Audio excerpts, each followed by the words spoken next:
чуть-чуть. И раз, два, три. Звук, а можно звук убрать из монитора? Раз, два, три. И. Раз, два, три. Можно даже чуть-чуть, если не будет микрофон, заползать в монитор. Раз, два, три.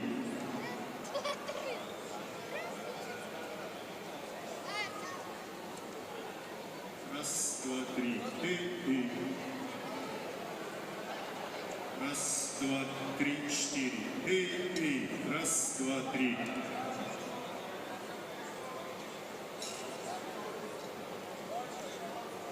Раз, два, три.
И раз, два, три. Раз, два, три. И юг.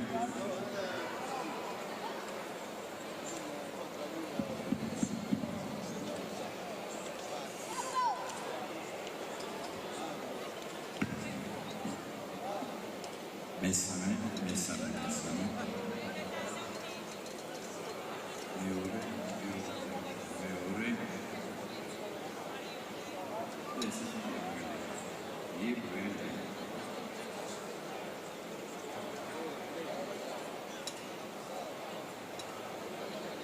И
Все, начинается. Слышь, бабка, не подскажи. Зачем? Зачем? Вы кем-то.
Devam. Ay ki şey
Kalbatonebo და ბატონებო, ხოთ დაიკავოთ ადგილები და მოემზადოთ ცერემონიისათვის.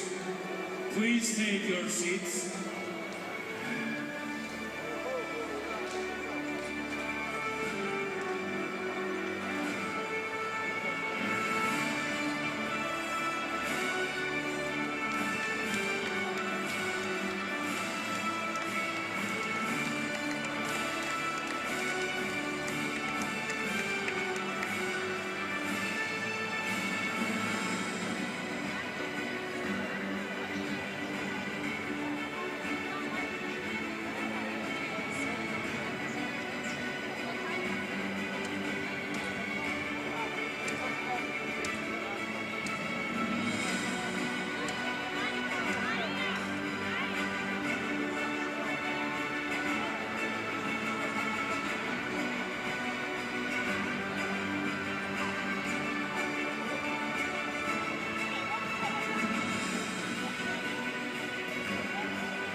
მოგესალმებით, ქალბატონებო და ბატონებო. Welcome, ladies and gentlemen. მოხარულები ვართ, რომ დღეს ჩვენთან ერთად იმყოფებით. We are happy to be here with you tonight. პირველ და 12 ივლის საქართველოს დედაქალაქი თბილისი მასპინძლობს ევროპის ჩემპიონატს პირველად ქართული კრების ისტორიაში ჭაბუკ მოგნევეთა შორის. First time in history, from 1st till 12 July, Tbilisi, the capital of Georgia, will be hosting Junior European Boxing Championships. ჩემპიონატში მონაწილეობას ღებულობს ევროპის 29 ქვეყანა. 29 countries will compete in the championships. Please applause for them.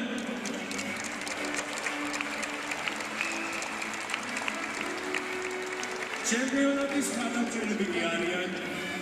Sponsors of the championships are General Partner Gazprom, Caucasus Sport Promotion, Construction Company Anagi, 1111, Tbilisi Resort Residence,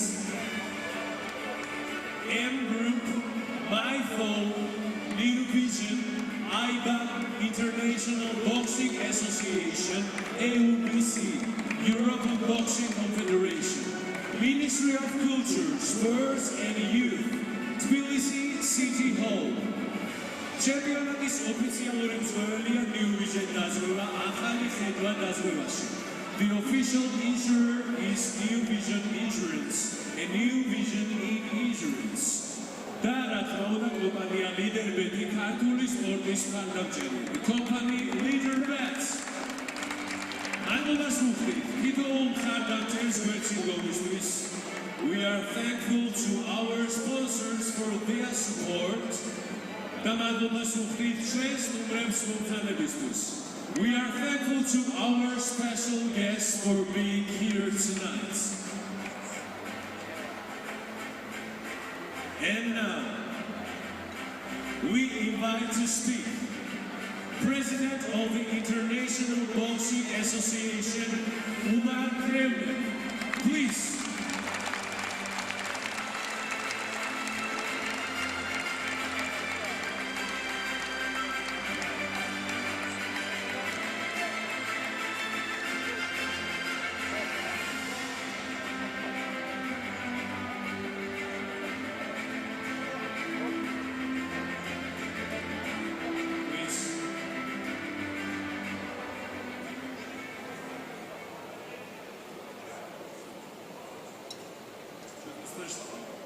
Добрый вечер, Тбилиси.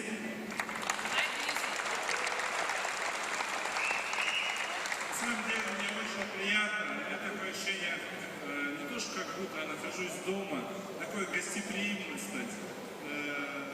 Спасибо большое грузинскому народу.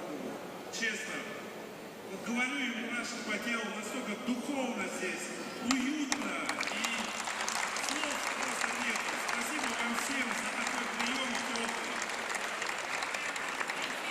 Being here for your hospitality, I would like to thank you all for your friendship and for your warm welcome. I'm feeling home here. Особенно разговаривал с спортсменами вчера, разговаривал с тренерами. Все довольны, счастливы и просят, чтобы здесь еще провести чемпионат.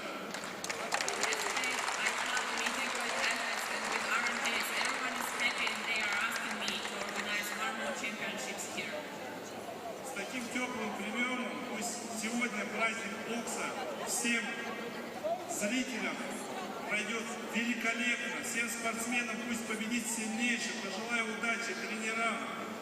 Ну и, конечно, хотел бы поздравить всех и сказать спасибо, кто участвовал, чтобы турнир состоялся, волонтерам, руководителям спортивным и, конечно же, нашему уважаемому Давиду, президенту Федерации бокса Грузии.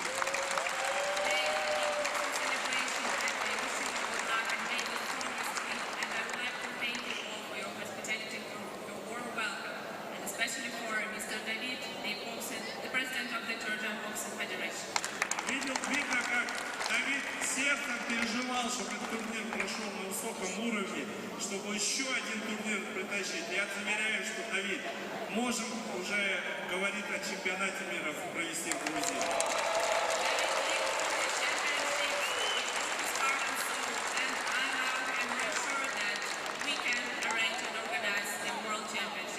Грузия больше достойна. Всем удачи!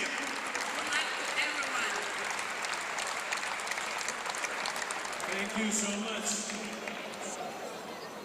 Забыл как про самое главное. Давид, мы тебя не видим.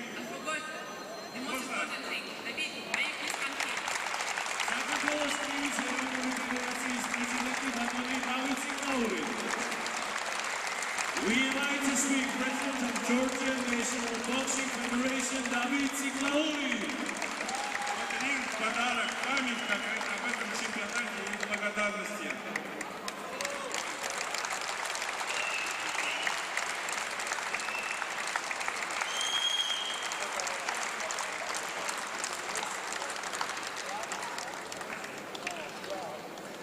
Thank you.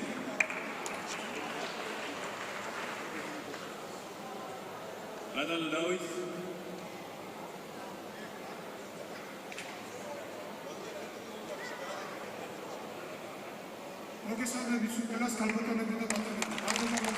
Welcome to everyone. We're so thankful to everyone to be here tonight. მოხარული განაკვირდეთ ეს რომ ძალიან ბევრი სტუმარი ყავს ქვეყანაში 29 ქვეყანა 550-მდე სპორტსმენები და მწვრთნელები და იმედი მაქვს რომ დღევანდელი ჩვენი ფინალიც ზუსტად აი ჩვენს სტუმრებთან ერთად გვექნება ერთ-ერთი საუკეთესო სანახაობი. He's so grateful that here in Tbilisi we have so many guests tonight, 29 countries and 550 sportsmen trainers, and he hopes that the final will be so good. მადლობა მინდა გადავხატოთ ჩვენს კოლეგებს, ჩემს კოლეგებს, ფედერაციის სხვადასხვა ქვეყნები და პრეზიდენტები ჩამოგზავნიან და ყველა სუსტი მადლობას და რა თქმა უნდა ბატონ მომარკრებლებს რომ გესტუმრა მსოფლიოს ტენის ფედერაციის პრეზიდენტი საქართველოში. He's so thankful to all the colleagues and federations who are here tonight in Tbilisi, and he wishes the best wishes to everyone. წარმატება ყველა სპორტსმენს დღეს ფინალურ თამაშებში. მადლობა კიდევ ერთხელ ყველას. Best wishes to everyone, and once again, thank you to all.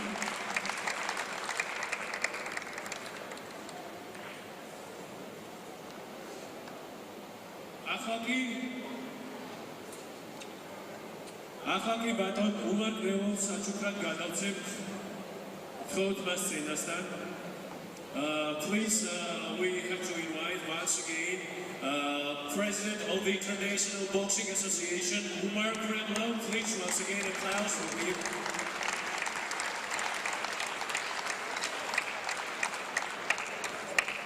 And we also have a gift for him.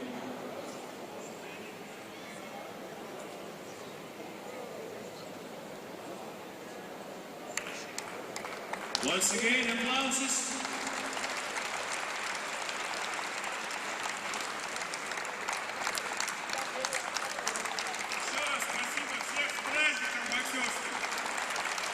Thank you. ახალ საქართველოს ეროვნული ოლიმპიური კომიტეტის პრეზიდენტს ბატონ ლერი ხაბელოს თხოვს წინასთან. The President of Georgian National Olympic Committee, Mr. Leri Khabelovi, please.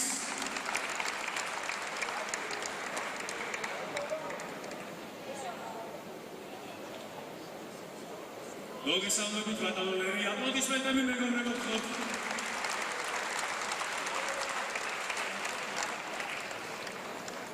მშვიდობისა, მოგესალმებით ნამდვილად შედგა სეირი და მე მინდა ყველას მოგილოცოთ დღევანდელი დღე, ჩვენ როდესაც ასაზე ვიყავით. სიგარაკეთად არ მოვოლოდი რომ ესეთი ფინალი შედგებოდა და ესეთ კალამაზდებოდა ჩვენი დარბაზი, წარმოდგენაც კი არ შემეფრებოდა რომ ესეთი სილამაზე შეიკრებოდა. He says, everyone, tonight he is so grateful that you are here, our guests, and he also really amazed that it would be so beautiful tonight. So he hopes that the final will be also a great one. და კიდევ ერთხელ მინდა დიდი მადლობა გადავუხადო ორგანიზატორებს, კრივის ფედერაციას. Once again, thankful to all who have made this event for tonight, the Federation of Boxing. და მინდა მადლობა გადავუხადო AYVAZYAN პრეზიდენტს, რომელიც ჩამოუძანდა და ეს უკვე იმას ნიშნავს, რომ ბოქსი არის კარგ ფორმაში. And also we're so thankful to the president of AYVA that he's here tonight. That means so much for us. და კიდევ ერთხელ მინდა აღნიშნო, რომ ეს წარმატებები სწორდება ჭაბუკობიდან, ამ ჩემპიონატიდან. And he says that everything starts from the juniors. და მინდა კიდევ ერთხელ ბოქსის ფედერაციას, რომელსაც ყავს სამი ლიცენზიატი ოლიმპიურ თამაშებზე და ჩვენ გქონდა გუშინ ჩვენი ზეიმი. And once again he says that for the Federation of Boxing that has Olympic members. წარმატებები უსწრო ჩვენ პატარა ახალგაზრდა სპორტსმენებს და დიდ ოლიმპიურ თამაშებზე დიდ მოითვლიან სპორტსმენებს და ბოქსერებს. Wishes the best to all of the East of boxing. დიდი მადლობა დროების საღამოს კიდევ ერთხელ და წარმატებები ჩვენ ახალგაზრდებს. Thank you to all of you and have a good luck. Thanks. And now head of the High Achievements of Sports Department of the Ministry of Culture, Sports and Youth.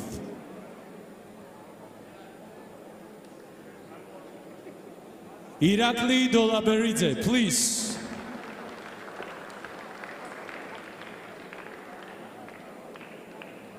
Ბატონი ირაკლი დოლაბერიძე, კიდევ ერთხელ აპლოდისმენტები მეგობრებო. მოგესალმებით. მოგესალმებით უკლასო საზოგადოება. საქართველოს კულტურის, სპორტის და ახალგაზრდობის სამინისტროს სახელით მადლობას ვუხდი საქართველოს კრივის ეროვნულ ფედერაციას და რა თქმა უნდა კრივის საერთაშორისო ფედერაციას ასეთი ლამაზი ზეიმის ორგანიზებისათვის. He says hello to everyone. He's so grateful and so thankful from the culture of youth of Georgia to Boxing Federation of Georgia for this event for tonight. კრივის საერთაშორისო ფედერაციის AYVAZYAN პრეზიდენტის ვიზიტი საქართველოში და გამოხატული ნდობა ჩვენთვის ძალიან დიდი მადლია და უფრო მეტ პასუხისმგებლობას გვაძლევს იმისათვის, რომ მოტივირებული ვიყოთ უფრო მნიშვნელოვანი შეჯიბრებების ჩატარებისათვის. The visit of AYVA's president for today, it means very much for us and it's very big motivation for the future. ქართული და მსოფლიო კრივის ოჯახს ულოცავ უკვე შემდგარ ზეიმს, ხოლო სპორტსმენებს უსურვებ წარმატებებს და გამარჯვებებს. Congratulations for everyone who participates here tonight and good luck to every sportsman. Thank you so much.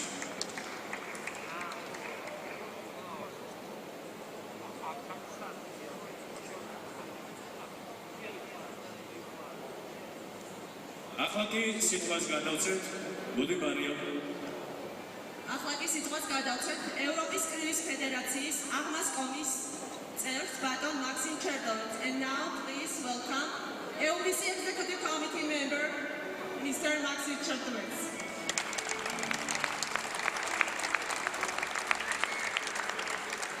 Good evening, dear friends.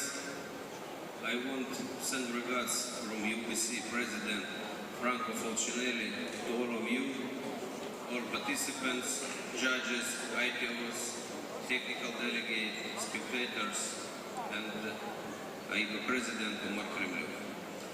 Dear President Siklauri, Chairman of LOC, ITOs and Boxing Friend, it is with a great pleasure that on behalf of President and all EUBC members, I would like to forward all of you the best congratulations for your excellent organization of this European Junior Championship.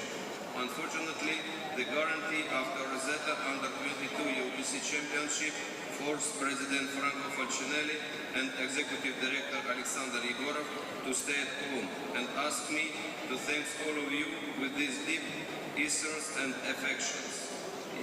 your qualified commitments in this hard period of the pandemic put in evidence your high organizational capacity in the measure of boxing events.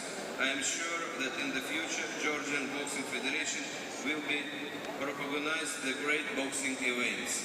I want to welcome Georgian President Boxing Federation, DAVIT.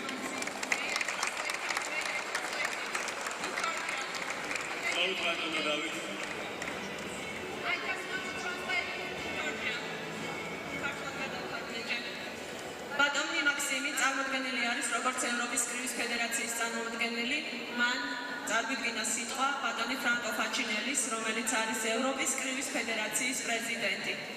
მისი გადმოცემით იგი მოხარული არის, რომ საქართველოს თბილისი კიდევ ერთხელ მასპინძლობს ევროპის ჩემპიონატს. სამწუხაროდ იგი და აღვასკომის თავმჯდომარე ვერ იმყოფება აღნიშნულ ჩემპიონატზე, რადგანაც აქვს ჯანმრთელობის პრობლემები. უსურვებს თითოეულ მოკრივეს და თითოეულ მონაწილეს წარმატებას და ახლა კი სპეციალურ პრიზს ევროპის კრივის ფედერაციის პრეზიდენტის სახელით გადასცემს ბატონ დავით ციკლაურს.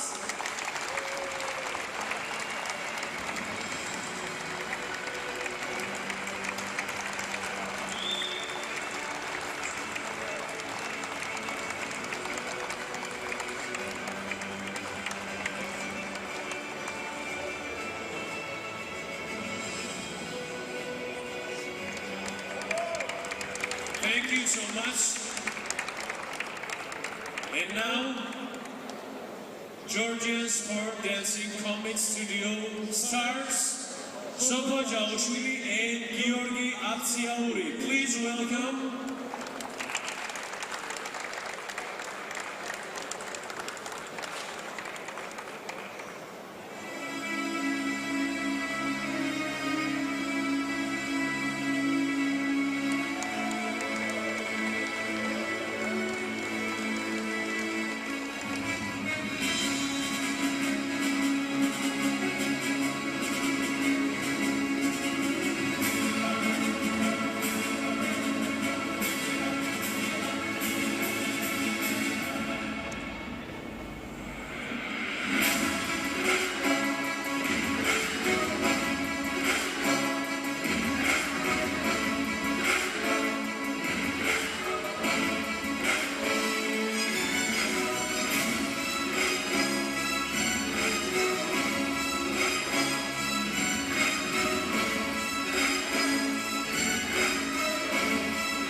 Bravo!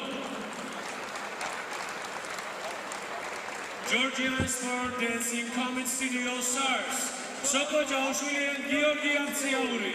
Thank you so much. And now, Georgian Folk Song and Dance State Academic Ensemble Rustavi. Choreographer Prido Sulaberidze. Please welcome.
Tbilisi სახელმწიფო აკადემიური ანსამბლი რუსთავი.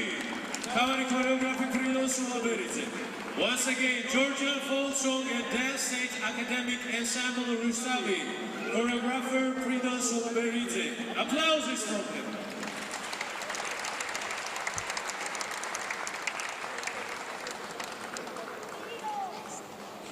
And now, please rise up for National Anthem of Georgia. მეგობრებო, ახლა კი შევასრულებთ საქართველოს იმს.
Thank you, all of you. And now I have to invite to the stage Mariam Dondua. Please welcome. She was the host of I think it was our ceremony in the event, first event. She was please applauses for Mariam Dondua.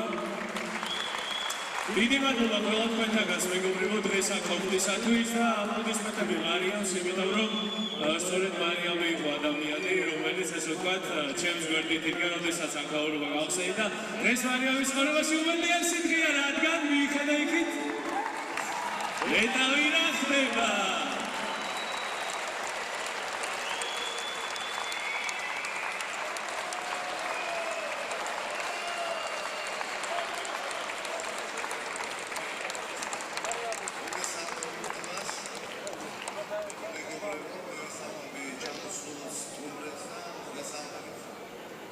სპორტსმენები, ვინც აღონიზებაში მიიღეთ მონაწილეობა, მინდა რომ წარმატებები გისურვოთ ეს კარიერაში. ჩემი აღყოფნის მთავარი მიზანი არის ერთი უშინიერესი ადამიანი, რომელმაც მთელი ჩემი ცხოვრება მოიცვა და გაალამაზა.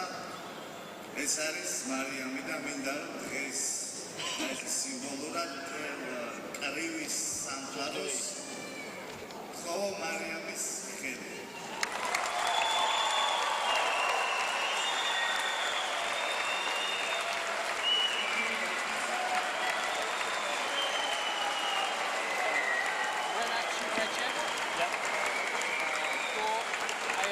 And she says, yes! Applauses! Give it out! AYVAZYAN, MALIK, SUGAIPOV. ესე იგი მთელი კრივი სამყაროს თხოვა მარიამის ხელი და რა თქმა უნდა თანხმობა არის მარიამის მხრიდან. გილოცავთ, იყავით სულ ბედნიერები. Thank you to all of you and we are ready for the battles. Make some noise. Okay, let's start. MANASIKHIN.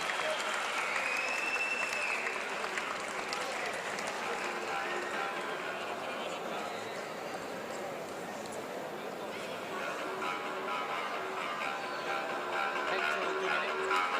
Yeah. DAVIT. JAPARIDZE. Yeah. EGOR, KOLOSKOV. Yeah. BOGDAN, PRIMA.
barcode. So they can probably just scan that, right? And then, yeah, they'll just look at it. This is what I found is they just want to see this stuff. And they'll just look for that bottom bit there. Just the English bit that says COVID negative. That's what they're interested in.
Dear ladies and gentlemen, welcome to EUBC Junior Boys and Girls European Boxing Championship, Tbilisi 2021.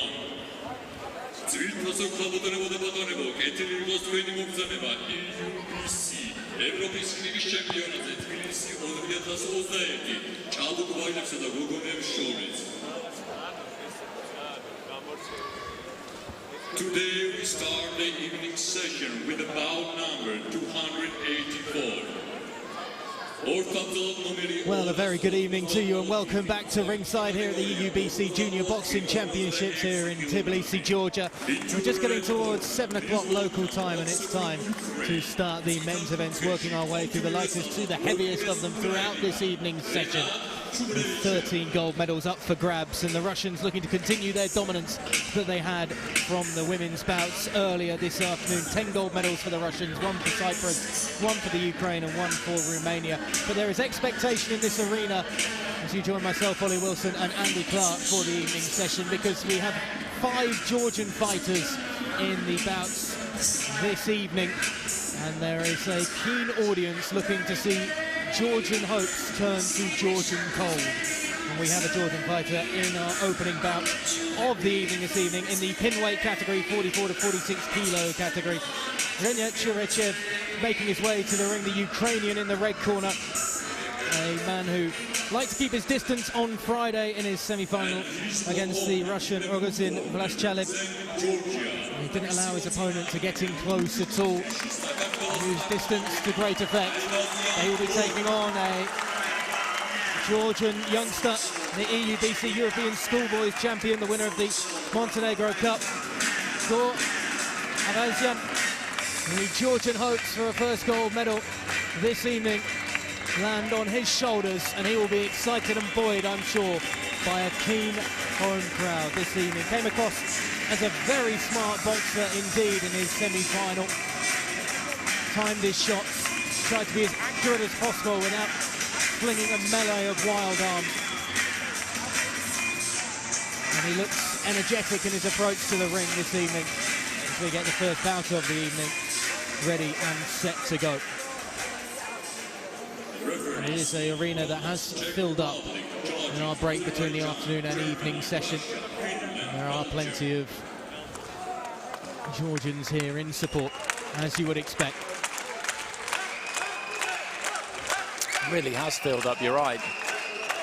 That stand that you can see on camera there and behind us, and all the seats filled around ringside. AYVA President Umar Kremlev sat in the middle of the front row away to our right, and as you say, a lot of expectation on AYVAZYAN, and there's plenty more to come throughout the course of this evening. They saw Tatia Bukia of Georgia come close, really close, against Denova of Russia in the afternoon session. Couldn't quite take gold there, so AYVAZYAN will be looking to get Georgia off to a flying start to this evening's entertainment. Touch of gloves from the two in the middle before we get set to get underway. The bright yellow shoes of the Ukrainian CHUBREVYCHEV coming out of the red corner, but it is the Georgian in blue who is quick to be on the offensive straight away, and he's coming out swinging as well. Put that guard up around the head, and he takes just a blow with the left coming from the Ukrainian as AYVAZYAN looks to reply quickly. Solid left coming through as he looks with the uppercut to follow it up, but goes swinging and missing on that. Same with that right hand that came up over the top. The Ukrainian is certainly on the back foot slightly, but he's doing well to evade this early little onslaught from the aggressive Georgian, and the crowd at least appreciating his aggression in the opening 40 seconds or so of round one. Remember, 3 2-minute rounds in every bout this evening to decide who takes the gold. And once more, the pressure and the right hand that's looking for a big hit from the Georgian seems to be impressing the home crowd. He's got a real pro style about him, AYVAZYAN. This isn't something you see often in AYVA boxing, because he comes in quite square, his feet planted wide, and looks to try and slip, bob and weave his way in, and then generate real power from the core with those hooks, with those gloves up by his ears, that peekaboo style that Customato used to teach to the likes of Mike Tyson. What it does mean is that he is square as he comes in, and he's got to try and catch him on his way in there, RENAT CHUBREVYCHEV. And he does it to the body there nicely. This is a really good fight. CHUBREVYCHEV was caught as well, though, as he stepped in with his right hand, with a left that came just round onto the jaw from AYVAZYAN. AYVAZYAN again with a strong right, just forcing his opponent back. Good head movement from the Ukrainian, just to glance away from the left hand of the Georgian. That's good boxing. That's good boxing from CHUBREVYCHEV. There was a lovely left hand there. He's just beginning to move a little bit better now, and the steam has gone out of AYVAZYAN a bit. It's a very physically demanding way to fight, the way he does it. Round one is in the books, and well, you would perhaps favour the Georgian slightly just because of the aggression in the early going, but CHUBREVYCHEV just seemed to be able to telegraph those a little bit better as the round went on. 10s across the board with 9s for the Georgian. They've given it to CHUBREVYCHEV, the Ukrainian, instead. The early advantage, as you see there, which is interesting because you would have thought the judges, particularly as we are in Georgia, and you know, that does crop up from time to time, but as well with him being impressive in the opening minute or so, may have seen it another way, but they've all seen it towards the Ukrainian. Yeah, I think he's unlucky, I think, there, AYVAZYAN, not to get anything from that opening round. You had a couple of things going on there. He was very aggressive, but he did land some clean shots in the first minute. Towards the end of the round, CHUBREVYCHEV got to grips with him. He is the more skilled all-round boxer of the two, so there wasn't much in that round. And if we'd seen some split scoring there, I think that would have been, fair. I'm not arguing that CHUBREVYCHEV could get the win with any one of the judges, but to get it with all of them, I think the Georgian is a bit unlucky. Aggressive again, but CHUBREVYCHEV able to fight back, and a very good left hand just a couple of seconds ago as well. Catches the Georgian on the face.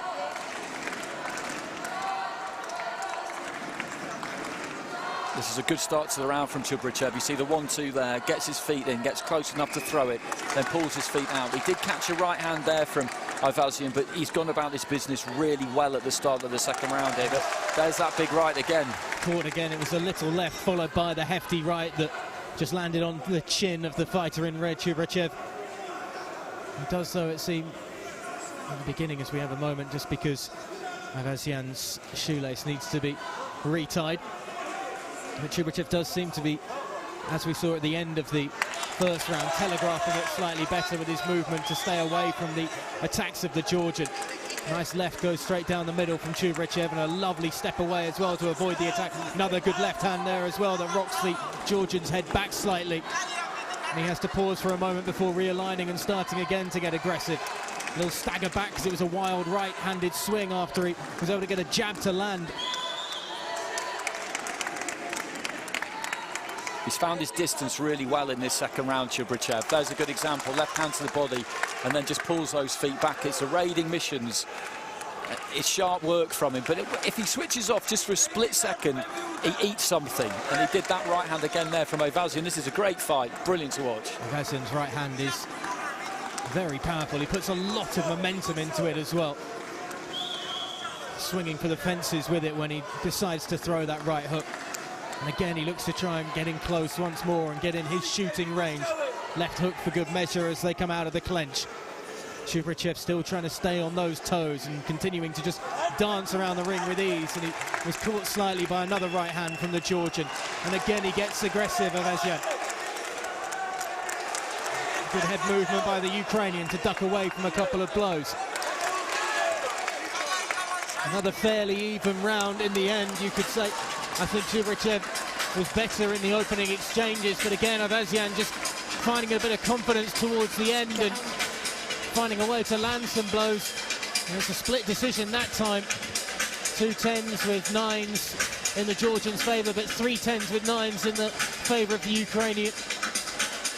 And AYVAZYAN has found some favour with the judge from Azerbaijan and Belarus. But the Ukrainian still has the advantage overall. He does. 2-point lead with 3 of the judges, 2 of them level, so he's very much in the driving seat here. Interestingly, I'd have scored those rounds the other way around. I'd have had split scoring in the first round and given CHUBREVYCHEV the second. I thought that second round was quite a clear round to the Ukrainian, and the first one was very, very even. So I've got no squabble with what I'm seeing there. I just would have had it the other way around. AYVAZYAN's putting loads into this, and every time that CHUBREVYCHEV even remotely switches off, then he's right on top of him.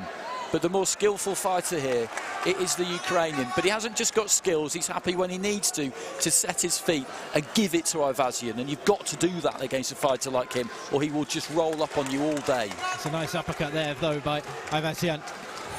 As they got in close once more, and that right hand just came up onto the jaw of his opponent in all red out of the red corner, the Ukrainian CHUBREVYCHEV. And once again, he's finding that distance, but he's caught there by another right hand. Has to duck away from a left and duck underneath it. Does give him that space that he wants once again, though, as he's able to keep some distance. Trying to break down the defence now of the Georgian is CHUBREVYCHEV. And he's drawn in a little closer, and they both exchange a body blow each.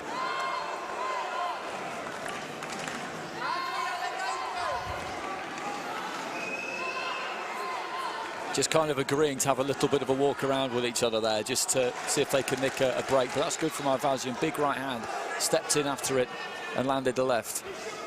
Trying to come up from the inside with the left hook that time, but again, CHUBREVYCHEV is able to just dart away from it.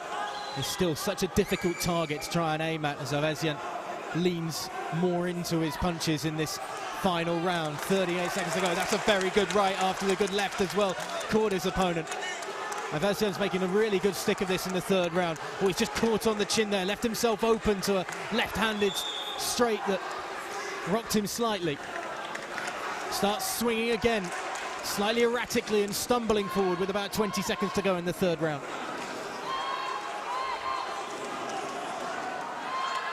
Will he go for broke here, the Georgian, right at the end with about 10 seconds to go in the final round? Good shots by CHUBREVYCHEV, not allowing AYVAZYAN to get those final flurry of punches in the last few seconds. And that is the final round in the books. And again, there were just swells of momentum for both fighters throughout that final round, but I have to say AYVAZYAN at one point really seemed to have an upper hand and some momentum for a fair bit of the middle part of that final round. Got a slight cut on the cheek as well of CHUBREVYCHEV. Really good fight, though, to get things underway this evening. Really good fight. They both gave it everything. A lot of skill in there, some power, a lot of durability, tons of heart and desire. And the winner of this bout by split decision is a boxer from red corner, RENAT. And it is CHUBREVYCHEV, the Ukrainian, that dashes the Georgian hopes of a gold medal in the first bout from the men's evening schedule this evening. So that final round has gone 4 judges in favour of AYVAZYAN by 10-9, 1 in favour of CHUBREVYCHEV 10-9, and overall those scores I think are bang on, because that was a close, a very competitive fight, but I thought there was a clear enough winner there in CHUBREVYCHEV. He just had the skill edge on AYVAZYAN. But it was a great way to start, because he's got that educated kind of approach, AYVAZYAN. He's not just some kind of brawler who walks you down. He looks to move his upper body side to side, move that head, he keeps the guard up, and he chooses well when he's going to let his hands go. You didn't see him lose his balance too much and come over the top of that front foot. He took his feet with him when he punched and sets him when he punches too. So I think these two are going to tangle with each other quite a bit down the years by the look of it. And I'm all for it, because I would watch that every day. I would watch that every day of the week.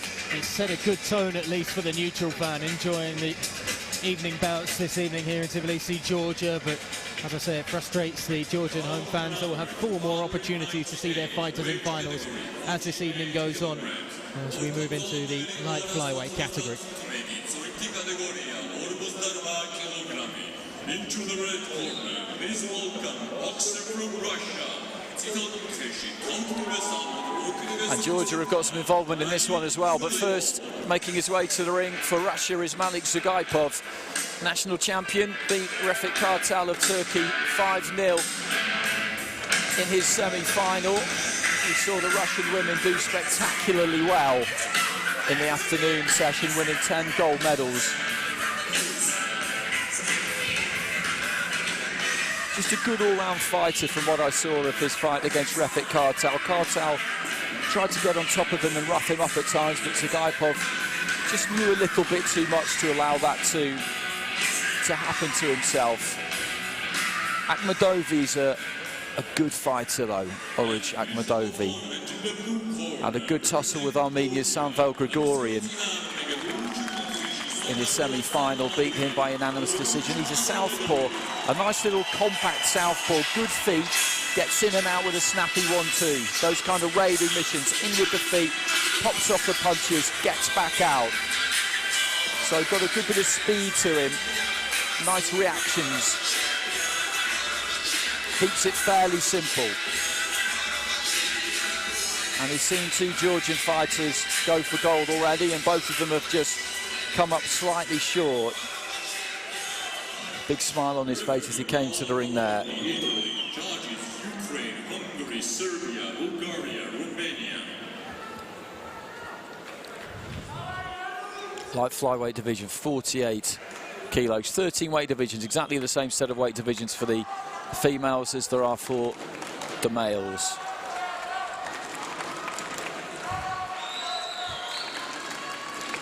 The Russian just looking over from his corner, almost indicating, like, are we ready? Are we ready to go? He's keen to get on with this. You see, physically they're quite different. SUGAIPOV is tall and quite rangy. AKHMEDOVI, as I said, is more compact.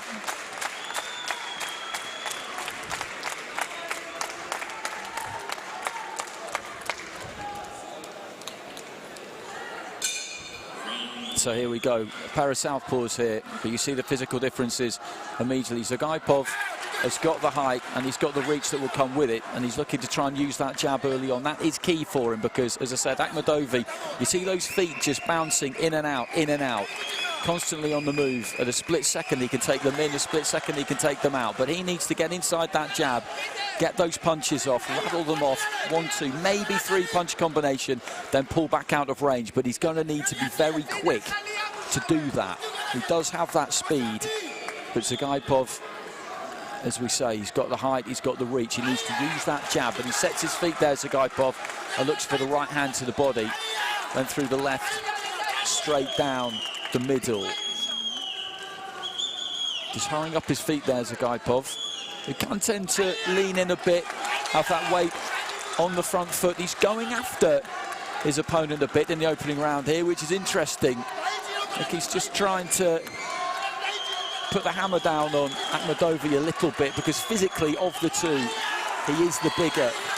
Short left hand there, but Akhmedovi wore it fairly well. The referee just having a word about hitting with the inside of the glove. You've got to, if you want to land a scoring blow, you've got to land it with the knuckle part of the glove. Good short right hand there from Sugaipov, as Akhmedovi really did commit and come in. There's that 1-2. He got to optimum punching range there, Akhmedovi, and then did manage to get those feet back out. Left to the body from Sugaipov, and they're just trading 1-2s really, and it's a question of who can find the right range for it.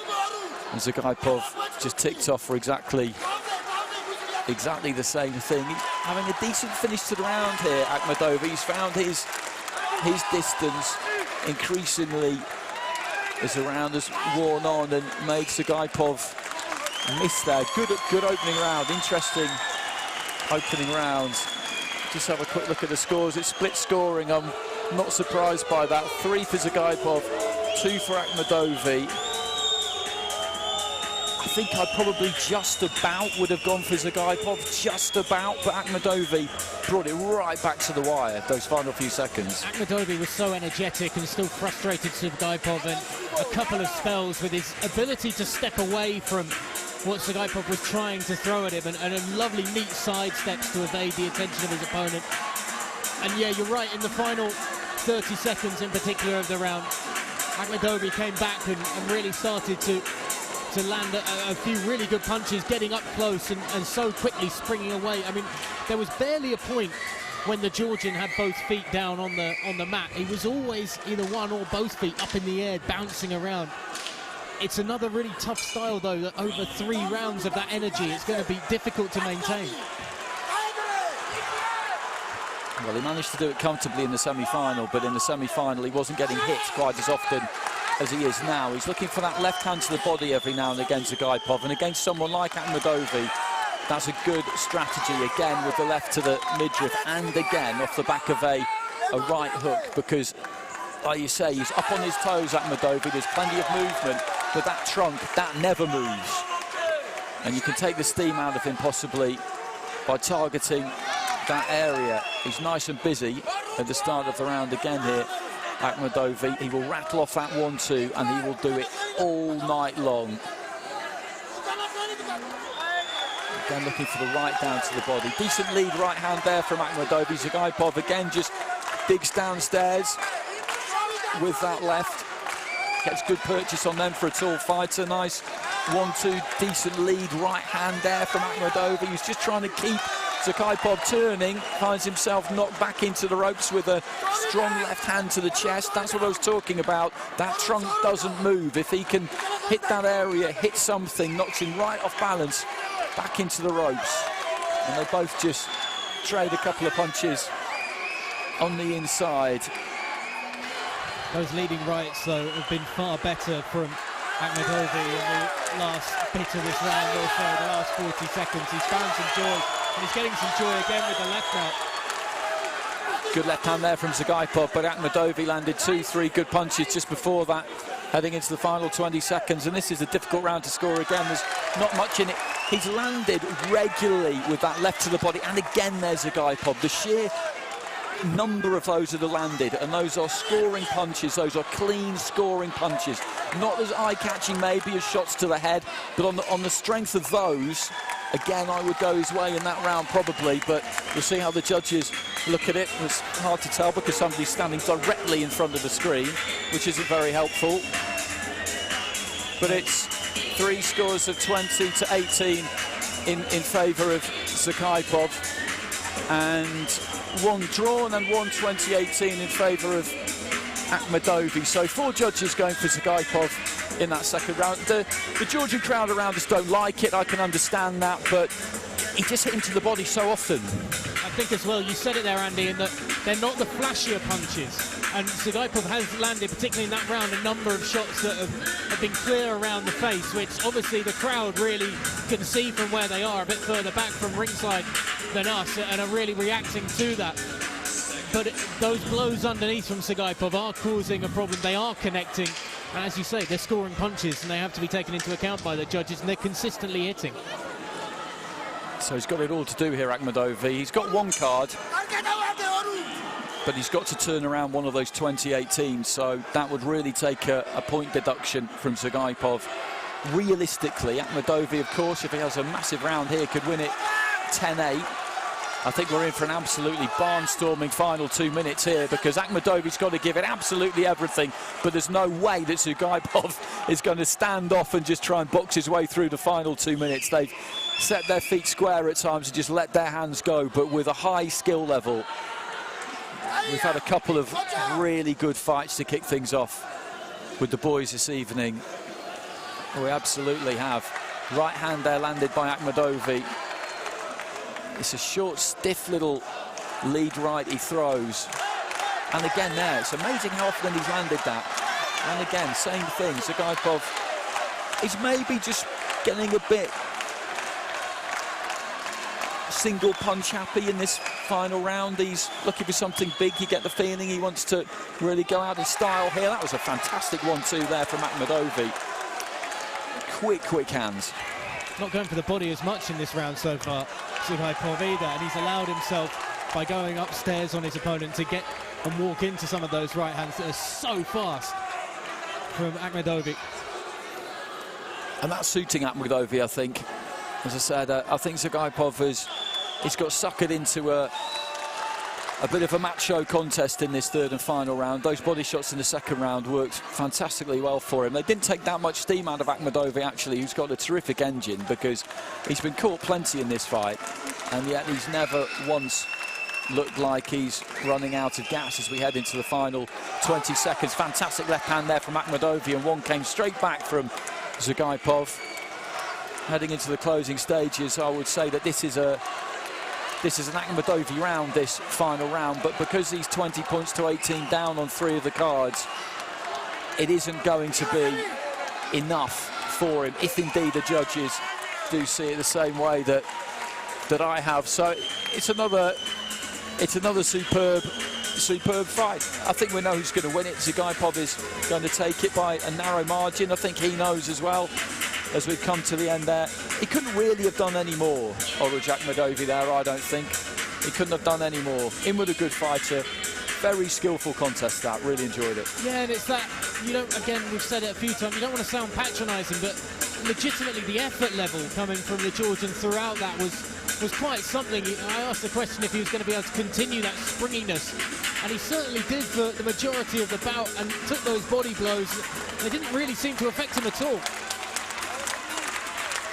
He's trying to say he's won it.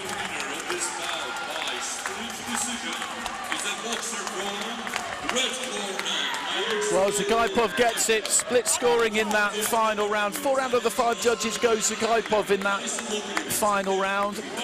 I'd have gone AKHMEDOVI myself. It wouldn't have reflected the result. It would have just been slightly tighter. There's a 29-28 down there at the bottom from Romania to MALIK ZUGAIPOV. That's where I would have been aligned. 3 judges scoring at 3 rounds to 0 in favour of ZUGAIPOV. 1 going 3 rounds to 0 in favour of AKHMEDOVI. I can understand why there's a split there. It's 4-1. I think the right one's got it, but he was very competitive. He was really good. Yeah, and it was that second round, arguably, for ZUGAIPOV that really cemented it. AKHMEDOVI left his best shots and cleanest shots until the final round, but the first round he struggled a bit to make the contact, and then the second round, because of the body blows that he took, wasn't able to eat into that deficit already on the cards.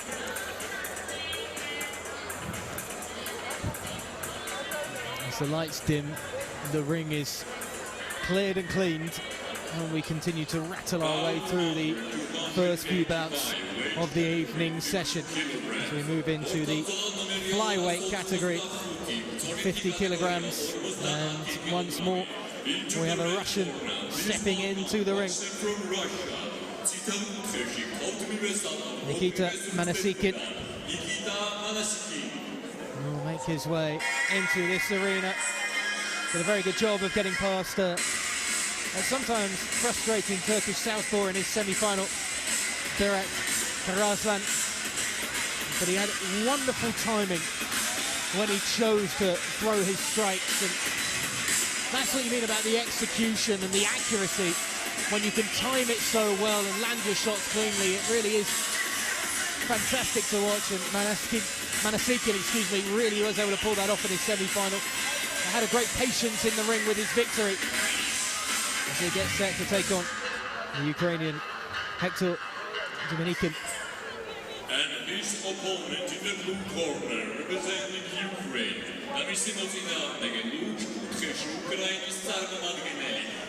DUMINIK, who had a scrappy bout, shall we say, as a semi-final against the Belarusian Vitas Hatsuyev,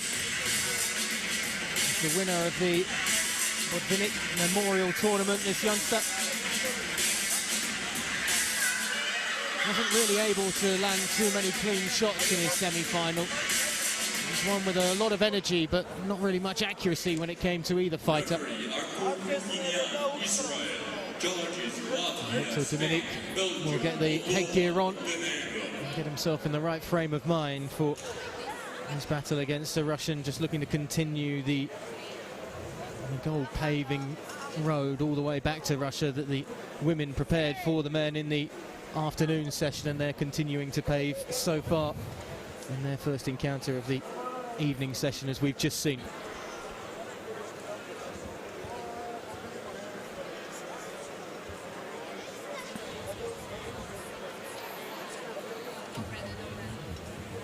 Check of all the headgear, make sure everything's strapped down and tightly on.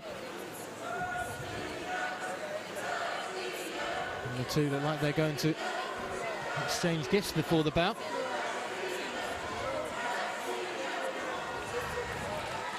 Very sporting and nice to see.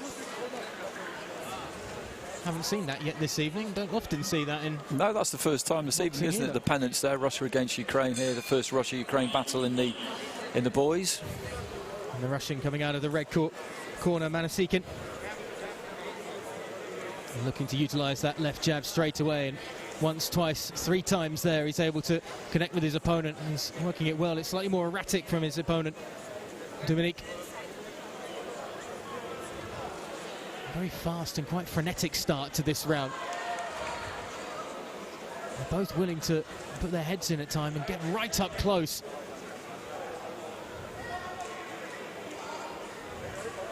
The left hand of Manasikhin once again being used to just try and tag his opponent. It's not really dodging out of the way of anything that comes back in reply, and DUMINIK too is able to land a fair share of his blows and starting to swing left, right, just for a moment there. There's a lot of energy. It's a little untidy though in the opening minute. There's some solid work done by DUMINIK in the second half of that minute though. There was a spell there where he set his feet and just timed Manasikhin, landed 3-4 good punches. He is finding the body every now and again to the fighter in blue. I would advise him to go for that a bit more, because when he's looked down there, he's made contact almost every time. Manasikhin just a little bit too gung-ho for me. His first few shots with the left hand seemed to indicate that he was going to try and use the jab and keep a bit of range, and then he just started walking closer and closer as the opening few seconds went on, and then they just started firing at each other on all cylinders. Up in a clench at the moment, and Manasikhin again stepping straight back into his opponent as he steps away. No real shot coming from it though. DUMINIK tries to land something on the uppercut as they pull away from each other. The heads getting right close to each other again, and Manasikhin once again very aggressive, trying to force his opponent, almost shove him back into the ropes before he starts to rain down the shots. An opening round that certainly seemed a little untidy at times compared to what we've seen in those first two bouts, and tough to call at the moment. I'd probably go with MANASIKHIN. So we have a look, and that's exactly what the judges have gone with. Only just, though, 3 10s and a 9 for MANASIKHIN, the Russian. DUMINIK with 2 10s and a 9 for himself. The split scoring is fair enough there. You'd have gone red corner, I'd have gone blue. So as you say, 3 cards there for MANASIKHIN, 2 for DUMINIK, which sets it up nicely. I think DUMINIK's got the potential here, if he can just take that little half step back, which he's done at times, to catch MANASIKHIN on the way in and just keep trying to work that body. But MANASIKHIN is, as you say, he's full of energy. He's been coming forward relentlessly from the off, and I think that might be what just shaded him that opening round. Not very little in it. Still plenty to fight for then, as they both exchange early blows. MANASIKHIN again with that left hand just after the initial exchange, able to pop the head back of his opponent. That left jab is useful when he uses it, but after he's used it, it all suddenly gets a bit erratic and a bit flurried, and that's when DUMINIK is able to answer back a fair bit.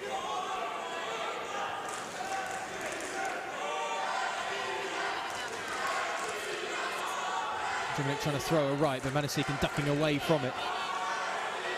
Again in the clinch once again. Good head work again from the Russian, just able to stay away from the swinging right hook once more, trying with the right uppercut this time, and MANASIKHIN able to step away, and he's moving around with a bit more confidence suddenly and learning when to step back now, the Russian. Nice quick 1-2 with the left right, looking for it again, but DUMINIK able to dodge away from the right hand that time, was still caught with the left, and 3 good blows in the last 4 for the Russian. He's had a decent first minute there, MANASIKHIN, I think. As you say, he's maybe just settled down a touch. Not much, but enough to just have a little bit more of a think about what he's doing. If anything, DUMINIK's gone the other way, and he's looking a bit ragged now. Yeah, he's the one that's leaning in and just throwing whatever he can in a few moments, as we saw just then before the clinch. MANASIKHIN has started to take those important just steps back, keeping himself safe away from any sort of rebuttal from his opponent. That's a good left there before able to duck underneath the follow-up and the fight back from DUMINIK. Pace has suddenly dropped off in this second minute of this second round. They're both happy to clench a fair bit. I think the trunks just need to come up a little bit for DUMINIK before the end of this round. Get himself tucked in.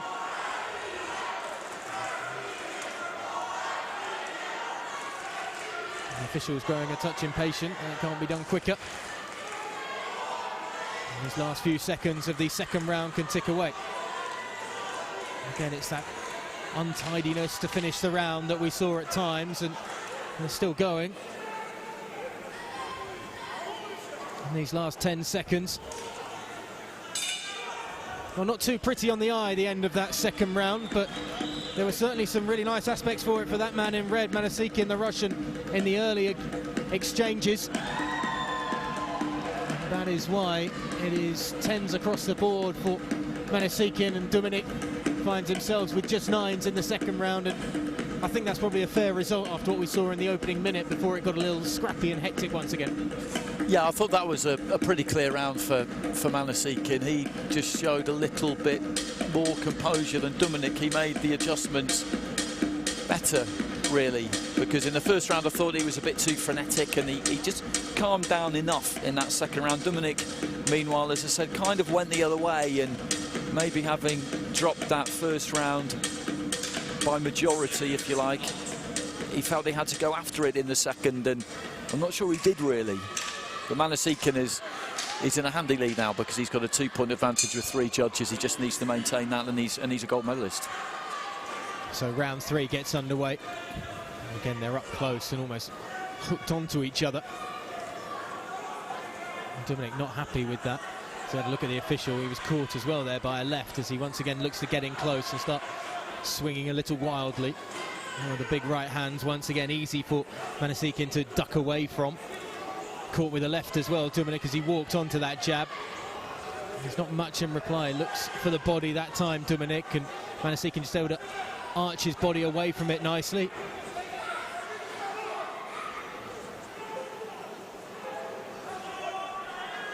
too much pushing from both of them, according to the officials. MANASIKHIN goes over the top with the right hand that more lands on the shoulder than anything else of his opponent. Again, tied up together. Each side step away from the initial rally from DUMINIK, but there's still not much coming. That's a lovely, good little left jab, though, from MANASIKHIN that does catch DUMINIK square on the chin. Now 50 seconds to go in this final round. Hasn't been a great round aesthetically for boxing fans, but it's probably the round that the Russian will be more than happy with. It will, because he's got that advantage, that 2-round advantage with 3 judges, so he just had to stay away from a point deduction realistically in this final round to make sure that he's going to come out on the right side of it, because they're pretty close, these two, in terms of ability. So a 10-8 in favour of DUMINIK was never particularly likely, and MANASIKHIN will be happy with this. He's running down the clock. He knows that his opponent's kind of running out of ideas really here. He's won the fight. It's a lovely right uppercut followed by a right hook around the side from MANASIKHIN, showing still that he has some punching prowess rather than what we're seeing here, with the two go down to the deck as the bell goes in round 3, and that will be a job done for the Russian, you feel. Landed the better of the punches in the 3rd round, landed the better of the punches in the 2nd round as well. And after that split opening round between these two, MANASIKHIN just able to establish himself on top for those final 2 rounds and get the job done against DUMINIK, who really did seem to have nothing left in terms of ideas in the tank. After an initially fairly decent opening round, seemed to dry up and they didn't really know how else to approach it. Yeah, it was kind of surprising that. I thought that was a good foundation he laid in the 1st round. I thought he just sneaked it, he dropped it 3-2 on the cards, and I thought he might kind of build from there, but credit to MANASIKHIN. It was him who did that.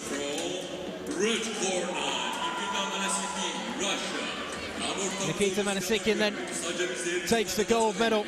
It's the 2nd in as many fights that the Russians have been involved in already this evening. Fine performance from him in the end. And once more in a bout between Russia and the Ukraine. It's Russia that finish on top here in Tbilisi as we continue through the EUBC Junior Boxing Championships here in Georgia. It's a good fight though. Another good fight. Got a bit scrappy towards the final stages, but it was a really interesting one for the first couple of rounds. And Russia with another gold medal, so that's 2 gold medals for them out of 3 fights so far in the boys section this evening. Ukraine picking up the other one. And next up we've got another Georgian fighter trying to get them on the board with a gold medal. He's seen 3 teammates come close so far. David JAPARIDZE, he's up against Igor Koloskov of Russia. JAPARIDZE, a former European schoolboy champion. Stylistically, he's a lot like AKHMEDOVI in that he's a quick, well-balanced southpaw, good feet. Will look to find that range, get in and out, and throw that 1-2. He beat Gaetano Buonocore of Italy 5-0 in his semi-final. And here he comes.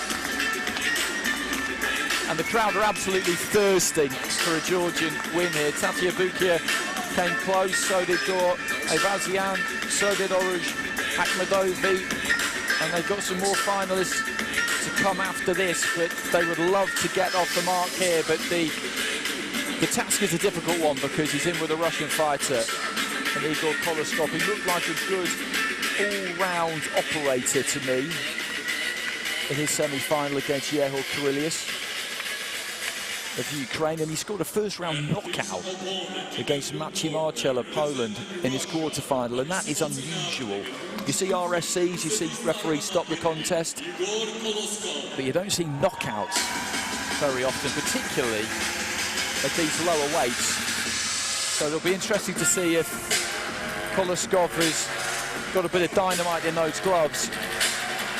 52-kilo weight limit, so there's not exactly a lot on any of these lads as they make their way to the ring, but it's amazing really when they stick those head guards on and you watch them at it in the ring. It's very easy to forget just how young they are, because most of them have been at this a while and they just look so at home in there. The ability level, the skill level is very, very high. These two just being introduced. He'll be feeling this, JAPARIDZE, won't he? Because, like you said before, home crowd brings pressure, but it can definitely lift you. And everybody in here, basically, apart from the Russian team, really, really want him to win here. Yeah, JAPARIDZE, when he had his ring walk, I was thinking as he came by us that it just looked like he had the swagger, really confident swagger of somebody who knows he's got a crowd backing him as well and really pushing him on. But as soon as the Russian came out, you suddenly realised what true swagger looked like. I mean, the confidence that was coming off him, unbelievable. And no surprise, because Russia have been great so far this afternoon and evening. Once again, the exchanging of the pendant, at least from the Russian side, before the bout begins. There's no reason why a lot of these Russian fighters, after seeing now what's happened previously, won't be confident going into their fights, knowing that it could be a continued onslaught. So here we go into this first round, and KOLOSKOV boxing out of the orthodox stance. JAPARIDZE, as I mentioned, a southpaw with those nice quick feet. He is giving away some height, giving away some reach, so he will look to try and get those feet in quick, but that's a good snappy bit of work there from KOLOSKOV. Caught him with the left hand, just feints with the front foot. Again, just trying to draw something from JAPARIDZE, who he knows will have to try and close that gap on him and come to him. Right hand to the body there from KOLOSKOV. 30 seconds in, this is already a good fight. JAPARIDZE just oscillating that lead hand up and down, throws the backhand. I'm not sure if it quite got there. Dabs with it that time, that did reach. KOLOSKOV throws his right hand quite wide. He doesn't really shoot it straight down the middle. Straight punches have got less distance to travel. That's just a geometrical fact.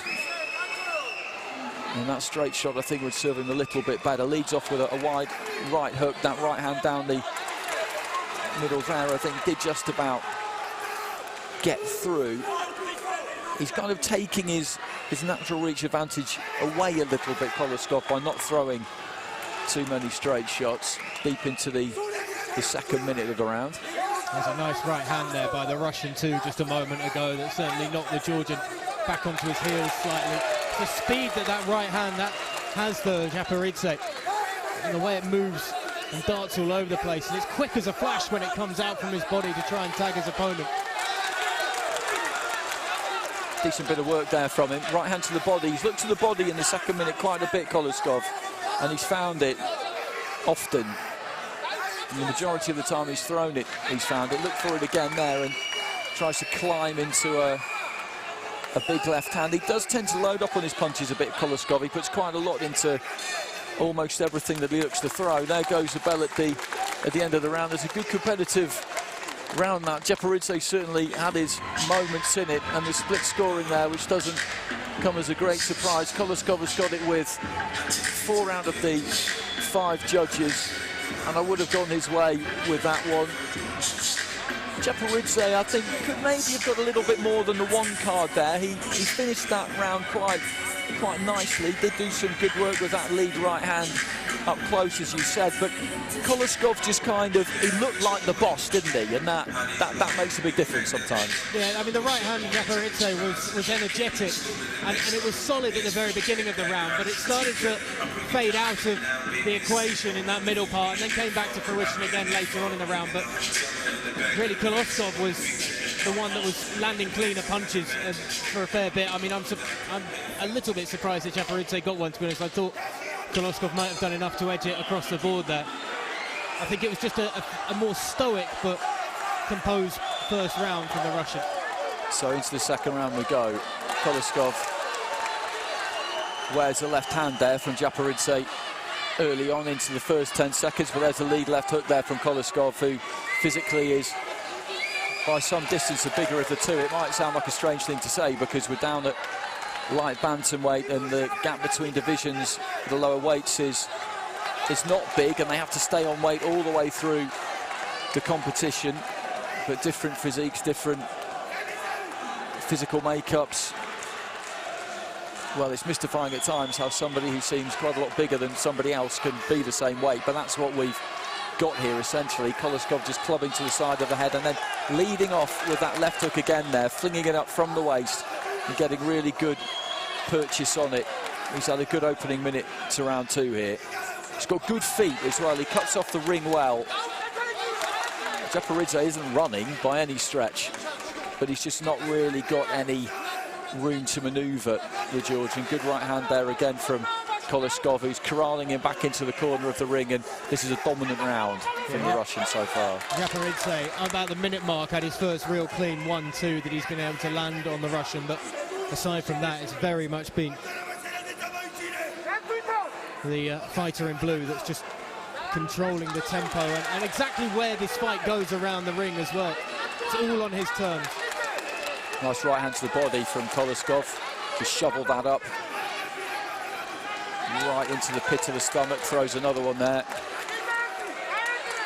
Lead right hand got through there from JAPARIDZE, but a left came back from KOLOSKOV at exactly the right time. Closing stages of round 2. The Georgian crowd again just trying to get behind their man here and inspire him to greater heights. Lovely right uppercut there to finish things off in the round for KOLOSKOV. It came off the back of a left hook. He threw the left hook, moved away to his right hand side, and then just hurled that uppercut up the middle. The referee could have jumped in with a standing count there, actually. That wouldn't have been surprising. 10-9s across the board there for KOLOSKOV. The crowd don't like it. There are people behind me waving their arms, wolf whistling, but that was a clear round to the Russian.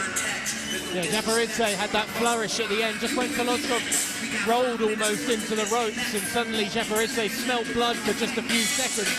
But even then, as soon as he started to throw a few punches, that's when the left followed by the right uppercut came in from KOLOSKOV. And as we said, the first minute and a half was dominated really by the Russian in terms of controlling the fight, where he wanted it to go, and being able to throw the punches that he wanted to throw as well for it. And then even when JAPARIDZE finds a foothold for a second, it got taken away from him straight away. No surprise that we're looking at 10-9 across the board to the Russian. You saw that uppercut at the end of the round there. That was a beautiful shot. It really was. So into the third round then. KOLOSKOV is in control here because he's got a 2-point lead with 4 of the judges, the other one level, so he just has to avoid giving away any point deductions and avoid getting stopped, basically, and he will pick up a gold medal. He goes with the right hand down to the body. We were saying earlier that that would be something that would probably bring him some joy, and it has. Nice little short left hand from the waist there from JAPARIDZE. Did just land on the chin there of KOLOSKOV, and like AKHMEDOVI, he's put a lot into this. JAPARIDZE, he's been ultra competitive all the way through. It's been a good fight to watch, but he's not quite going to have enough to get this done. It's just sometimes there's a slightly higher quality of fighter that you're facing, and I think he's just facing that right now. That's exactly what it is. It's nothing more than that. It's just JAPARIDZE isn't quite at the same match as his opponent, and it's just started to show every so often for 30, 40 seconds sometimes in a round. And that's been enough to tip the scales in the Russians' favour, KOLOSKOV. Deep into the final minute. Leads off with that left hook there, KOLOSKOV. He has some joy with that, but he also misses with it quite often. It's quite a high risk punch to throw. Looking for the uppercut there. The right uppercut on the inside.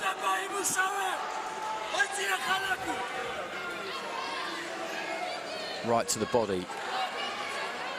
Do like to see people punch to the body, particularly in these shorter fights. Sometimes it's neglected a bit because people look at it and think it's one of those tactics that brings more joy in the longer format, the pro format. Later in the fight, body work done in the first half might start to really take hold in the second half, but no matter how long the fight, it works. They're clean punches, they're good shots, and a nice exchange to finish things off with there. And I think you summarised it aptly earlier, where you've just got one fighter here who's just a bit better than the other one, and that's why he's won, KOLOSKOV, because all round he's just got a bit more in his locker, and he does have that size advantage too. And sometimes on another night, that energy that JAPARIDZE shows there is enough to to turn their tide in your favour and to give you an edge over your opponent if they are that sort of fighter that is just that little bit better. But tonight it wasn't to be, unfortunately, for him, and the crowd here aren't going to be too happy about the result. They'll be frustrated, I imagine, to some extent, and there were certainly some times in that fight where they felt that their fighter had the upper hand, particularly in that first round, but it won't be the case. Unanimous decision is a boxer from blue corner, EGOR, Russia. Koloskov gets it. There are a few boos around the arena, a few people shaking their head, but that's loyalty. That's what that is. That's a clear win there for Igor Koloskov. As I say, like some other fights we've seen today, very competitive, close but clear. 30 points to 27 for a number of the judges there. There's a 10-8 there actually in the final round from one of the judges, which makes it 30 to 26. One score of 29 to 28. And Koloskov, well, he's another well-drilled, technically good fighter.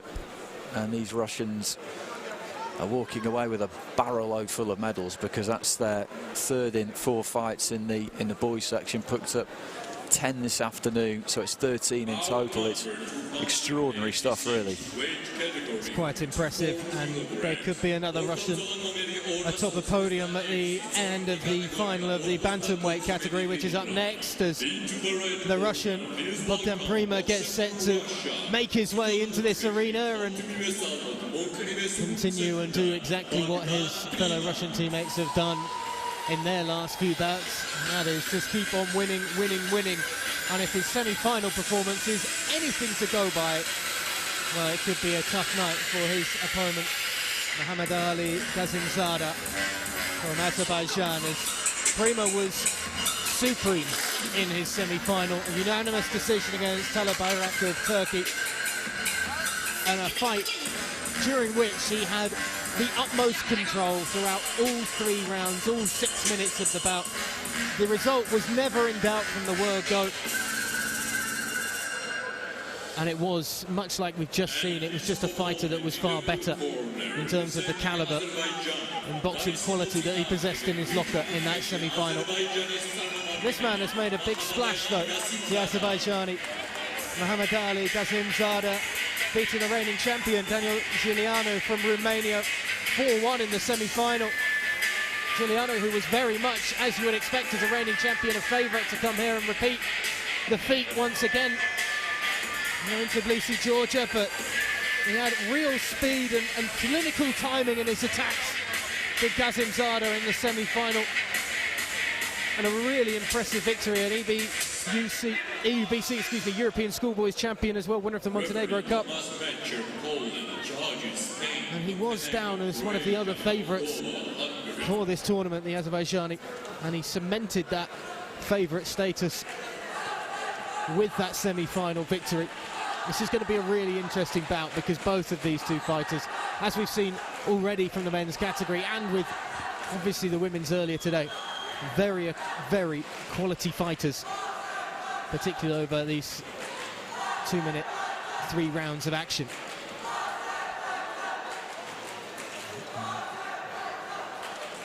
And there's a big Azerbaijani support contingent just on the far side of the ring, up in the back of the stands. There's about 3 or 4 flags just being waved, and GASIMZADA will have plenty of support behind him, I'm sure. And I'm sure there's quite a few neutrals that just want to see the Russian dominance of their bouts this evening perhaps put to an end, as once again the Russians at least handing out the pennants once more.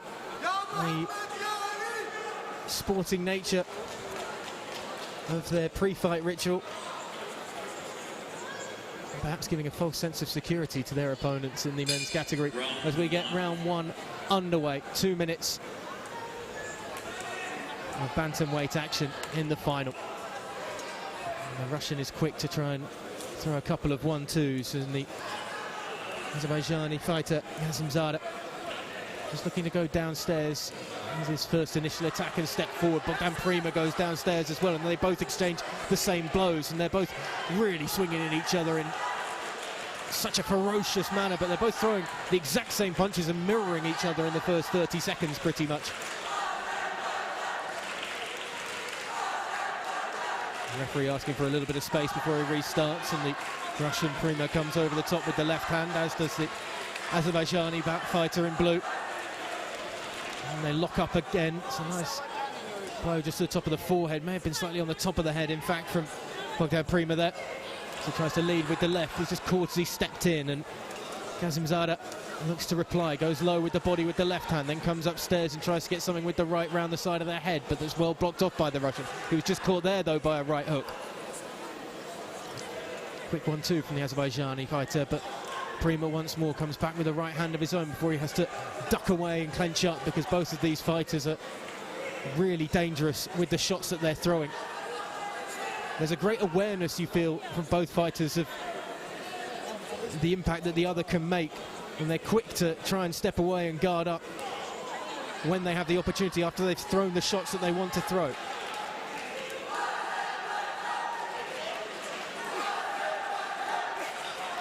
It's an interesting opening round. I thought in the first minute of it, Prima found his range a bit better than GASIMZADA. Kept it a little bit more on the outside with that 1-2, that big left hand in particular. But in the second minute, GASIMZADA's moved his upper body a bit more and managed to get his feet a bit closer. But he walked onto a 1-2 there. Good round, good round. Not much in it. I would go red corner Russia myself. I think the judges are seeing it that way as well. There's 1-9-10 in favour of GASIMZADA, but the other four are going 10-9s to the Russian Bogdan Prima. And you can understand why, as you say, in the first minute or so, he was slightly more solid in his status in the fight, but GASIMZADA is a great speed when he does throw the quick 1-2. I mean, both of them are throwing very fast punches. And it wouldn't have surprised me, to be honest, if that first round had been more of a split, because I wouldn't necessarily say that Bogdan Prima was in complete control of that. He definitely wasn't in complete control of it. I would agree. I would agree. GASIMZADA's problem is that Prima's got that height and reach on him, and in the second minute of that round, he did get to grips more, GASIMZADA, with we're getting close enough so that he could land. But what Prima's good at is taking his feet out. So with GASIMZADA, what he might have to do is go for two phases of attack. If he pushes him once and pushes Prima back, he might have to go again, which he did there. Didn't get too much success with it, but I think that might be what he has to do. One initial phase might not be quite enough. Goes looking down to the body. Once again, GASIMZADA just gets tagged there with a quick right hand from Prima. He came straight up the middle and just knocked that head back. It's so obvious when you get really caught with one of those quick jabs, because you do see the head just rock back slightly as GASIMZADA goes swinging for the fences with a right hand that came fast around the side, but Prima was able to dodge away from it just for the moment. Goes low again to keep his opponent honest. Prima just flicking that right hand around the head. Body blow from the Russian there just as they got in close and clenched up. He's able to drive something into the gut of his opponent. Neat 1-2. At least one of those, the left hand in particular, certainly seemed to connect with Prima. That was some good work, that, from GASIMZADA, because he landed the 1-2, as he did there, then just rolled out. And that's absolutely key, because a few times he's thrown a decent 1-2 and then he stood there and kind of admired his own work, and he's caught a punch back from Prima, but he's right on the borderline of range here, and he got in there with a good straight right hand, but he's got to keep moving his head. Yeah, it was a lovely right hand. Prima able to fight back with a right hand of his own, as GASIMZADA seemed to duck down, trying to get away from something over the top, and he ducked right into it. Another right just catches him in the face. A little right jab from the Russian. That's a right hook coming back the other way, though, from GASIMZADA that catches the Russian round the side of the head. Azerbaijani fighter certainly has had a better mobility at evading the Russian during this second round. In the final 10 seconds now, again, Prima swinging in air 3 times. This is a good round for GASIMZADA from where I'm sitting. I think he's boxed well in that round, and he needs to get himself back on the scoreboard there with the scorecards. We'll see in a sec if he's got any real joy there with the judges. It was a Prima round in the first round, and Bogdan Prima's got it across the board there, 10-9 to the second round. I don't agree with that. Yeah, it's surprising. I didn't necessarily think that GASIMZADA got tag too hard at all or too cleanly, and the majority of the shots that did land were Prima's head rocking back after them. There was a couple of jabs. There were a few right hands from Bogdan Prima that certainly caught, but GASIMZADA had better combinations as well in that round. Yeah, he's unlucky there. He's unlucky. He boxed well that round, as I said. He got onto the borderline of range. He was taking his feet close enough to land, but then he was moving his head. He was rolling out nicely. He wasn't standing there and admiring his own punching. It's not that Prima didn't have success. He wasn't schooled in that round. He did have some success, but I thought that was a clear enough round for the blue corner, but he hasn't got it. So we go into round 3. With the scorecard heavily weighted against the Azerbaijani fighter. As he goes down to the body with a right left and then comes up with a right as well up top. Prima though still swinging himself. Another good shot, but Prima comes back with 2 very good body shots there. His head was down a little too low. They're both at times gone looking for the body more than a lot of other fighters we've seen so far in the afternoon and evening session now here in Georgia.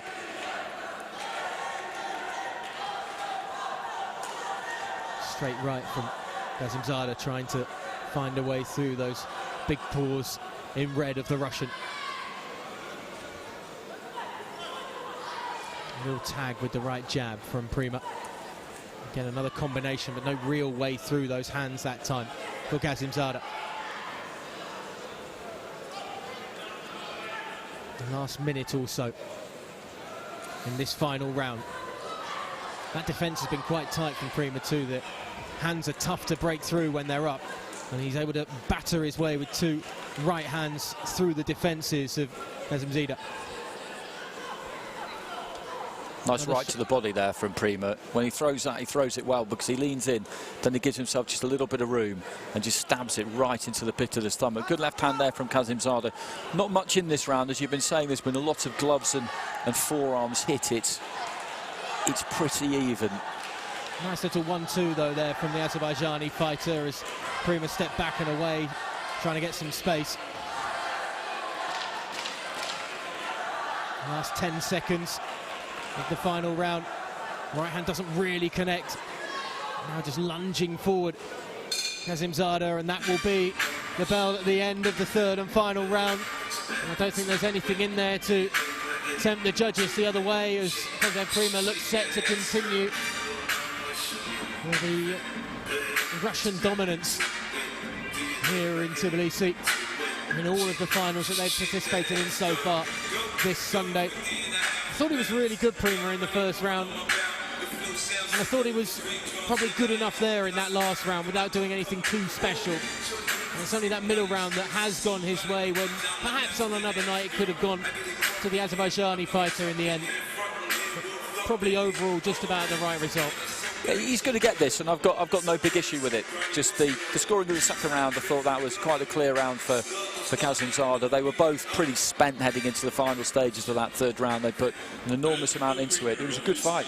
Unanimous decision is the boxer from red corner, Bogdan Prima, Russia. There's a few boos from the crowd, and there's a fair few boos coming from the Azerbaijani fans up in the back, but Bogdan Prima is the winner of the Bantamweight final here in Georgia at the EUBC Junior Boxing Championships. The night will continue. If we're going to the same pattern as the women's event, I imagine we've got some medal ceremonies up next, because we've had 5 of the 13 bouts so far in the evening session. And so far, 4 of the gold medals have gone to Russia.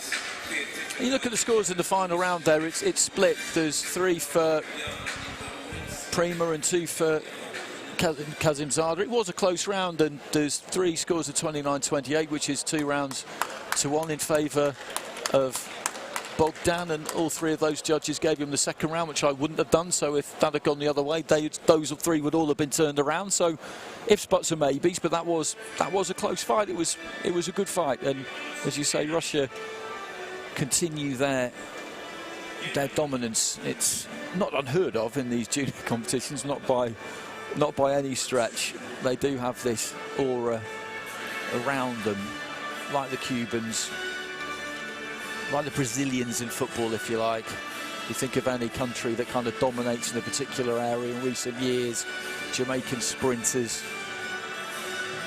In professional boxing back home in the UK, it's fighters from traveller backgrounds now. You know, they have that kind of thing going on, because in the juniors, in the schoolboys, in the amateurs, they do very, very well, and just different nationalities, different kind of boxing cultures, if you like. They can just generate this kind of vibe around them, which really helps them win.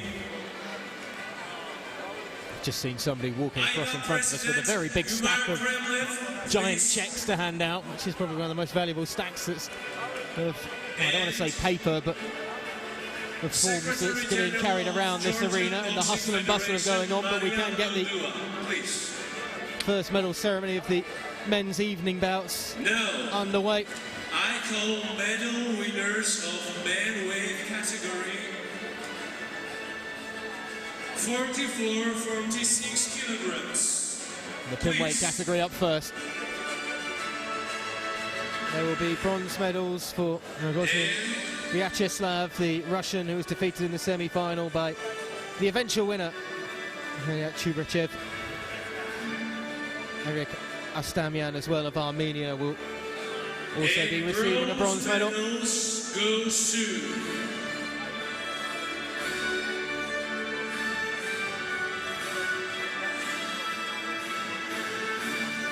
Astamian Eric, Armenia, and Rogozin Vyacheslav, Russia. Applauses, please. Come on. Not too happy. You don't feel particularly Rogozin Vyacheslav, the Russian bronze medalist. I suppose that is difficult. It's not on finals day, but you are just a bronze medalist in the Russian camp as opposed to a gold medalist. AYVAZYAN, the Georgian. Looks like he's enjoyed at least the moment and his 3 rounds in the spotlight this evening. There's still a little smile on his face as he receives his check and his trophy. But CHUBREVYCHEV, he was an excellent fighter in that opening bout of the evening. What was an enthralling fight. He just had that little bit extra quality, a little bit extra about him, and what he could throw and how he could adjust in the moment in the ring. And he takes the check for $4,000 US and that wonderful gold medal around his neck. You already see the Georgian taking off that silver medal. So we have the national anthem of the Ukraine.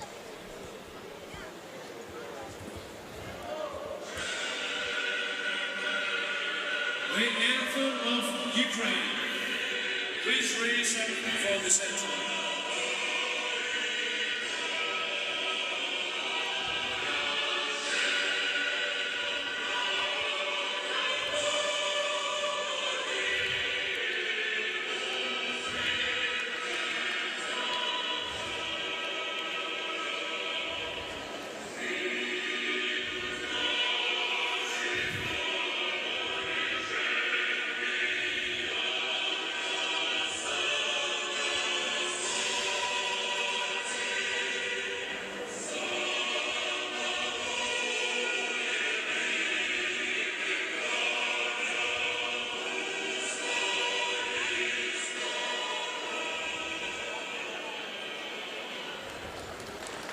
Congratulations.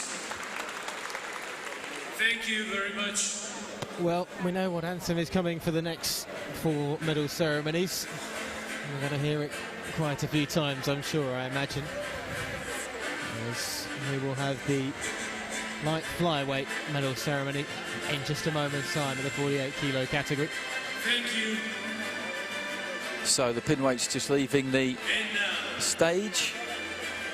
And it'll be the light flyweights up next. Medal winners of bantamweight category.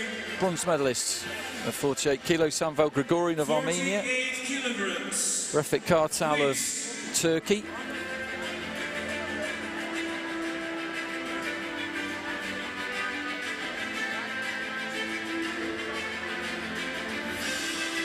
silver medalist ORUJ AKHMEDOVI of Georgia, who took the eventual winner MALIK SUGAIPOV of Russia close, like AYVAZYAN did against CHUBREVYCHEV, but just couldn't quite get over the line. None of the Georgians have quite been able to get over the line just yet.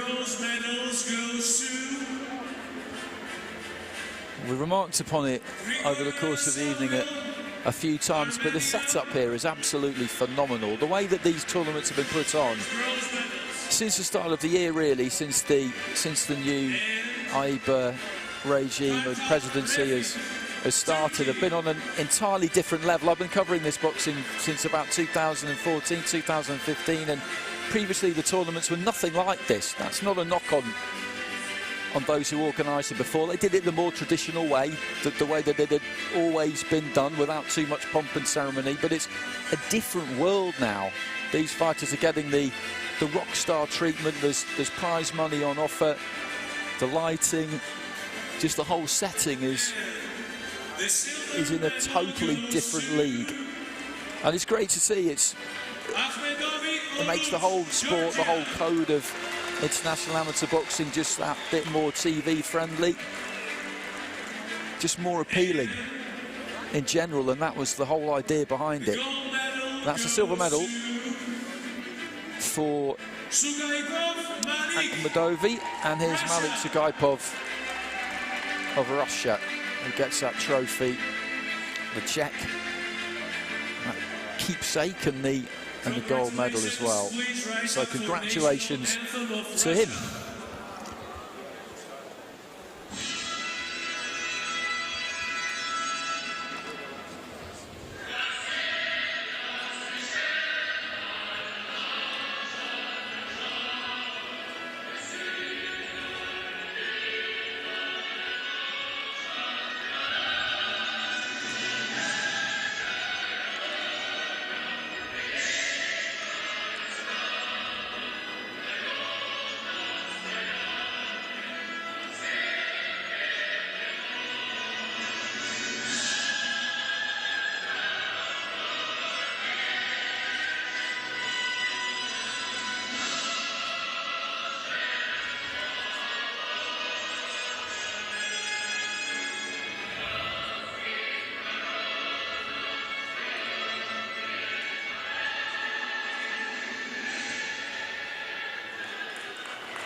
Congratulations.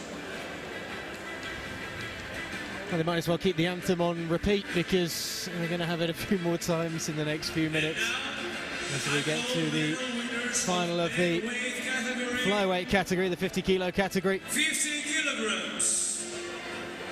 Nikita MANASIKHIN will be stood atop the podium, of course, after getting past the Ukrainian HEKTOR DUMINIK. There are bronze medals going out for the Turkish southpaw Berat Karaslan and Vitas Hatsuyu of Belarus, the beaten semi-finalists.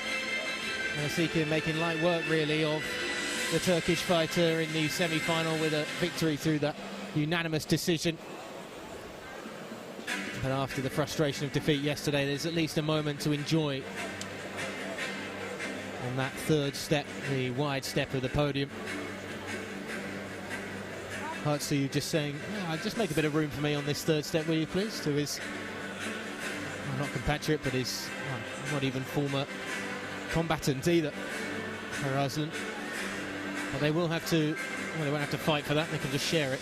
And now, presenters for this medal ceremony, I will invite Isvan Kokokovac, General Secretary of AYBA, please. The General Secretary of AYBA will be up to hand out the goodies to the fighters. Bronze medals go to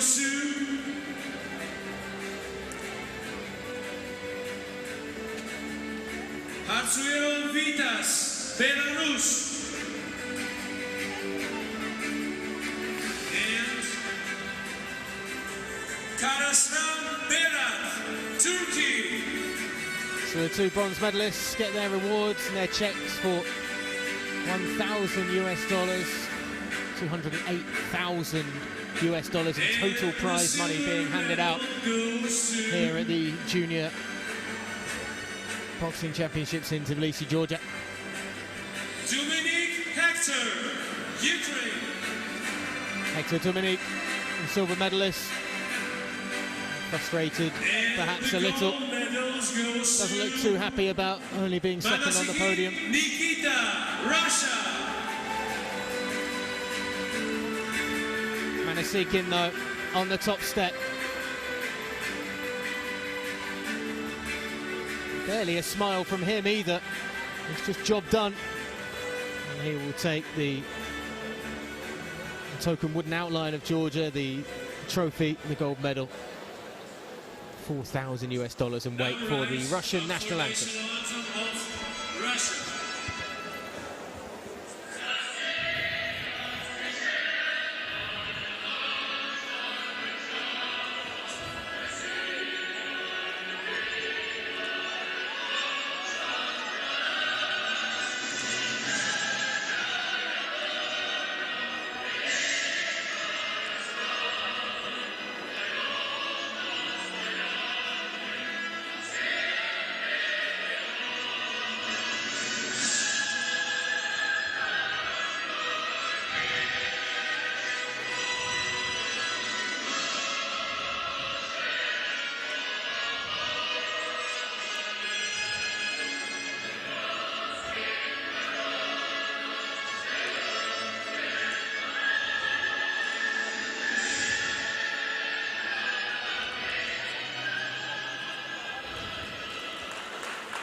Thank you, congratulations.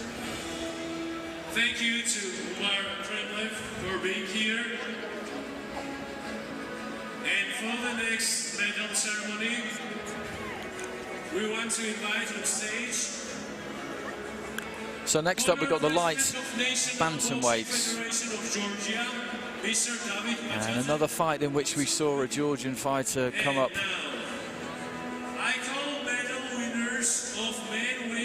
Just short. 52 kilograms. David JAPARIDZE losing his final to Igor KOLOSKOV. The two bronze medalists are Gaetano Buonocore of Italy and Yehor Kirilius of Ukraine. There they are. Ukraine flag, the blue and yellow. Italy, that flag will be flying later on. European Championship final against England at Wembley. The Georgian flag on the left there and the Russian flag in the middle. Igor KOLOSKOV with a good win against JAPARIDZE. The home crowd wasn't too keen on it, but it was the right result. So those bronze medals just being taken over to the right-hand side of the stage.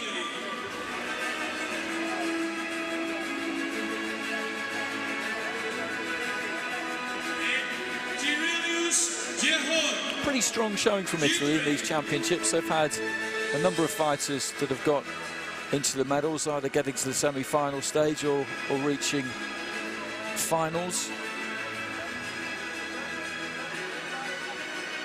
Ukraine have got one gold medal in the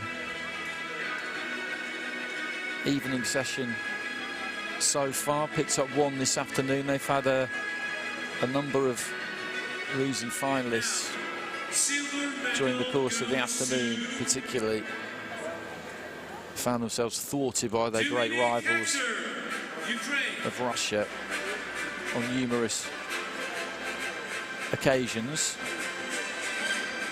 I think there's a slight mix-up with the announcement there, is there possibly? They've announced the bronze medalists. I'm just waiting for JAPARIDZE of Georgia to be announced as the silver medalist. KOLOSKOV just hands on hips, waiting patiently for his moment in the middle there.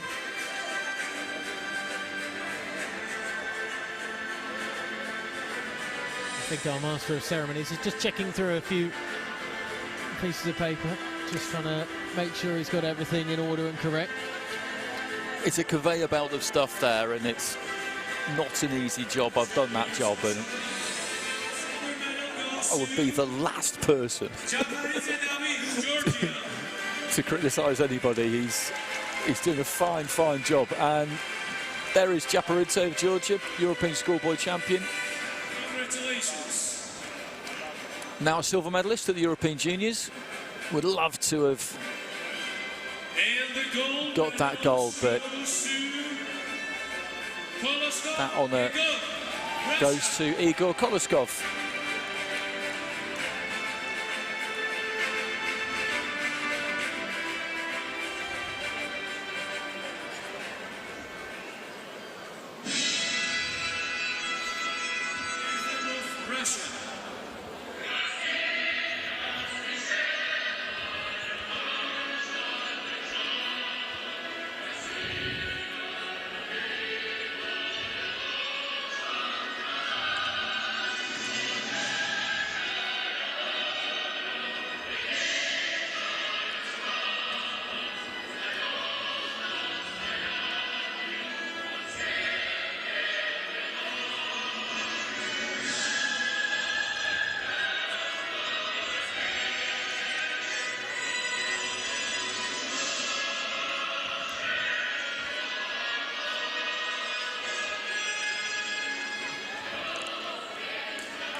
It's a full fighter's pose on that top step.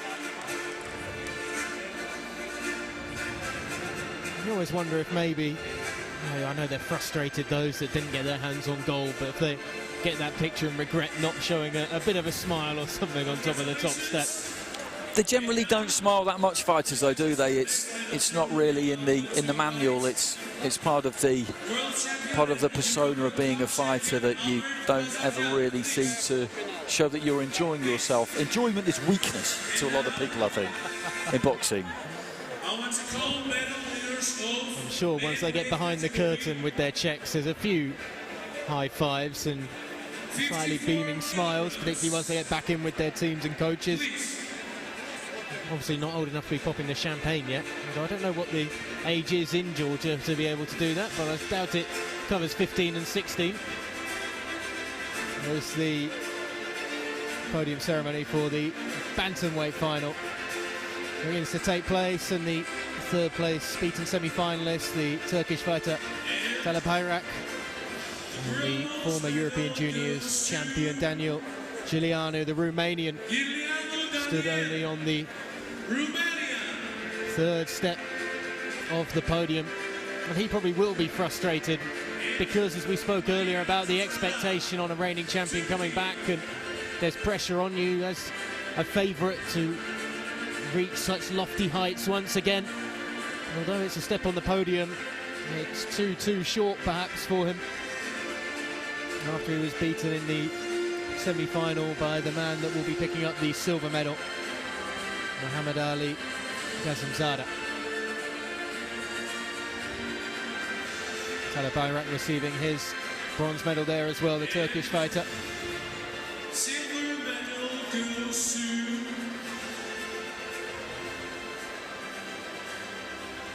GASIMZADA MAHAMMADALI, Azerbaijan. GASIMZADA takes his step on the podium then, almost begrudgingly taking that trophy and the silver medal along with it. I'm sure the prize money will provide some joy later on down the line. It was a close fight, this, wasn't it? It was a close fight. I was looking at the scores again, and they said at the end of the fight that those three scores that were 29-28 to PRIMA, which all scored the second round to GASIMZADA, if they'd gone the other way, which I thought they should have done, then he would have won. But that didn't take into account that there was one of them who scored the first round the opposite way to how I would have done. So actually it would have turned out the same result, but even closer. Good fight.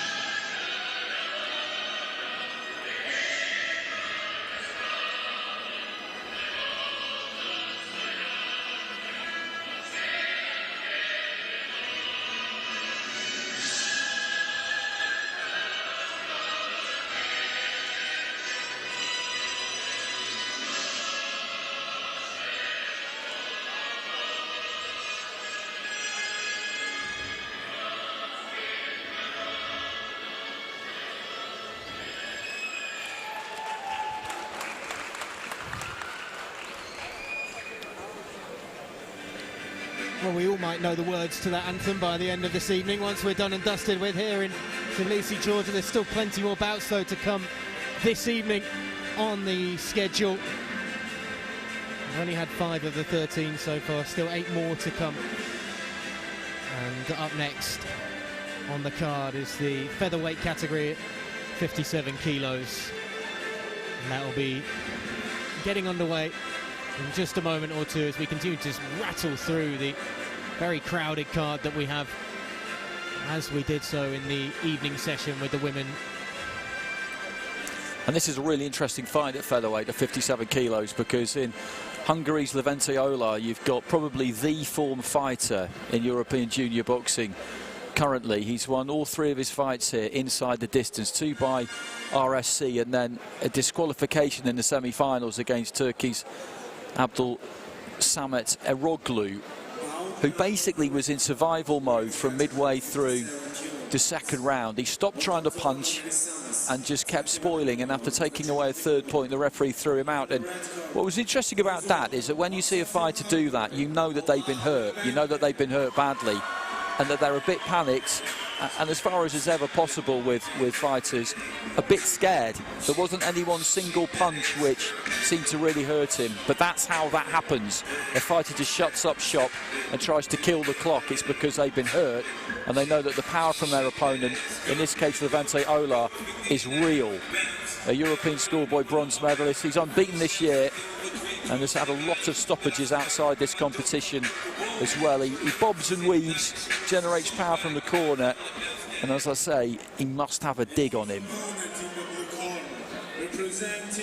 You know you're confident when you give a nod to the IVA officials desk as you make your way to the room. He's strong looking, isn't he? But he's up against Ivan Chindykov of Russia, who is a very good fighter, beat Saba Arameshvili of Georgia on a split, and then Konstantin Kostov on another split, 3-2, in a very close semi-final. It was an interesting fight. He's got a good right hand, bit of damage to that right eye there, you can see, but he gassed in that last round against Kostov after a good second round, which was a little bit of a concern. So I think this could be interesting. Should be a good fight. It's the final at featherweight. That is the blue corner, Russia, Ivan Chindykov, and across the ring in the red corner, as I said, we've got a form fighter in Levente OLAH of Hungary.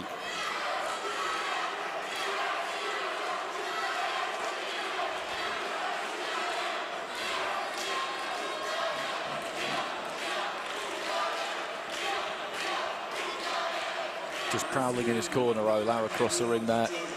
He's ready to go. Final checks from the Russians, who once again will hand over that pennant. Didn't see them do that in the female fights this afternoon, but something they've decided to do Is it tonight. the same one every single time? Slight height advantage there, you can see, for Chindykov. So here we go, featherweight final, 3 2-minute rounds. Chindykov, Russia in the blue, OLAH, Hungary in the red. And you just look at him dip low at the waist there, try and bob and weave, move that head OLAH, then climbs into a lead left hook, and this is what he does. He will use that upper body movement to get into range and then launch himself, lead left hand there. He's been caught a couple of times himself though by Chindykov early on, but he's got that kind of more pro style, you would say, OLAH, and he looks to punch hard and do some damage. Misses with a lead left hand there though. Chindykov, an experienced campaigner. If he can make OLAH miss with these single shots, that takes a lot out of a fighter. You ask any of them, they'll tell you that missing saps your energy like almost nothing else, and he hurls himself across the ring there again. OLAH looking for that big expansive lead left hook, and Chindykov tripped over his own feet there, really looking to get away from it. Strong right hand there from OLAH, and then just sets his feet and tears into the body. Be good to see Chindykov use that jab. He does vary the height when he comes in, OLAH, as we said, and maybe just jab down. Good right uppercut there from Chindykov. He timed OLAH perfectly as he came in, just brought him onto that uppercut, then does look to try and use the jab. Chindykov as the seconds tick by here, it just looks like he's coming up with a kind of plan to try and thwart this attacking approach of OLAH. And again, he looks for the uppercut. Back to the ropes there, Chindykov fired off a couple of punches into the closing stages. OLAH has very much been the aggressor here, and he has made contact with some meaty looking punches, but Chindykov has had success of his own at times. OLAH with a left to the body, then just pulled the weight onto the back foot and avoided that right uppercut. He's registered that as being something which could cause him problems. As the bell goes, I would probably expect that to go to the red corner. He was on the front foot more of the two, but interesting exchanges in the opening round. Yeah, there was the uppercut that you mentioned, and then there was the uppercut that missed, but you had a left quickly coming round the corner with it as well. As we have a look at the scores here, and it's a 10-8 from the Belarusian judge, and then 10-9s elsewhere across the board to OLAH in the red corner. And that 10-8 seems a little harsh. 10-9s would be far fairer across the board for the Hungarian fighter, who, as you say, was far more... I mean, the opening exchange where he came out with that left hand and really just rocked his opponent straight from the get-go. And the power that he's quite clearly got as he gets low and winds up into shots is just awesome to watch when you're this close to it as well, and you can hear and feel every shot. It was an OLAH round. It was an OLAH round, no argument with that. It was never a 10-8. Belgian judge returning a 10-8 there, but... So it's in the books and it's gone in favour of OLAH. But Chindykov was coming up with some answers towards the second half of the round there. That was the point that I was making. He did have some success. He found that uppercut. He doesn't look panicked. He doesn't look intimidated. And a lot of OLAH's opponents have been in that mould in recent weeks during the course of this tournament too. But there's a good left hand from him again there. He just twists to the left, uses that core strength and uncorks it. Tries to throw left hand there, Chindykov, and OLAH just able to take his feet back. It'd be good to see him throw a few more straight shots, Chindykov. I was asking for the jab in the first round, and you would have to aim it around about the chest, kind of throat area, because if you throw it there, then you've got a much better chance of making contact with it. A little bit of a nick under the left eye there of Levente OLAH. Doesn't look to be anything too serious, just waves that right hand and throws the left. But you see him just constantly stalking across the ring. He's always walking his man down, and that imprints on the memory for the judges at ringside that you've got someone here in Levente OLAH who is looking to get to his opponent and do damage. He doesn't just want to win, he wants to win by stoppage. That's what he's looking for. Chindykov, though, is finding punches more in this second round as well. OLAH's gone to the body a few times as well with that right hand. He did it a couple of times in the first round, and again, especially when they've got close at times, he's just put a little dig with the right hand down in towards the body of Chindykov.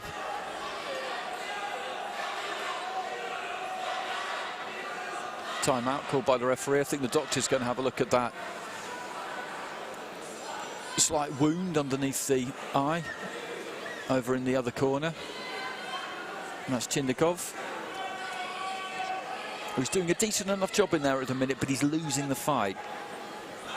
He's going to have to start taking some risks, I think. We're all towards the tail end of round two, and I think OLAH's going to get this one. Chindykov looking to finish the round quick there. Let his hands go, took a bit of a step back, and then threw the right hand. The referee getting involved. I'm not exactly sure why.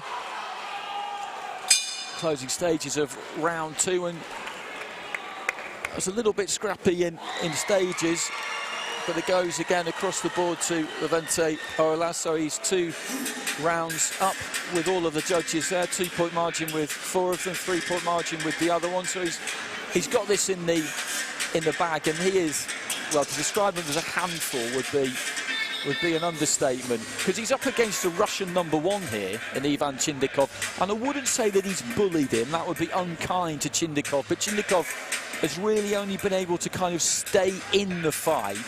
He's never really looked like he's capable of winning, and you do not say that about a Russian very often. I mean, you can sense in some ways some of the desperation, because Chindykov at times has really, I mean, it's a cliche phrase, but thrown for the fences at times. Like, he's swinging wildly towards the head of OLAH at points. But it's so odd to see Ola just kind of like a bull to a red flag, just racing forward and being so aggressive, and that's such a good left he's landed there as well. He just wants to land big shots, and you look at that upper body movement, it's still going now in this third round, and you might look at it and think, well, these are 2-minute rounds, so it should. A gum shield has come out there, so the referee will stop. But the way he fights, this is physically very demanding. That lateral movement, turning at the waist, dipping at the knees, taking that head down, dropping your height. It makes you difficult to hit as you come in, and it gives you that kind of explosivity. I think anybody who gets in with him will discover that he hits harder than they probably think he will. Looking for a massive right uppercut there, CHINDYKOV, and the referee saying that he maybe hadn't given the instruction to start boxing. It looked like he had to me.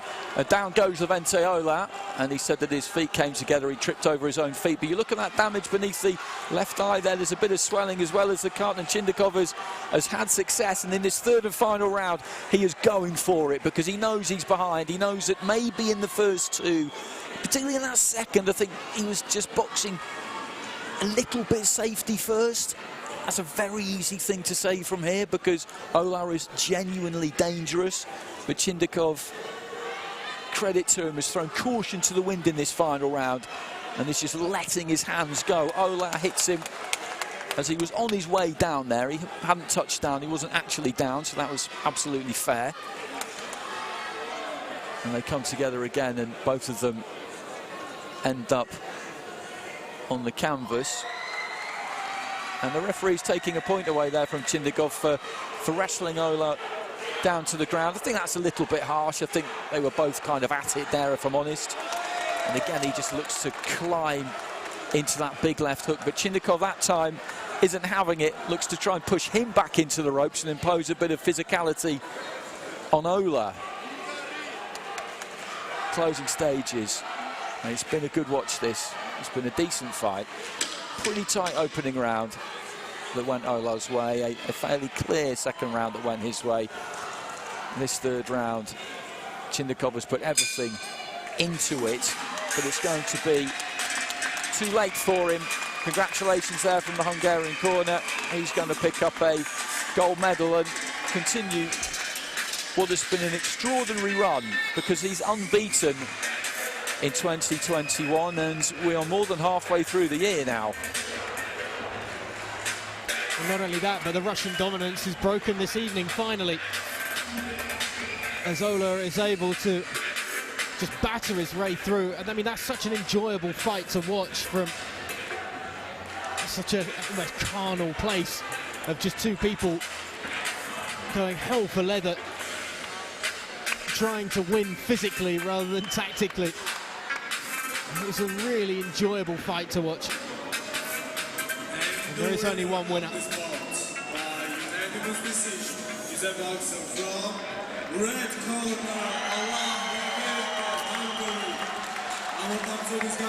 And he gets that final round 10-9s across the board, and there was the point deduction in there as well, so it's finished 3-0, 30 points to 26 for 4 out of the 5 judges.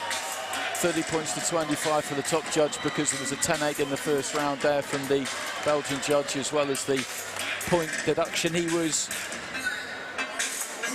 favourite going into this bout, and as I said, you're not often on the right side of the odds when you're up against a Russian in a junior tournament, but he's absolutely flying at the minute, Levente OLAH. I was tipped off about him before the start of the competition, and to win by stoppage twice, then by DQ, which was essentially a stoppage really, because he caused the opponent to foul out basically, and then in the final there he's beaten a good fighter in Ivan CHINDYKOV. So congrats to Levente OLAH.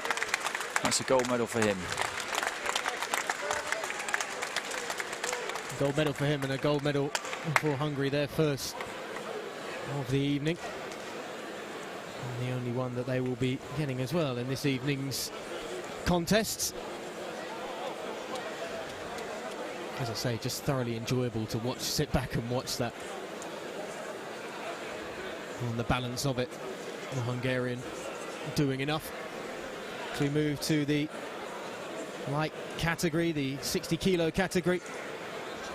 And there is a Georgian in the mix who doesn't have to face a Russian, and so we'll feel that there's a chance to finally bring home a gold for Georgia. As it is the Ukrainian Bogdan Chedluk to try and get through as Dema Kajaya comes to the ring. Southpaw fighter, the EUBC European Schoolboys champion, beat Mohamed Enes Kaynar, the Turkish fighter, in the semi-final on a unanimous decision. He's got really good head speed and very good movement in the ring. Showed that off in his semi-final. It's a very, very dominant performance. And Kajaya was one of the favourites for this tournament before it even started, so it's no real surprise to see that he's made his way to the gold medal bout. Everybody that's watched him has said that he's used his boxing smarts throughout every single bout to better his opposition.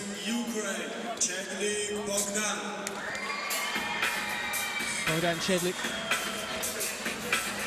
and makes his way, another EUBC European Schoolboys champion, and a victory over Kirill Stankiewicz. It was a unanimous decision in the semi-final. Very good little fighter to watch. He was able to burrow in close and use a lot of power during his semi-final, getting in low, getting underneath, and then coming up strong and shooting from the body from close range, but still, as I say, able to generate a lot of venom in the punches that he was throwing in that semi-final. It was a semi-final that really was never in doubt. But it's a great opportunity this now for Georgia to finally pick up a gold medal here this evening. And you can already hear that the home fans are starting to gee on their fighter.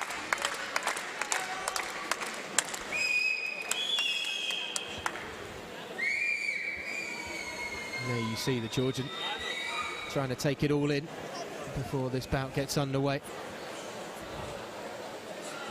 It looks like he's trying to be relaxed, but there's still a bit of a stiffness about his shoulders as he stood there. As the Ukrainians present the pennant to the Georgian camp. A little touch of gloves as well in the middle, and we can finally get down to business of the lightweight category final here in Tbilisi, Georgia, with the Georgian fighter Kajaya in the all red, coming out of the red corner. Chedluk, the Ukrainian, in the all blue. And the Georgian looking to lead off with that right hand, the southpaw. Just darting it inside, doing what he did in the semi-final, just keeping that right hand moving quite a lot. Throws it up and almost zigzag it like Zorro in front of his opponent at times.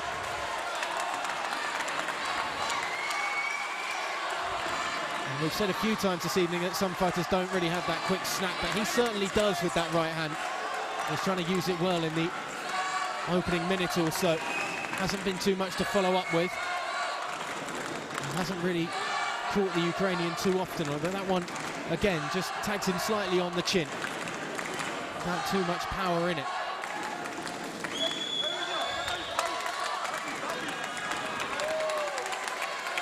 And that's a better right hand from the hometown boy in red.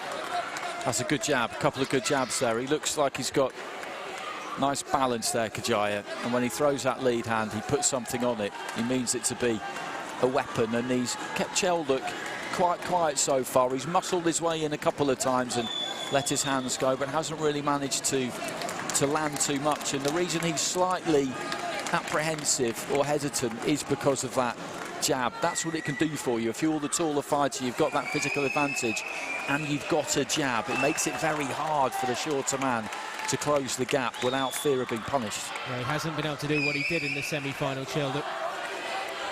Hasn't been able to get in close just yet. And just when you think the right's the problem, the left starts to come as well now for Kajaya. And a very good opening round for the Georgian in just establishing himself as the dominant presence inside the ring. And the first round is in the books. A touch of gloves as well as they go back to the corners, but you have to say Demo Kajaya was really good in that opening round. It split 4-10-9s to Kajaya. Sheldon, though, still getting a 10-9 his way. So not quite the perfect opening round for Kajaya, but it looked pretty good from where I was sat.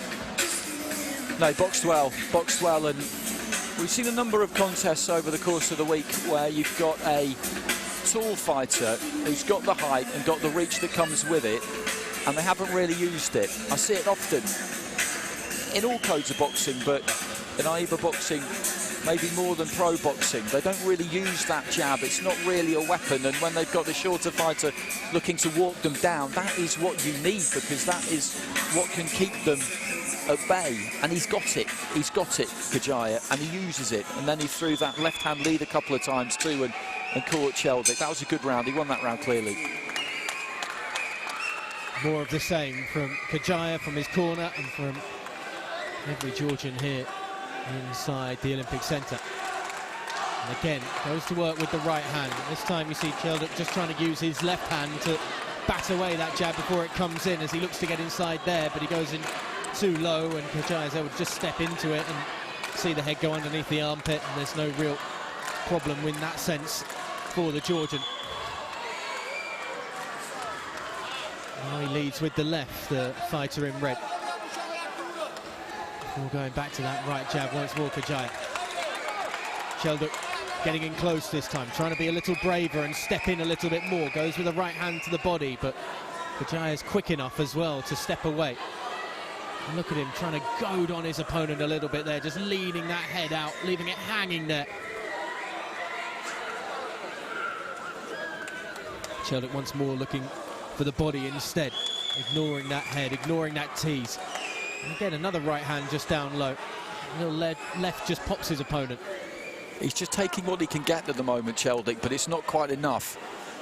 He's nicking the odd punch to the body, but he's moving that head pretty well there, Kajaya. And what Cheldick really needs is for Kajaya to pull back in straight lines, because then he can step on him and then step on him again, but Kajaya doesn't do that. He keeps him moving, keeps him turning, and it makes him difficult to catch. It's a good disciplined performance this from Kajaya, because he won that first round boxing to a plan. I make him winning this second round boxing to a plan, not quite as clearly as the first, but it's good discipline. Couple of rights just a moment ago, and then a left as well round the side from Kajaya.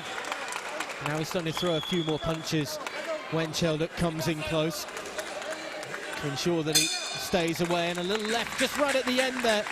Just after Kajaya was caught, it was basically right on the bell that the left caught his opponent. And that seemed a cleaner shot of the two of them as we get set and ready for round 3 underway, and the scores on the doors give it to Kajaya. 10-9s across the board. And the Georgian fans are very optimistic now that their first gold medal is going to be coming this evening. That was his round again. He did better in that round, Cheldick, but just didn't quite manage to do enough. That's a good example there. He gets close enough to land the right hand, then pulls his feet back out because he doesn't want to be too greedy. Then just a few seconds after that, he got into range, committed, kept his feet in there, and whilst he did that, 2 or 3 punches came back. You see there, that right hand pull back worked for him, and then he just stays on the inside a little bit too long. He's in with a difficult fighter to beat here, Kajaya, because, as I said earlier on, we haven't seen this too many times. You haven't seen someone, a tall fighter, really make the most of their physical advantages, and that's what he does. He's doing it impressively as we move into the third and final round. 2 minutes away from a gold medal for Georgia here in the capital Tbilisi as they exchange a few blows each.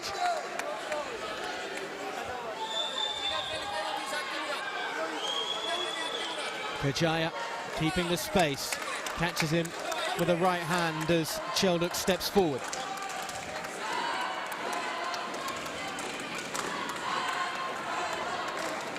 Cheldick going down low, but there's no real physical contact with the shots he fires. And once more, Kajaya just throwing a couple of jabs at the gloves that are right up of the Ukrainian. And again, able to step away from the problem when it gets in close and just sidestep it and keep the space. Head needs to be nice and up from the Ukrainians, indicated by the official. Kajaya ducking away from a swinging right hand, and then as he moves and tags with a right of his own. 50 seconds to go. Again, it's another round that the fighter in red is fairly in control of. Landed a couple of blows straight down the middle from each hand before he ducked down, and we had to pause for a moment. Another sidestepping right that he's used a couple of times in this third round. A little more adventurous from Chelduk as he shows a little more desperation in the last 30 seconds or so.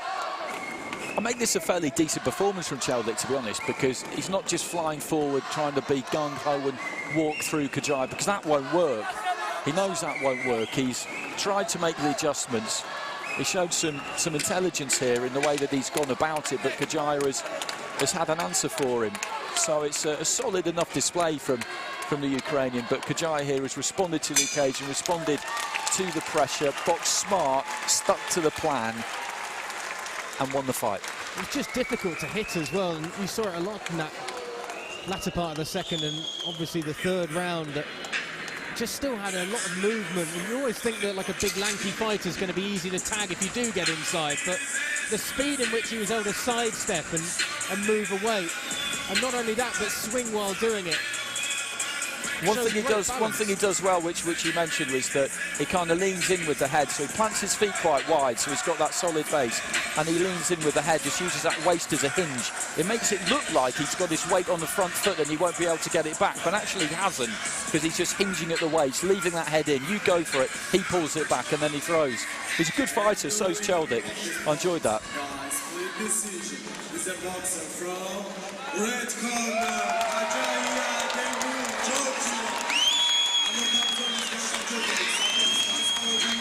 Listen to the reaction in this arena as Georgia picks up its first gold medal of the evening. Jamil Kajaya then will be stood atop the podium for the host nation. And a very good performance indeed, one on split decision.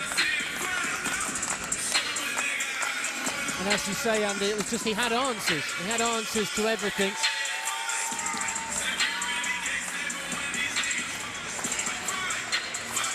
And he was just a very, very tricky, I think would be the way you describe him, as somebody to try and deal with. Just difficult in so many aspects of the fight. It's a good performance, and as I said a couple of times, I like it when you see a fighter with the natural physical attributes he's got do what really they're supposed to, which is use that reach, have a good jab, throw the 1-2. And he did all of that, and he did it effectively. And it shows that if you can do that, you can keep it on the outside and make yourself difficult to hit. Bout number 301, weight category 63 kilograms. Samazmerte ortamza, Tuniki category 73 kilograms. Into the red corner, please welcome boxer from Italy. So this is the light welterweight division, 63 kilos, coming to the ring, to the red corner, Samuele Guyotta. Beat Adam Kaif of Israel by unanimous decision in the semi-final. And he just overwhelmed him, really, the Italian. He's tall, he gets in and out well, he's busy, fights at a high tempo. And looked a pretty good all-round package.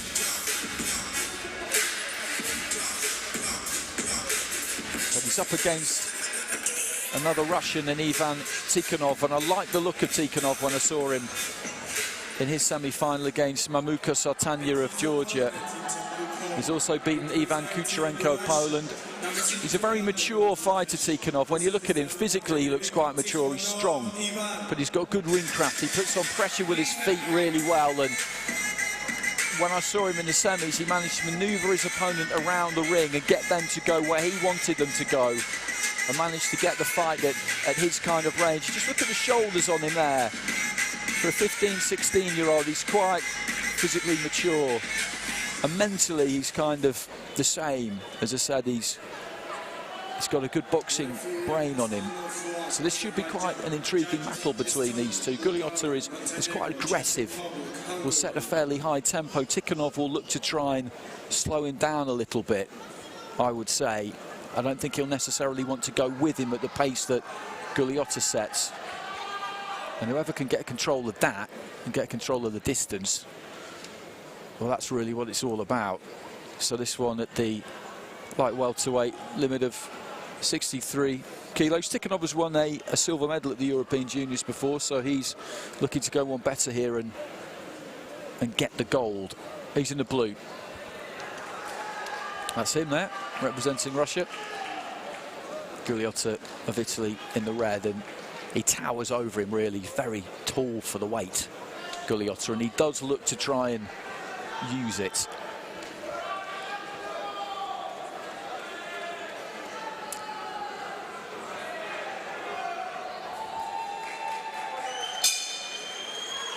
So two orthodox fighters here. Gugliotta, Italy, red. Tikhanov, Russia, blue. Gugliotta, he's got a bit of that fast twitch about him, a little bit of nervous energy going on there. Slightly tense style at times, but I don't think that's because he's nervous, it's just the way he does it. Turning southpaw very early on here, Tikhanov. Looking to just inch forward with that front foot, and that's what I was talking about. He's just on you with that front foot, taking your space, putting you under pressure. Back to orthodox now, just edging you backwards, manoeuvring him back towards the neutral corner there, Gugliotta. Just making you feel like you're under that bit of pressure. Gugliotta just using the jab, and that could be key for him. Single right hand there from Tikhanov. He's quite sparing with what he throws. Left hand to the body there, just stole that one. Again, just switches stance. Left hand on the inside, caught Gugliotta standing quite tall. He wants to be careful he doesn't pull back out with his chin up in the air, the Italian, or he could be in a little bit of trouble. Tikhanov switching stances mid-combination there almost. Left hand to the body. Just short with the right there, Gugliotta. Tried the uppercut as he was backed up to the ropes, which might not be a bad idea for him. Head's almost cracking together on the inside there.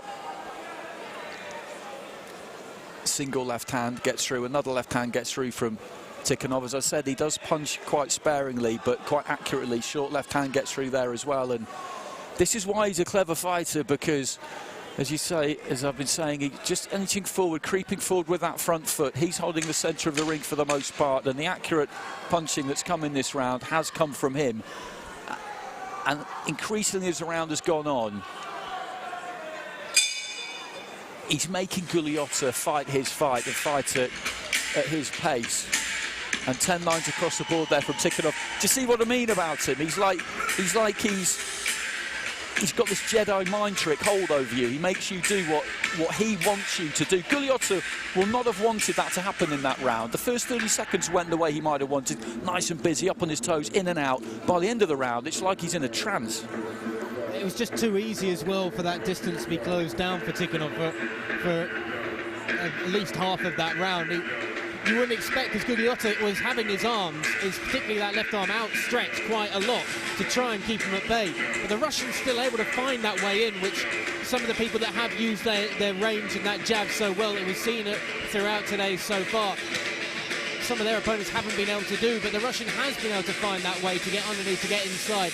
This now needs to do more when he gets there, because it's still just quite often getting limited into this thing, another clench, or not really getting anything too clean off. But you feel if he's now got that ability to get inside, then he can start really starting to put some blows into the body and those short, sharp, dangerous punches. So it's the second round. Gugliotta of Italy in the red, Tikhanov of Russia in the blue. 10-9 with all the judges to Tikhanov in that opening round. I'm not sure he will be all that more expansive in the second.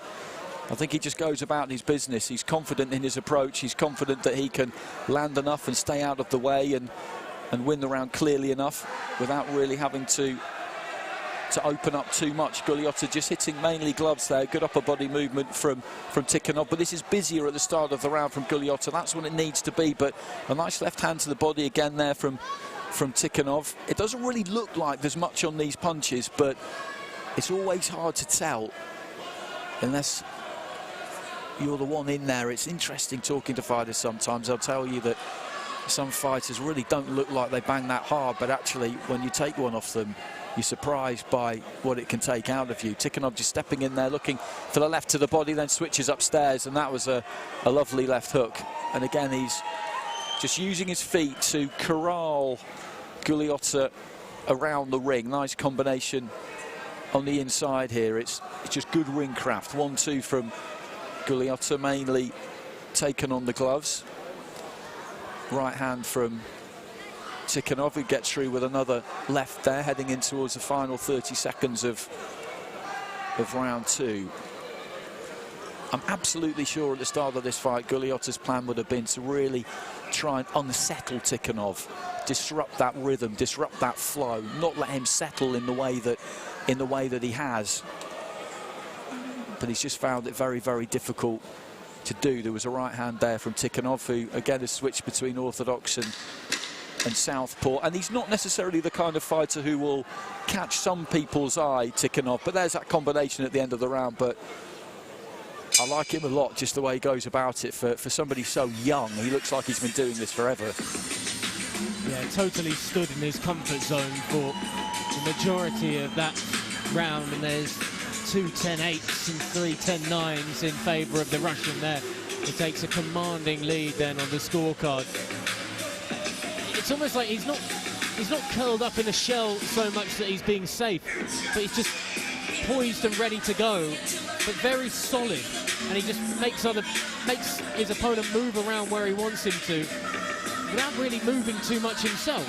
It's quite weird that he's got his opponent where he wants, but he hasn't really made much of a movement to move him in that position at all. That's the skill, that's the ring craft. It's the use of that front foot. He's on top of you with it. He's on top of you with it. He just takes your space, just moves you this way, moves you that way, sets you up. He's just a really, really clever fighter. And he's got a good lead here. 1-2 runs out of 2. There was a 10-8 in there as well. And Guliota of Italy, look at that nice wide stance. He's got some height to him. He's got that reach. He hasn't really shot that jab out, but then as soon as he jabbed there, Tikhonov went straight over the top of it with the right hand, because he can tend to bring that jab back quite low, Guliota. And as soon as he threw it, the Russian went right over the top of it. Almost seems at times when you watch him as well that he has longer arms than you think he does, the Russian, because they're always right down at his side, and rather than reaching out too often. And then when he throws it, it's got a lot more extension than it initially looks when he's in that sort of position that he is now. Again, just backing his opponent up to the blue corner there. Guliota throwing 2-3 jabs there. They're punches really that are just designed to try and keep Tikhonov off him into the second minute of the round. Swapping punches there. Left hand landed from Guliota, but a right hand landed from Tikhonov, and just a minimal movement of the head there from Tikhonov. Slipped to his left hand side, through the left hand.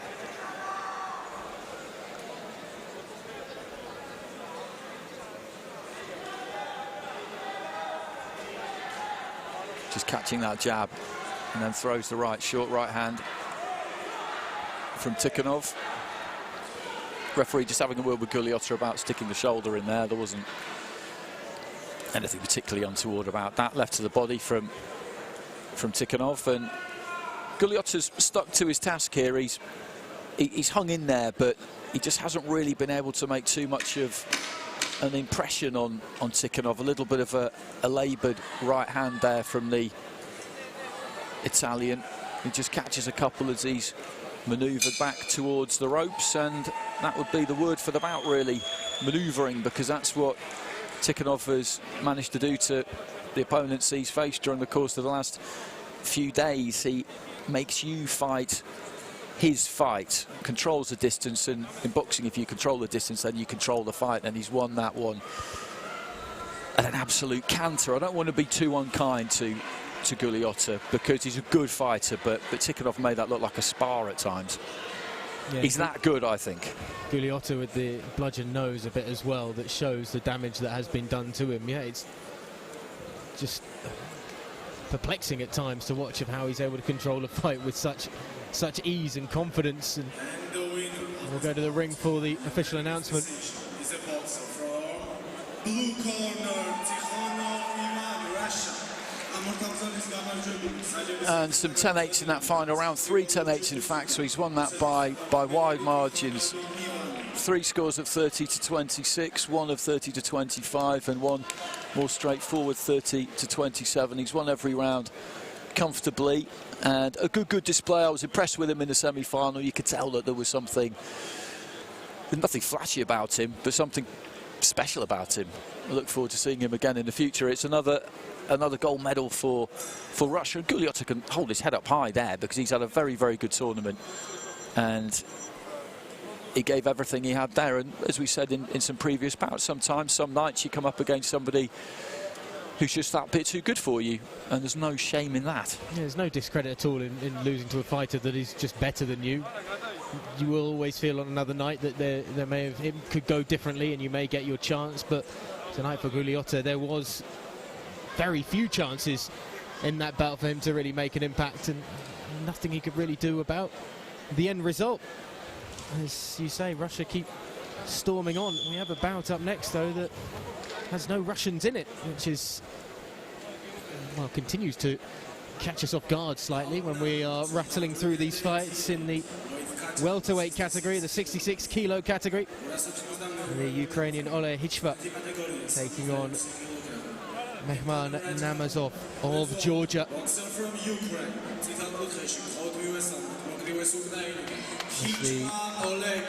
the Ukrainian Hichva makes his way to the ring. He had a rather tough job on his hands in the semi-final after a fairly iffy opening round, to say the least. He was utterly dominant in the second and third round. It was a slow start, and there was no real reason for it against the Hungarian LEVENTE in the semi-final. And Hichva will hope that he's learnt that lesson, I suppose, from the semi-final, and there are no mistakes this time in how he approaches the beginning of this bout, and he's able to assert himself well straight away from the opening bell. But he is going to be battling not just the fighter but the crowd as well, because the man in the blue corner is Mehman Namazov of Georgia, who was able to get past Guram Gagiev of Russia. Not with a unanimous decision in the semi-final, to say the least, the 4-1 victory on the judges' scorecard. Namazov was, to put it any other way, would be certainly incorrect. He's just a wild swinger and a wild fighter in that semi-final. It was utterly erratic and uncontrolled at times in his approach, and he was rushing around and rushing into blows and flinging whatever he could. Really high energy fighter, and it paid off eventually over the 3 rounds. And it will be interesting if that's the exact same approach that he takes as he steps into the ring and gets himself prepared to try and win Georgia their 2nd gold medal of the evening. He's strong, isn't he? You look at him across the ring there, you look at the back on him. Shoulders just taper out from quite a thin waist. He's well put together. As we said earlier, at these ages, at 15, 16, you can have quite a big physical difference between fighters because development rates are different. We all remember that from when we were younger. You'd play sport against some 15-year-olds, and some would look like boys, others had full beards and looked like men. It's just how it goes sometimes.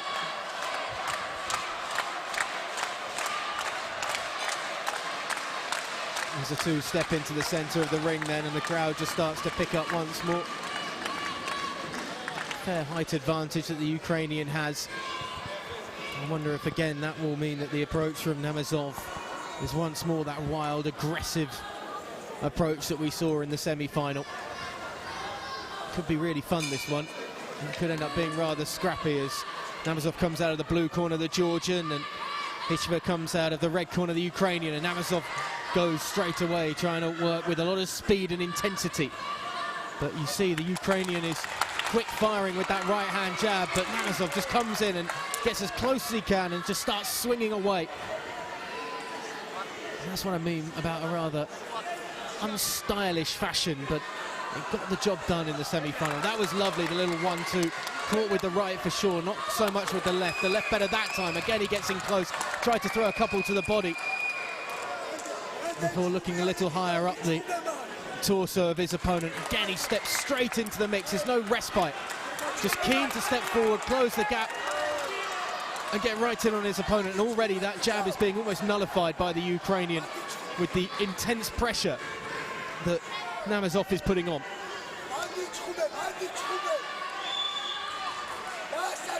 Both in the southpaw style. The Ukrainian again can't really tag with that right hand. Namazov in that style, he's going to step into some shots for sure, as there's a warning just about the elbow there of Hitchva. Namazov is going to, as I say, walk into the odd right-hand jab, but look at that right that comes following. It's a good rebuttal, though, from the Ukrainian. A little right pop to keep him at bay and keep the distance. A good left as well from the man in red, but Namazov still buoyed and pushed on by this crowd and keeping the intensity as high as he can with 20 seconds to go. Caught a couple of times there with the right jab, and again on the top of the forehead, as suddenly Hitchva's finding some joy in the latter part of this first round. Hitchva trying to, after getting stalled with the right, throw the left as the follow-up. He's just able to keep that distance a little bit more. It's not as easy for Namazov as it was in the start of the opening round. It's an opening round that's entertained, but anybody that's watching will see exactly what Namazov's plan is, which is just to get forward as much as possible. The judges are split. It says 3-10-9s for Hitchva, 2-10-9s for Namazov, Andy Clark. I can see that. I could have seen that the other way around as well. I think the split scoring is right, because towards the end of the round there, as you said, Hitchva just managed to pull his feet out a little bit and back up when Namazov was steaming in towards him, and managed to catch him on the way in. It's not an easy thing to do because the Georgian comes in at pace, but he doesn't really move his head. He's of that school that says to you, I am going to land on you. It's just a question of how much you can manage to land on me. He's almost using his flying fists as his first line of defence when he steps in, isn't it? It's those come first, and if those can get the opponent on the back foot, then the sting of whatever they're going to throw to try and reply to my aggression isn't potentially going to be as powerful as it would be. And I can get through that, and I can keep my fist going once I get nice and close. As once again, Hitchva starts to try and use the right hand and start this second round where he finished the first round. Namazov again swinging, but this time it's less impactful. He's kept away as Hitchva's able to sidestep and once more just retain the gap. Namazov might have to time his approaches a little more rather than being so aggressive all the time. And you see here, when there's distance, it's really difficult for him to get anywhere close and get any power or real contact with any of the blows that he's firing, the man in blue. What he doesn't want to do here, the Georgian, is stand on the borderline of range where Hitchva can reach him and he can't reach Hitchva. There's no profit at all in being there. He needs to be all the way out where his opponent can't reach him, or all the way in. Very sensible boxing there from Hitchva as well. Had his man in the corner, threw the 2 or 3 shots that he needed, but as soon as Namazov started to reply, stepped immediately out and away from danger. Something that we didn't see in the first minute or so of that first round. Hitchva tried to almost go toe-to-toe with his man when he got inside, and again the Georgian isn't really getting the reach that he wants. He seems to be gassing a bit, actually, looking at him, Namazov. It's an easy thing to happen with your approach, particularly when you start taking shots as well. When you're high energy and it doesn't work, you can go slow very quickly because you're drained as well by the shots that you take. 20 seconds to go in this second round. You feel the Ukrainian has had a really good round in this one. It's a good left as well. Catches round the side, then he went looking downstairs too. Namazov a little better, looking for the body of Hitchva. He doesn't have that same intensity as we're in the final 10 seconds of this middle round. And it's 10 seconds that they stay locked in on each other. But at the moment, OLAH Hitchva, the Ukrainian, seems locked in on what he needs to do in this gold medal bout, and he takes the judges a clean sweep of 10-9s across the board in favour of Hitchva. That was the only way you could go with that one. That was a dominant round there for Hitchva. I think Namazov has run out of steam and maybe at the same time run out of ideas a little bit, because when the intensity was really high in that opening round, he had enough success to get 2 of those cards, could have got 3. The fact that he only got 2 is quite key now, because his opponent has got a 2-point lead on 3 cards, which gives him almost an unassailable lead. If he managed to get 1 more card in that opening round, Namazov, then we'd have 3 19-19s and he'd still be in it. As it is, he needs something huge or some points deductions. And as you said, on another night, it could have gone that way for him as well in that first round, but it wasn't to be, as Namazov and his trainer just a little slow to get out from the corner. But we can get round 3 underway, and as you say, Andy, something special needed from Namazov, who looks far more drained of energy than he was in the opening round. And as I said, in that semi-final, it was that sort of intensity that he was able to produce for large parts of it, but he just never took the shots that he's been taking in this final, in that semi-final. And as you rightly said, that empties your tank, because this is a hard way to go about your business. This is a tough way to fight for Namazov. It's probably the way he's always done it. I'd imagine it's the way he will always do it. He is very young, though. They can teach him a few tricks yet. He's not completely set in his ways, but it takes a lot of energy. But you've got to avoid getting hit quite as much, because, again, at this level, that's what will happen. You will overwhelm opponents at national level, and he's got all the way to the final, and huge credit to him for that. But he's up against a skillful and physically strong and big opponent here. He's managed just to back up, as you said in the first round, give himself that bit of room and hit him solidly as he's on the way in. And HEKTOR as well. You see now it's a lot easier for the Ukrainian to dodge the advances of Namazov, because they're that little bit slower, and there's that a little bit less intensity in them. We've seen it already in this third round, his ability to sidestep or just take that 1 step back away, so that once more the Georgian is punching at air and not able to land. And even now HEKTOR has been able to add a couple of tags as well as he stepped away.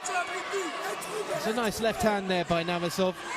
Just finally found a bit of range, but 20 seconds or so left in this final round. It's not going to be enough as he now starts to swing once again and starts to go reckless, and HEKTOR once more just steps away. Little tag as well as he moves just to the side of his opponent, and they clinch up. And the last few seconds are going to finish like the second round did, with them locked with each other, but they're not going to be locked on the scoreboard, because that's a very impressive performance from OLAH HEKTOR, who weathered the initial storm well and reacted intelligently to the situation that presented itself to him, and was able to read and react in the moment in that first round. And once he'd done that and established the way he wanted to go about it, there was very little really that Namazov could do, because plan A wasn't working, and as you say, there wasn't much of a plan B, if any at all. That's it, and there aren't too many details on Namazov. It might be that that's really one of the first times, or possibly the first time, that it hasn't really worked, or that he's come up against somebody who really was just able to make those adjustments and deal with it.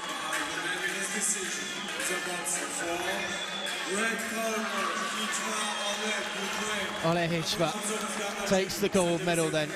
See what it means to him as well. The Georgian is looking pretty devastated, and you only feel for him, because he did give 110% throughout the fight and gave every last drop of energy he had. But the Ukrainian corner is jubilant there. And HEKTOR is loving his moment in the spotlight as well. He really wanted that, and you can see that he's elated that he's managed to pick up the gold. And a wonderful moment. We haven't seen that too often from the fighters at all, but that display of emotion is great to see from the youngsters. That's great. I love that. I absolutely love that. And you look at the scores there, and he got his most return when he was at his most energetic, when he was most full of gas, which was round 1, Namazov. And then after that, HEKTOR just took over. Good technical fighter. As I say, when you watch them boxing there, they've got so much, their ring IQ is that high, some of these fighters. You forget how old they are. It's only when they pull off the head guards that you remember that these are boys we're watching this evening, girls that we were watching this afternoon, but they're so well drilled, they're so well practiced. They've been doing this a long time. They look so at home in the boxing ring. It's great to watch, and brilliant to see what that gold medal means to him. And I think, by the look of it, we've got some medal ceremonies coming up. We've had 4 fights, I think, since our last round of medals. So they're breaking with protocol here. So far we had 5 and then 5 and then 3. Then we had 5 and now 4. I didn't agree to this, but... It's a good job we're on the ball, really, isn't it, down here at ringside? Although I imagine it's a request of the Italians to try and ensure they get back in time for the European Championship final as well, so they can watch that and get back to their hotel or wherever they're staying this evening. So featherweights will be first up by my reckoning, the 57-kilo division, where we saw a good final between Levente OLAH of Hungary and Ivan Chindykov of Russia. OLAH winning it convincingly and continuing what has been a pretty extraordinary year.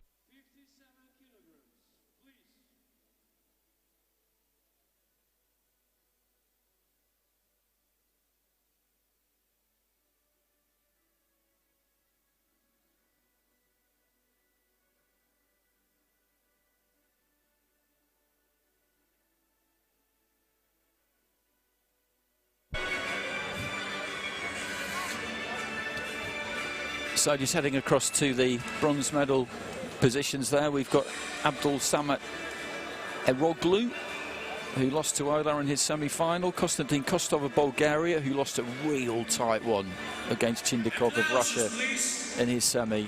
And then on the left-hand side there, Chindykov, the silver medalist, and in the middle, the aforementioned Levente OLAH.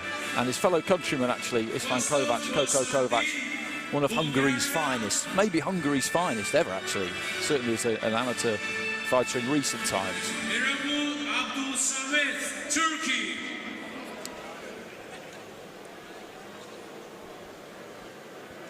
Abdul Samad Eroglu.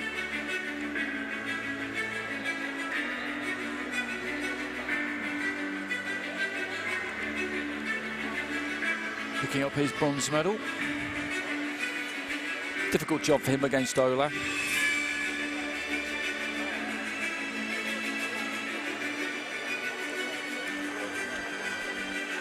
And the silver medal goes to Chindykov, our Ivan.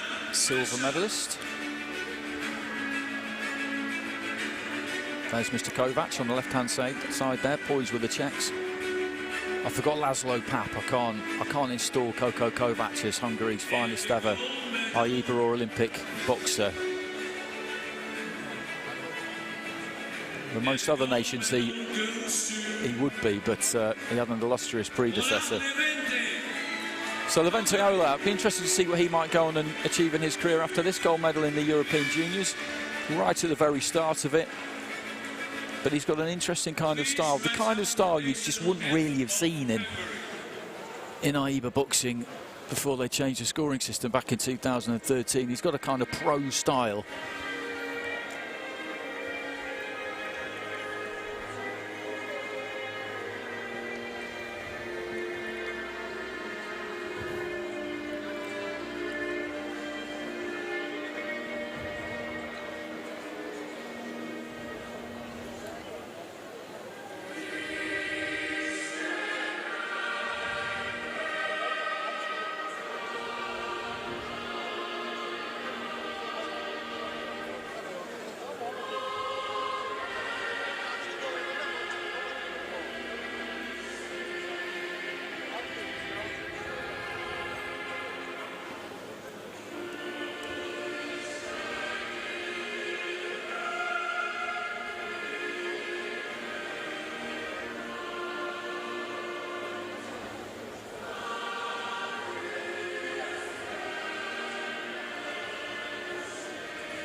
Congratulations. So there we go, that's a medal ceremony for the featherweights. Next up will be one that will bring a resounding cheer and a rousing chorus of the Georgian national anthem. Well, just that war wound on OLAH there. When you're on the top step, it's more of a glory war wound than it is. It's a badge of honour, isn't it? Cutting defeat, yeah. But as you say, the lightweight 60-kilo category medal ceremony will be up next. It's a thoroughly entertaining bout, but the Georgian fighter is going to be on the top step as DUMINIK will be taking the gold medal. It will be the Turkish fighter MAHAMMADALI on the bottom step, along with Kirill Stankovic. And there will be, of course, Bodan Chelduk receiving the silver medal.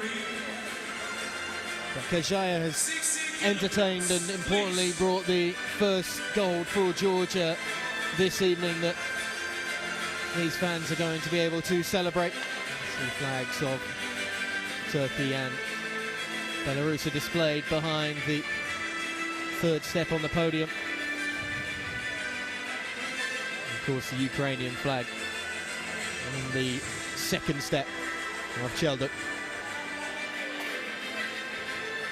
And the bronze medals goes to... Unfortunately for Stankovic and Eniskina, just wasn't to be in their semi-finals, both beaten unanimously. Belarus. In fairly routine decisions, there was nothing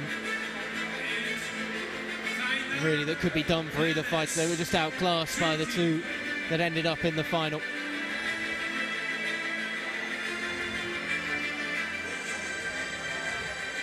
When you talk about the nice tracksuits of the Russians, that Belarusian top is very much out of like the mid-90s. Mid-90s was the era for tracksuits. Let's be honest about that. There's some good stash out there, and if you go by the idea of look good, feel good, fight good, then you can see why some of these fighters, particularly the Russians, have been finding themselves on the podium. Bodan Chelduk set to receive his silver medal.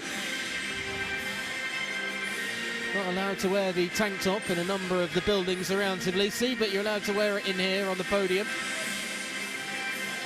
And the gold medal goes to Kajaya Demu, Georgia. Listen to the applause for Demu Kajaya. Really good fight tonight. And he'll recognise the wooden token shape that he's holding. And he'll also be very pleased with the Czech and the Georgian national anthem about to be played.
I'm pretty sure they snuck in the full-length version of the Georgian national anthem there.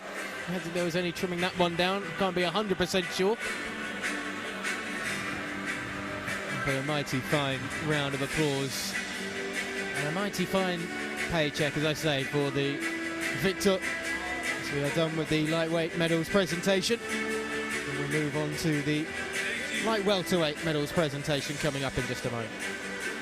Well, good for Georgia that they got somebody over the line there, because they've had some near misses in finals, one in the girls this afternoon, and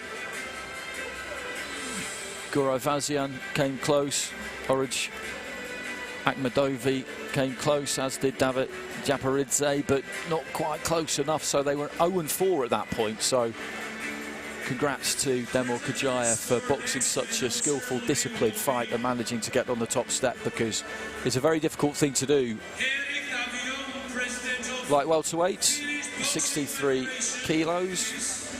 Our two bronze medalists will be Adam Kayuf of Israel and Mamuka Sartanya of Georgia. So Georgia have picked up a good haul of medals, that's for sure. It's been a very solid display from the host nation, and they've done a terrific job of hosting this whole competition. The Georgia Boxing Federation working alongside the EUBC and AYVAZYAN. It's been a tremendous collaboration. Our silver medalist is Samuele Gugliotta of Italy, and our gold medalist Ivan Tikhonov of Russia.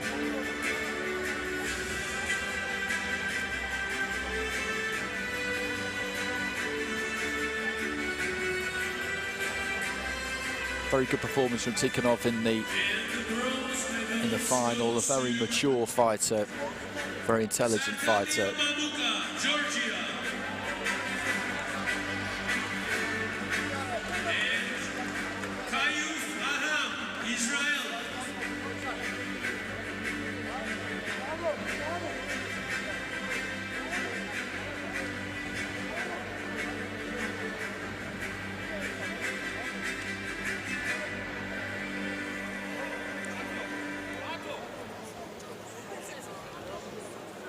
The silver medal goes to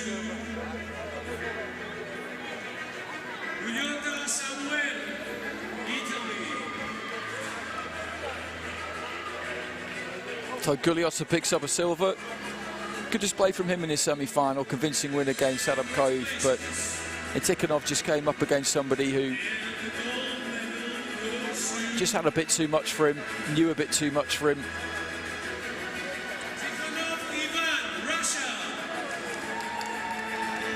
But as we said previously, no shame in that.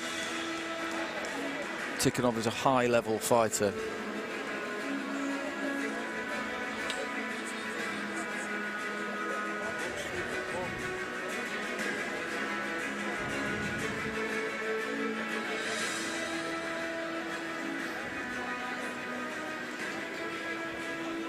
Congratulations. Please rise up for the anthem of Russia.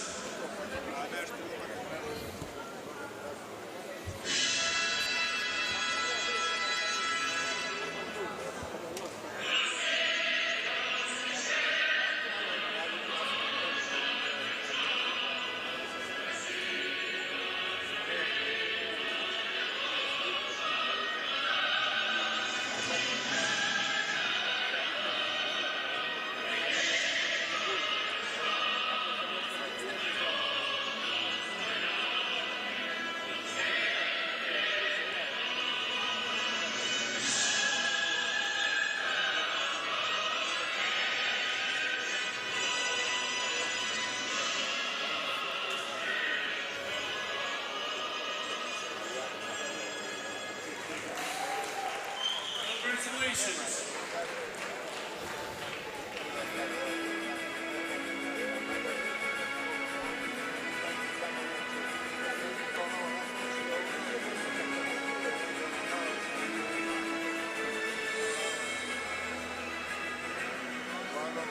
So the last ceremony to be done before what I can only imagine we will be going through the final 4 bouts of the evening.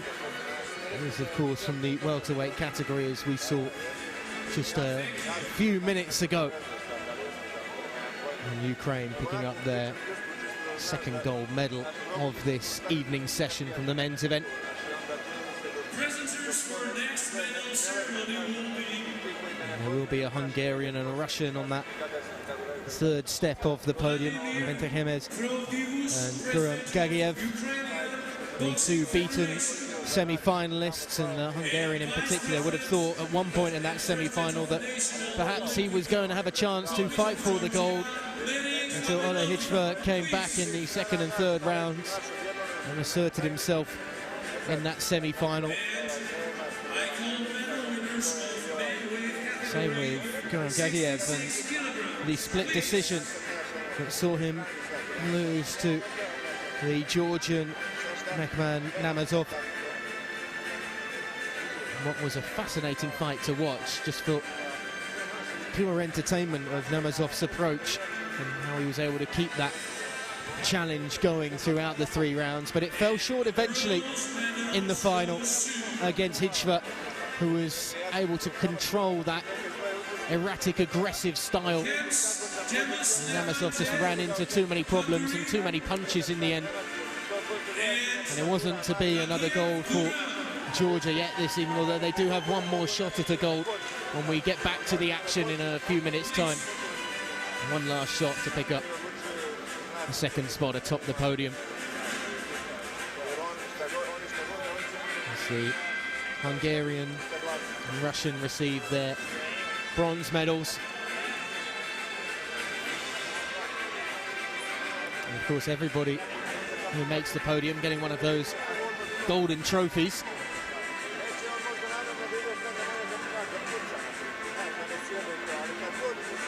And of course, the check for $1,000 US as well, going to both of the third place finishers. Silver medal goes to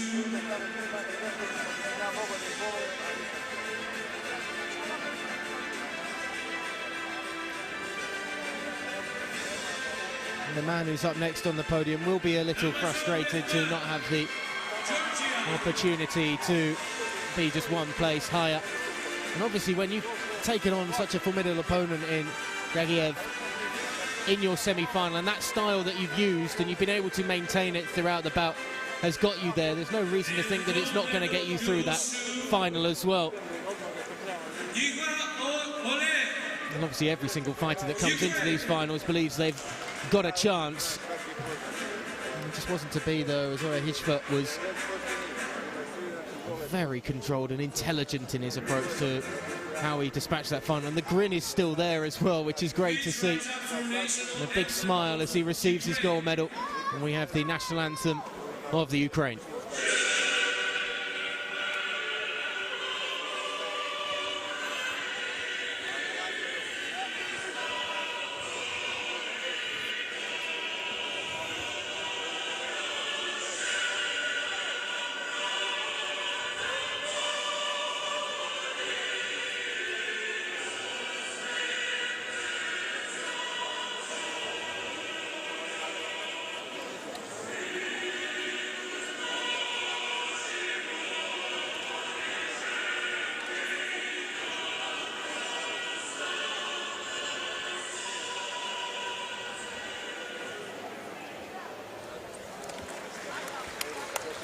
Thank you, congratulations. The last moment for the post-medal ceremony photo, and we will press on into the void, I suppose, Andy, with the last 4 fights of our evening. At the end of the bout, please everyone go outside, there will be fireworks. And we've just been told there is going to be a fireworks show as well at the end of this evening. There's plenty of room for it outside. We're in the middle of the Olympic Sports Park here, so this is the volleyball centre. The gymnastics centre is just across the way, and a couple of track and field facilities in the vicinity as well, the swimming pool. So this is kind of what you might describe as a fairly old school Olympic training centre setup, if people have been to the one in Ukraine or other places. You'll have a sense of the look and the feel of it. It's impressive in scale. The volleyball arena certainly is. It's absolutely massive. That's how come we've got the facility for this for this room to host this? Well, we were expecting to go to the light middleweights next, which would have been BOGDAN Makary of Russia up against Georgi Natroshvili of Georgia, but they are not emerging. The middleweights are emerging. Alexei Stepanov followed by Mirko Sarcevic. So I shall hand over to you for the intros for this one, Ollie, and see if I can find out what has happened to that light middleweight bout. Well, the EUBC European Schoolboys champion Alexei Stepanov of the Ukraine making his way to the red corner after a dominant performance in the semi-final against the Turkish fighter Halil Dogru. One of the favourites of the tournament, Stepanov, quarter-finalist at the last EUBC European Juniors Championships. It's his second appearance in the competition. And he is a formidable fighter out of the Ukraine, but Mirko Sarcevic of Montenegro, the winner of the Montenegro Cup, just about getting through on a split decision against Hamlet Adamyan of Armenia in the semi-final. It was a very even contest, as the split decision would suggest.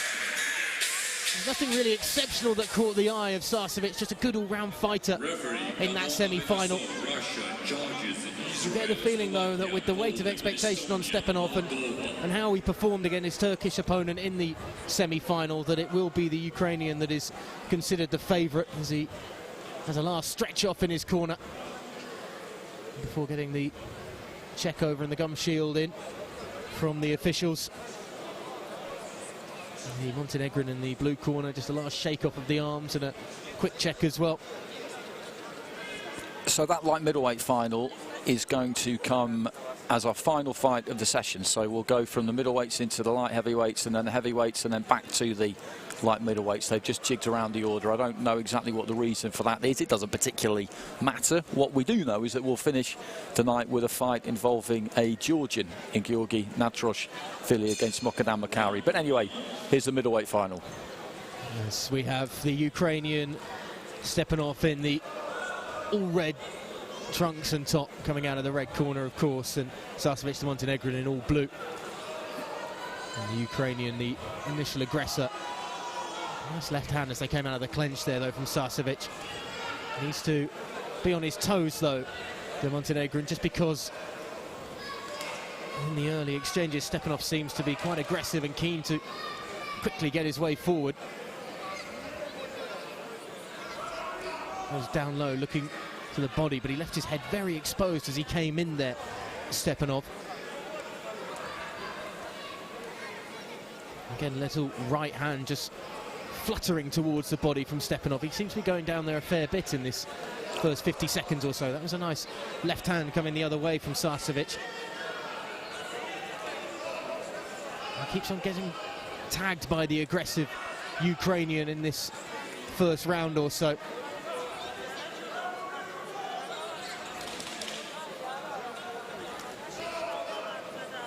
The left finding the way through from Sarcevic just for a moment there that Stepanov walked almost into as he came forward. That's a lovely right uppercut as well after the first two shots missed, but his persistence paid off as he kept on coming forward and keeping those legs moving and just getting his opponent on the heels again. Nice right jab from the southpaw Montenegrin. And again, right that just catches the side of the face. It's a good reply with the left, though, from Stepanov. Final 10 seconds of this first round. Both exchanging from their leading hands. A touch of gloves and the first round is in the books. I'd say on the balance of it that Stepanov was the aggressor. We'll maybe get the judge's decision on that one as opposed to Sarcevic, and that's the way it looked. Stepanov eager to get forward. It just took a long time for Sarcevic to really start landing some shots, but he did towards the end of that round.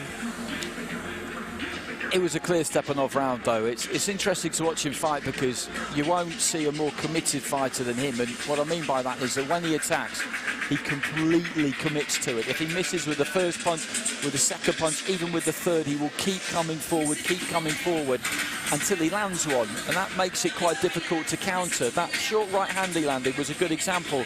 He almost swung himself off his feet with the left hand, which missed. But that left him with his weight all over to his right hand side and in the perfect position to throw that right hand, which he did. He will just keep throwing until he catches up with you, and Sarcevic has got to try and find an answer to it. Round 2. They need their distance before we start round 2, but we do eventually get it underway. So there's a bit to be done then from the Montenegrin in blue. Little right jab. They exchange jabs. That's a lovely left coming round the side from Stepanov. Going underneath, gets a right to the body, then a clubbing left round the top as well. Another 1-2 lands.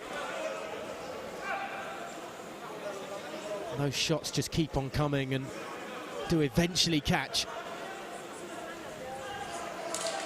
That left just working the right-hand side of the head of his opponent. And Sarcevic again forced to back off, but however much he backs off, Stepanov keeps on moving forward and moving forward. And that's kind of the problem, because Sarcevic generally tends to pull back in straight lines, and that means that when he gets on the front foot there, Stepanov, and chases him, he can chase him because he knows where he's going. He's going to go back on those rails. Basically, he needs to try and step off to the side and get off the punching line, because we saw just a few moments ago Stepanov comes forward. He does a lot wrong technically. The feet cross. He's all over the place, to be honest with you, but he doesn't really... There we go again, right on cue. But he ends up on the shoulder there of his opponent, and that makes it very difficult to counter because he doesn't get off the line.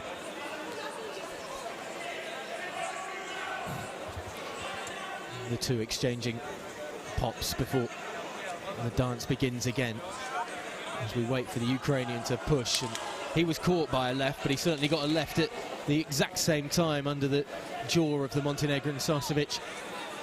Once again feeling the brunt of some blows that came after that. Right to the body, then leading with the left, and even when he gets in the clench, he's just throwing a couple of little right hands into the side of the head. And we are done and dusted for round 2. And again, the Ukrainian, you would feel, has done enough to take the round.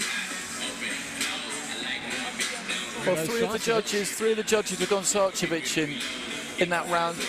He did better in that round. He did land some decent shots, a stiff left hand as he was just backing up and managed to catch Stepanov on the way in, but it didn't seem to be too much difference between the opening round and the second round to me, so maybe slightly surprising that Sarcevic has got quite such a big piece of that round. What it means is that he's still in it because there are 3 scores of 19 apiece. He needs all of those to go his way in the final round to win this. Stepanov is open.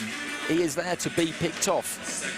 That's for sure. And I think he maybe did tire a bit in that second round, which brought Sarcevic into it a little bit more. So this one stood up for grabs, although Stepanov in the driving seat. He needs one of those drawn cards. Stepanov immediately leading with the left underneath the jaw as he steps straight back into the action once again. Lovely left coming around the outside as well after the initial right. Just put his defences down of Sarcevic and allowed him to get caught heavily too with it. A little right jab coming back from the Montenegrin fighter in blue.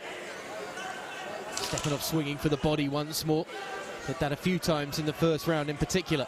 And right jab again coming in from Sarcevic. Caught him a couple of times there in that little barrage, and just the head ducking down of Stepanov for a moment, just giving the sense of ascendancy slightly for Sarcevic. Both have landed their shots in this first minute of the final round.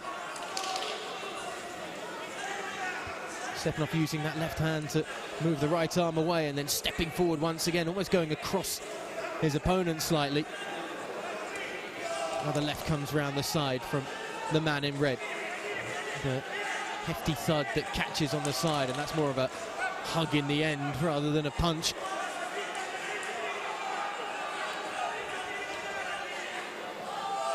The Ukrainian again going from left to right with that left hand across his opponent's body. Catches Sarcevic with the left. Also took a little blow himself though, once more for stepping in. His head is so open when he moves in. The right jab again from Sarcevic.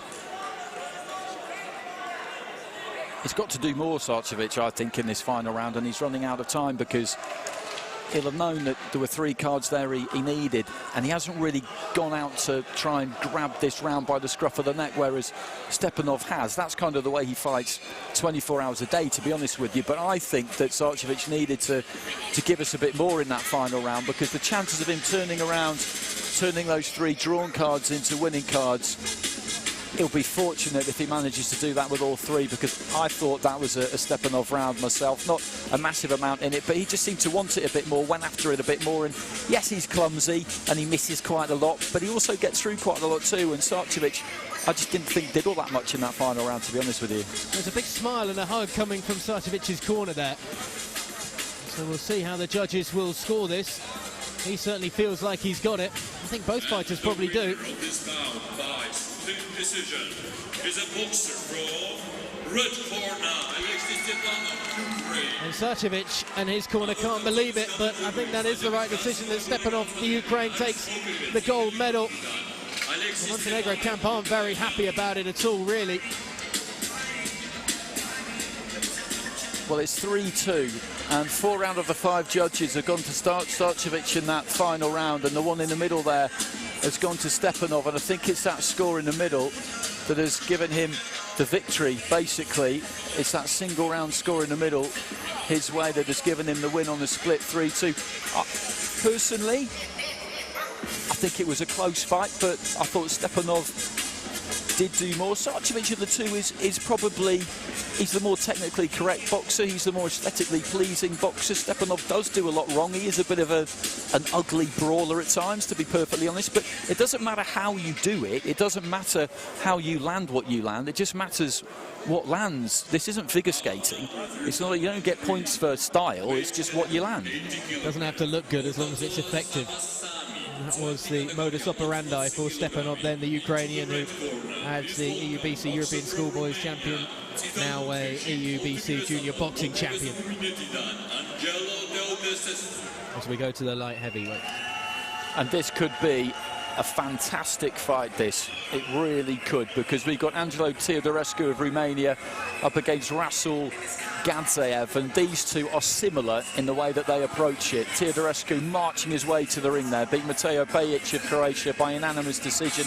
He's an aggressive fighter, punches hard, and is not afraid to take one, to land one. And Gadzeev is basically the same. A European schoolboy silver medalist and winner of the Junior Nations Cup, Teodorescu. And his opponent in the blue corner, representing Russia, Rasul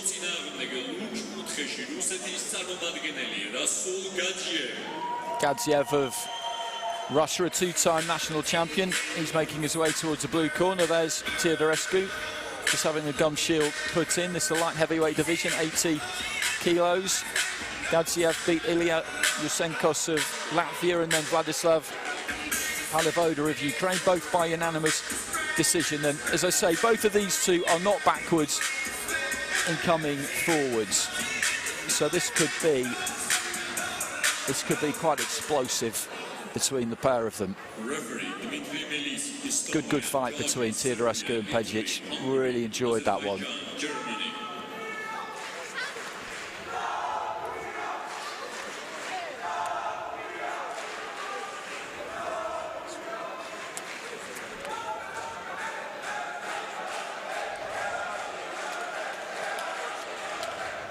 Just trying to work out who the vocal support is for in this arena. It's coming from the far side. It's difficult to work out which corner. I think it might be the Romanians. I think it might be the Romanians. There's been a Romanian flag or a couple of flags up there most days, and they seem to have turned out in force. And Teodorescu he's just got the look of a man when he came to the ring, and he's got that look every time he's in there, like he just loves fighting. He would do this all day, every day if he could.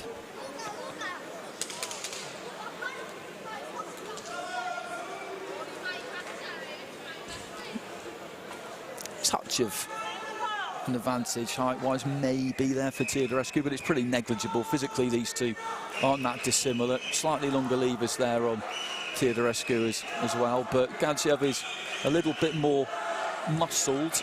There's a 5 kilo gap between middleweight and light heavyweight, so when you get up to these high weights, you can get some physical differences between the fighters, and as mentioned previously, you can at this kind of age group anyway at times.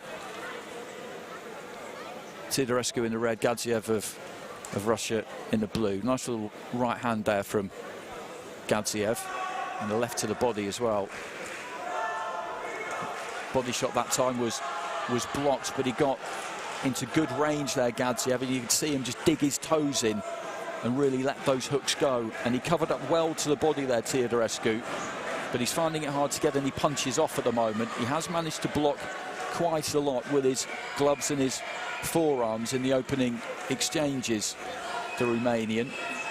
But it's Gadzhiev who has been making the running here for the most part so far, just trying to adjust that head guard. Teodorescu a little bit clumsy as he's coming in. The weight just on the front foot a bit too much, causes him to almost stumble into his man and close down that space he really needs to work in. A right hand there from Gadzhiev. I'm not sure if it quite got there. Turned southpaw there, Gadzhiev, then back into orthodox pretty swiftly. Teodorescu's being a little bit reactive here. It's Gadzhiev who, as I say, is taking the lead, and Teodorescu, I think, could do with trying to get off first a bit more as we reach the final stages of round one. He's going to drop this opening round, the Romanian, unless he lands something big in the last few seconds. Yeah, Gadzhiev's just bullying this at the moment, and he has tried to do that from the word go. He wants to be dictating this, and the second that the two of them were up on the ropes and Gadzhiev was just laying a few into the body straight away, he's gone out and he's set a tone early on, and Teodorescu is now playing, I guess, backup in this, and in that first round in particular, just trying to stay in with a shot of perhaps landing a counter punch or two, and he does need to take the initiative more going through into the second round. He does, and it's kind of interesting to see, because in his fight against Pajic, he was a real front foot fighter. Maybe he's what we would describe as an on-top fighter when things are going his way. He's got that swagger about him, he's got that bit of spite about him, and Gadzhiev just hasn't allowed him to own that in this fight, because he climbed into him right from the very start. And Teodorescu, as you say, he's got to be a little bit bolder here. He's got to back himself and meet Gadzhiev, try and get off first, try and dictate terms himself. But it is difficult when you've got a fighter that's so determined to be the aggressor as well, to try and outshoot him straight from the get-go, as then you see the Russians first to fling once more. Decent combination from Teodorescu at the start of the round, though. Gadzhiev came in, and as he was coming, he just clipped him a couple of times to the left and then with the right. Teodorescu just looking to try and take a little bit of space with that front foot, which is a decent sign, but then the double jab comes in from Gadzhiev. Teodorescu trying to land that right, but a good left comes there from Gadzhiev. He's right on top of him again here, trying to work that body. Teodorescu does a decent job of covering it up, but he'll switch back up to the head. Gadzhiev, who just slips underneath a right hand quite easily, then hits him solid with a short right on the inside, turns southpaw there quickly. Gadzhiev midway through the contest, the halfway stage of round two, and the Russian again is on top here in the second stanza. Made to miss with a left hand there. Teodorescu ditching that right hand over the top, or trying to. These two just looking to see if they can work up close. The referee letting them. Short right hand just crashes into the chest there from Gadzhiev. Teodorescu is being more aggressive in this second round, but he's been made to miss a lot, which is going to take something out of him. There's a right hand from Gadzhiev, who has done in the second round pretty much what he did in the first. Yeah, Gadzhiev has telegraphed every single one of those big swings that Teodorescu has tried to throw, and when he has tried to take more of an initiative, the Russian knows exactly where he's going. And you see it there again, it's a really simple just duck of the head, but as soon as it's gone over the top of the head, Gadzhiev sees that as the opportunity to get going again. Little left-handed on the inside there from Teodorescu.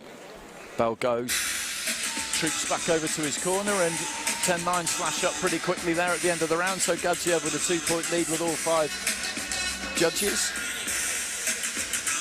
And he's dominated this fight so far, and this is going to be another gold medal for Russia. Just pushing his man back into the ropes there, then lets his hands go to the body. Sneaky right hand as he moved in there.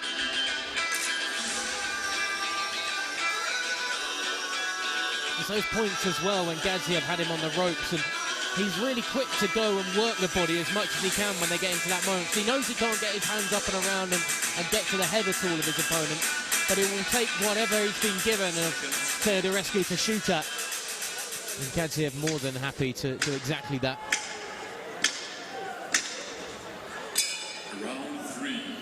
So into the third and final round, Teodorescu of Romania in the red, Gadzhiev of Russia in the blue. Gadzhiev with a 2-point lead with all 5 of the judges, so unless he throws some points away with deductions in this final round, or Teodorescu manages to turn things around in spectacular fashion, then he's heading for the top of the podium. And you saw the sweat just spraying off the head there of Teodorescu in the opening few seconds of round 3. Gadzhiev has switched every now and again, just lifting that lead hand up to try and distract Teodorescu a bit, who turns and slings in a rather wild right hand and walks straight onto a short right from Gadzhiev. A bit of a grimace on the face there of the Russian as Teodorescu just comes in a touch low with his head, maybe just trying to rough his opponent up a little bit in the later stages. And Gadziev's not going to tolerate that for too long, and gets on top of Teodorescu and throws him back into the centre of the ring, into the final minute. And we've had such a strong showing from Russian fighters in this finals day, with 10 gold medals for Russia with the girls this afternoon, 5 already for the boys. There's going to be another one here.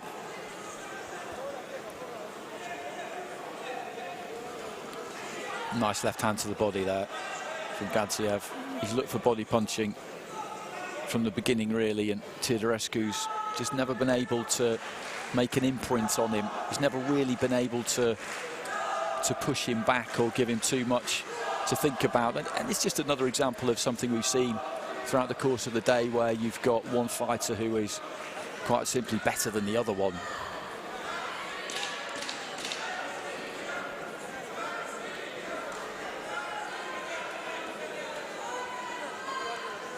Nice left hand there from Gadzhiev just to finish things off. Touch of gloves between the two. That was a job well done. A job very well done by the Russian fighter.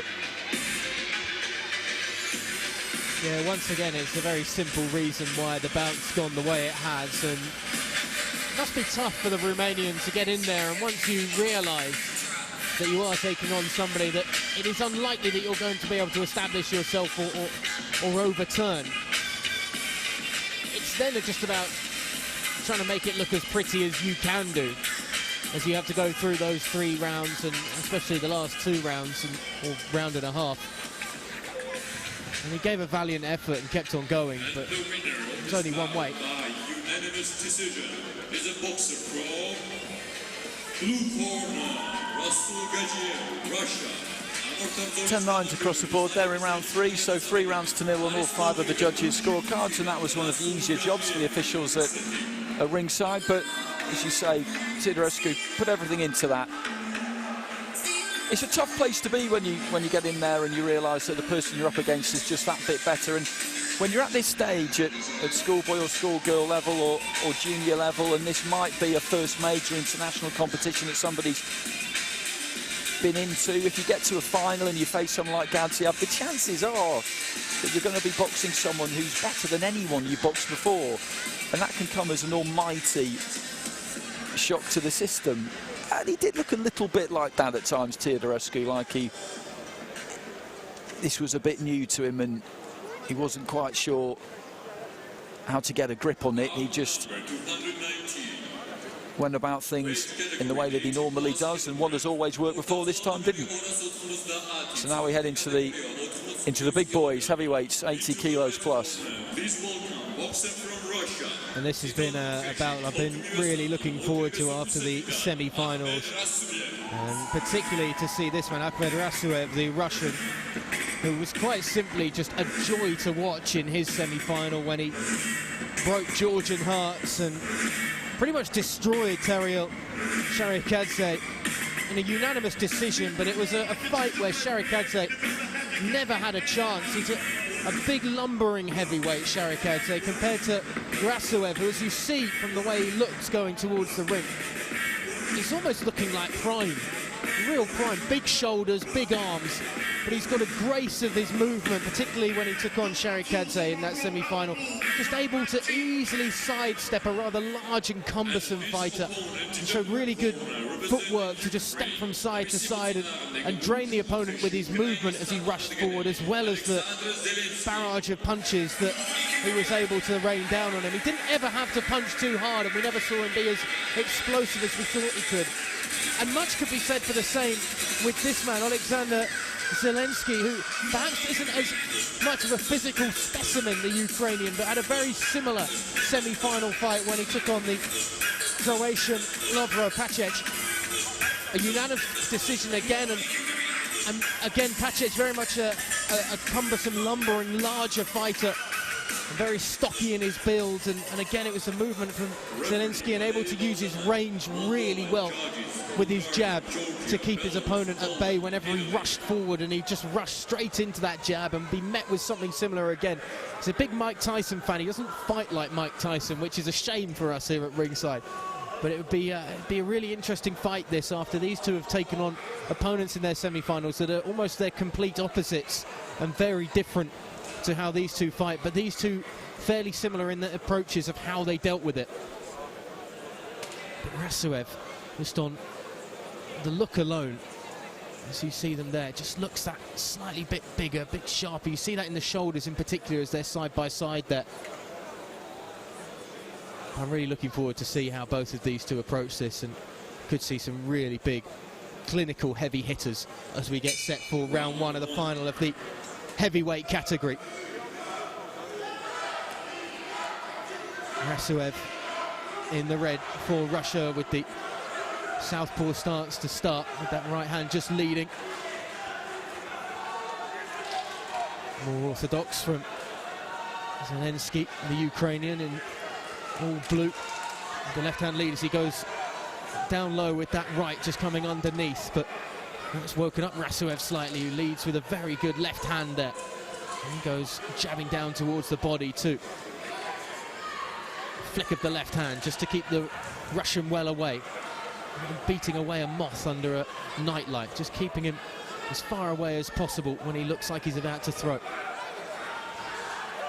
Good underneath once again as he throws a right, and then the left hand of the Russian Rasuev once more just going down towards the body. But Zelensky looks like he's willing to throw just as much, but perhaps a little more tactically and patiently and a little more reactively, but they are getting through as a right hand did just then.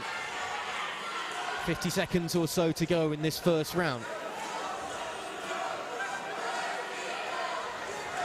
Russian the aggressor, but he walks onto two really nice left jabs, and the first one in particular really catching him around the chin. Good work from the Ukrainian just to once more hold off the far more ferocious Russian early on. And they start to swing again, and a good right gets through the middle. Just looking to follow it up with a left hook that doesn't quite connect, but Rasuev is just starting to get rolled over a little bit in this latter part of the round, even though he's aggressive, not perhaps having the same amount of control as he would have liked. He's been caught clean a good few times in the second minute of the round in particular. I like what Zelensky's doing here. Rasuev has always been on the front foot though, and judges sometimes like that, but from where I'm sitting, the cleaner punching has come from Zelensky. We'll have to wait and see what the judges do with it. Split scoring, 3 of them go with the Ukrainian in blue, 10-9, 2 go with Rasuev, 10-9, so a slight advantage there to Zelensky at the end of that first round, but he got him on the end of some nice combinations. He can tend to dip his head a bit when he comes in and throws that 1-2. I just wonder whether Zelensky might be able to look for the uppercut in this second and third round. He's a big, tall lad, isn't he? But he does like to plant his feet and swing the punches up from the waist and really generate some power rather than use the jab and the straight right hand. He's still happy to flick that left just to keep Rasuev from charging on forwards all the time. As the Russian is up and ready to go out of the red corner, as is the Ukrainian. They touch gloves before they get going here in this second round of the heavyweight final here in Georgia. It's a nice right coming around the side from the Russian. Another one follows it as well. He tries to land a left, but goes straight back to the right. Finds a little more joy before sweeping down low as Zelensky, once again, just using the left hand initially. Then a pendulum of a right goes swinging right across the face of his opponent. Flick of the right hand once more from the Ukrainian. Follows it up with a left. Uppercut doesn't quite land from Rasuev coming underneath.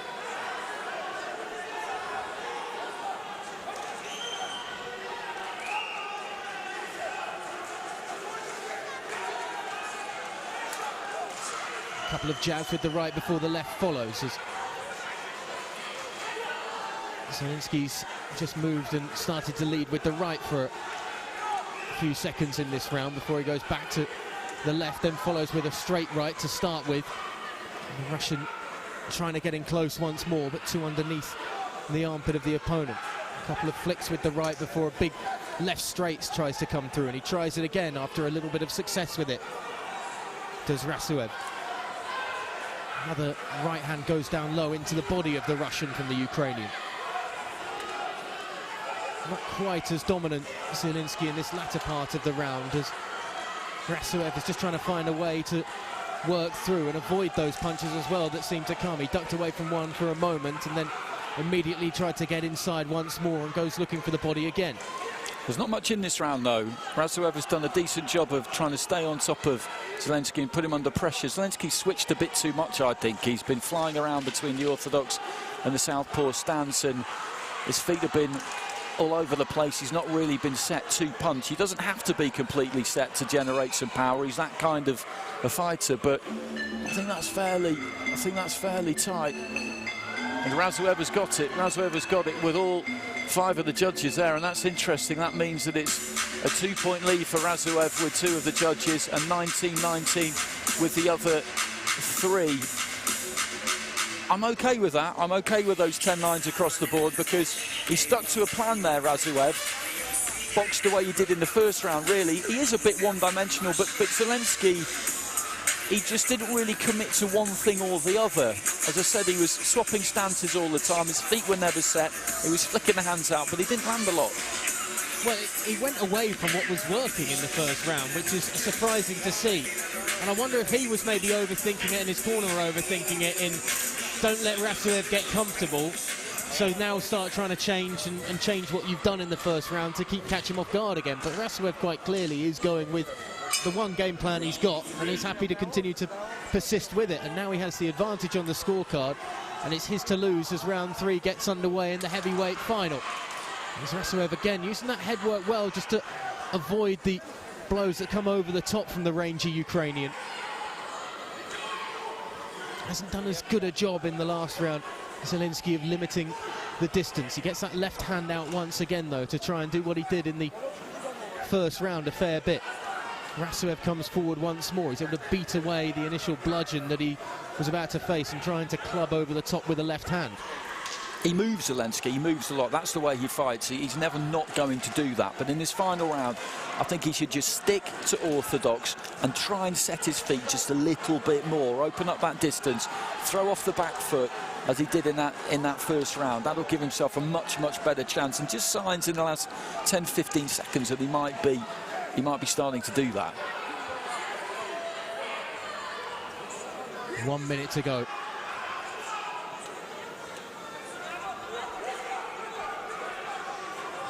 Bit of space needed before we can get back underway, and that's a good left hand from Rasuev over the top just trying to assert some dominance in the last minute that could be a pivotal last minute in where the gold medal goes. Looking across to his corner, Rasuev, as they continue to bark out orders, and a right hand comes over the top. Then that little right jab as well, just catching his opponent right down on the centre of the face. Straight down the middle. Referee just having a word there with Zelensky about sticking the shoulder in. He's tiring here. One thing about the way that he fights too is that it is a real tiring way to fight. There's a lot of movement. Like I said, he's up on the toes a lot. He's flying around the place. He's switching stance. He's whipping up big shots from the waist. And when you miss with those, it takes a lot out of you. And I think that's been a factor in rounds 2 and 3, is that he's tired. And Rasuev is winning this round. And as the final bell goes on the final round, you have to say that you feel the Russian has just about edged that. As you say, Zelensky was certainly breathing far heavier as that final round went on and was struggling to keep that same pace and speed as we saw in the first round and in parts of the second. Rasuev just continued to stick to what he started in the first round, and whether he knew that his opponent was going to tire or not, it's probably done just about enough. It's doing what you know and doing it well, as we've said with some fighters this evening. It doesn't have to be too tactical and too technical. The winner of this bout by split decision is a boxer from red corner. Rasuev gets it by split decision, and he got the final round by 4 cards to 1, and overall gets it by 4 cards to 1. And as you just said there, he stuck to what he was doing. Boxed out of that one stance, was always trying to close the distance down, get on top of his man, throw the 1-2, and he just kept pressing, kept pressing, kept pressing. Zelensky had an answer to it in the first round, showed us some real skills in that first round, but he tired in the second round and deviated away from what he'd done in the first, and was running out of gas in the third. But credit to Rasuev, because he kept that pressure on him. He made that happen, and it's another gold medal for Russia. And we've still got 1 fight left, because we will now go back to the light middleweight fight that we expected to have a little bit earlier on, and this could be a really good one to finish with. Bogdan Makauri of Russia up against Georgi Natroshvili of Georgia. Makauri beat Maxim Naumov in his semi-final by split 4-1. He's a bit basic and he seems quite clumsy at times, but he is pretty effective. He's a 2-time national champion, and they don't give those away on street corners. Looking nice and confident as he makes his way to the ring. He's up against Georgi Natroshvili of Georgia, and he was in an absolutely magnificent fight in his semi-final against Tiziano Guglielmin of Italy. Guglielmin, a former European schoolboy champion. They went toe-to-toe for 3 rounds. Just stood in front of each other and battered each other. But the skill level was high too. They weren't just set square, slogging it out. It was good quality stuff. But he's strong, Natroshvili. He punches hard, and he can take a good shot as well. But I've seen fighters in that mould who have succeeded in their semi-finals go into finals today and come up against someone who has just been at that slightly higher level, and they've not been able to bring that same kind of fight. We saw on a couple of fights ago with Teodorescu against Russell Gadziev. So that's the question for me really here, is Natroshvili, he's strong, he's fit, he's tough, but will Makauri prove to be a bit too seasoned for him? That's really the question that he needs to answer. He's a national champion, a Montenegro Cup winner, and the crowd would absolutely love to see him round things off with a gold medal here. They've just seen the one from Georgian fighters so far today, from Demir Kajaya, and we heard the reaction to that. So a little bit of pressure on him here, but this is a stage you always want. Well, particularly as the grandstand finish to the end of what's been a thoroughly entertaining evening here at the EUBC Junior Boxing Championships in Tbilisi. And after what has been an enthralling day, and it feels and is pretty much a full day of boxing that you get here when you come. The crowd are really up for this grand finale. Use instructions there from the referee about heads, holding, keeping your punches up. And here we go, the final 3 2-minute rounds of this 2021 European Juniors. In the red, Bogdan Makauri of Russia, boxing out of that southpaw stance, that left-handed stance. Natrashvili in the blue, looking to try and move his head on the way in. As I said, he's aggressive, he's a front foot fighter. He's trying to bob and weave his way in, get close, and then let his hands go. That head movement is absolutely key for him. He's got to keep moving his head, or Makauri will pick him off and take the steam out of him. Nice right hand there from Makauri, just sunk back into the ropes and through that right hand. He's got to try and cut the ring off effectively as well, Natrashvili. That's another key element here. He can't just be chasing Makauri around. Little steps to the right, little steps to the left, just hem him in. Putting plenty of energy, plenty of effort into this opening round so far, Natrashvili. Makauri's defensives have proved fairly effective so far. He hasn't let too much through. Nice left to the body there from Natrashvili. I could barely hear myself. People standing all around bellowing advice at the fighter. Nice little left to the body, then went upstairs through the middle with the uppercut there. Natrashvili, a little bit more success there. And the referee just has a word with Makauri about slapping, basically, hitting with the inside part of the glove. Better from Natrashvili in the last 20-30 seconds. He's kept the tempo high, but he's got the feet a little bit closer and has managed to bring that heat slightly more effectively. Up close, forehead to forehead here, and that will suit Natrashvili more. That's the kind of range that he needs this at. Makauri throws the right hook and then slides off to his right, but those feet are nice and quick there from Natrashvili to get close. Left to the body there from Makauri. He's been on the front foot for the entirety of that opening round, Natrashvili, and as the round has wore on, has managed to land a little bit more than he did in the first minute, and that could be enough, I think, to take that opener. The work rate was good and high, but it's a split there, a split with 4 cards going in favour of Bogdan Makauri. It's not an easy one, that round, because the first half of it, Makauri, I would say, did have the better of it, because although he was on the back foot, he was doing the more accurate punching. It's just whether you feel or not, Natrashvili got close enough and was effective enough in the second half. It's a difficult balancing act. It's again working out where the energy is worth the reward from Natrashvili compared to Makauri's ability to deal with that energy. And as you say, early on was landing a lot of shots. I mean, the judges have got to be careful, because if Natrashvili doesn't win this, you know, there might be a riot. We've got half of Georgia stood directly behind this, barking out the orders, as well as obviously the coaches in the corner as well for the Georgian. It's a fantastic atmosphere for this, but I think that's the correct result after the first round. Natrashvili quickly across the ring there. Makauri just throws the right hand. The referee thought he might have come in with the head a little bit low there. That's a decent right hand there for Natrashvili, but Makauri again just leads off with that right hook. He's comfortable backed up to the ropes there, the Russian. Under pressure, he looks good. This won't be the first time that he's been in a contest like this, but you don't box in too many atmospheres like this as an international amateur. You might do from now on with the way these events are being put on.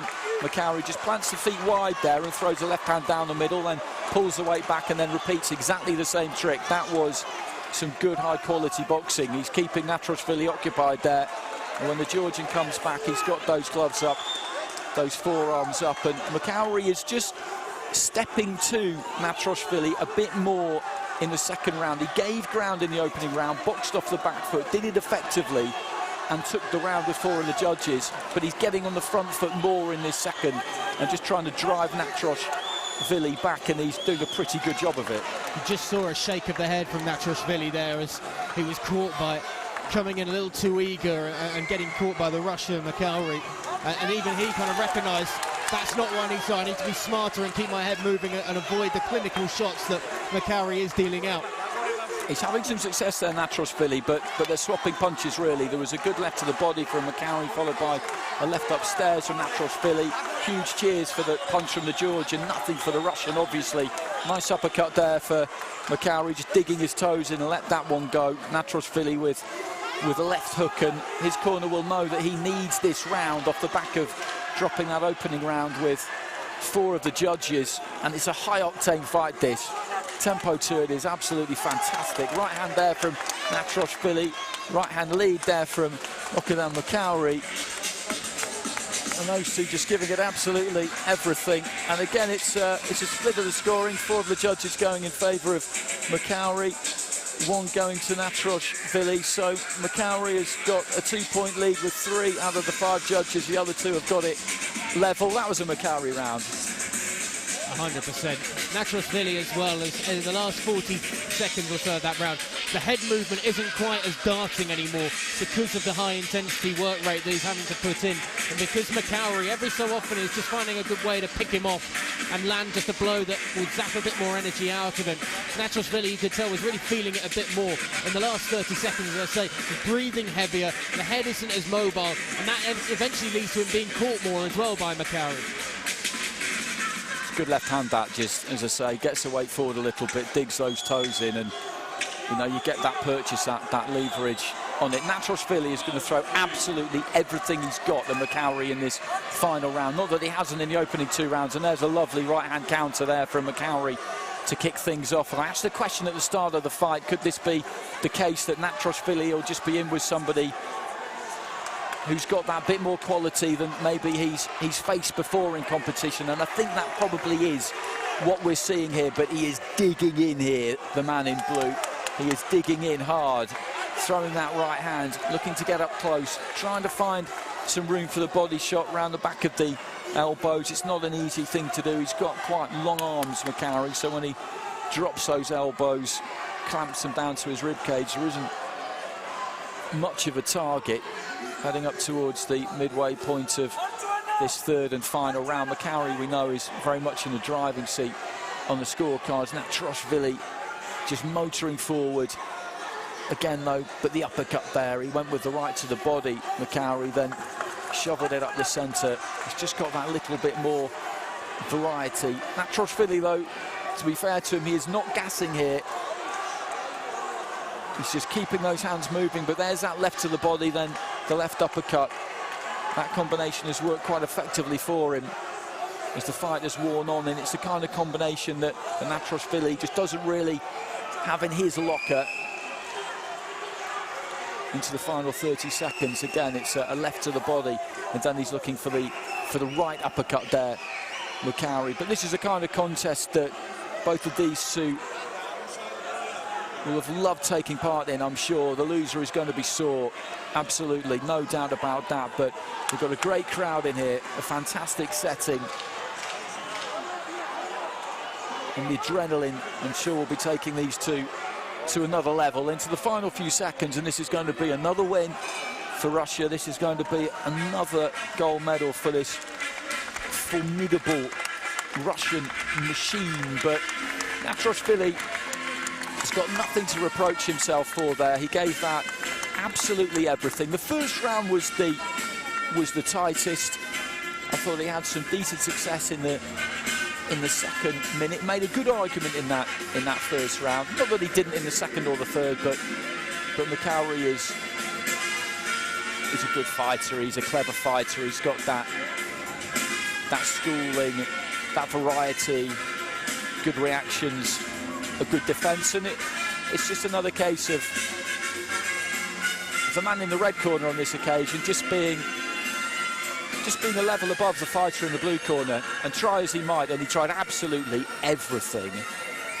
He had an answer, didn't he? The man in red, he had an answer.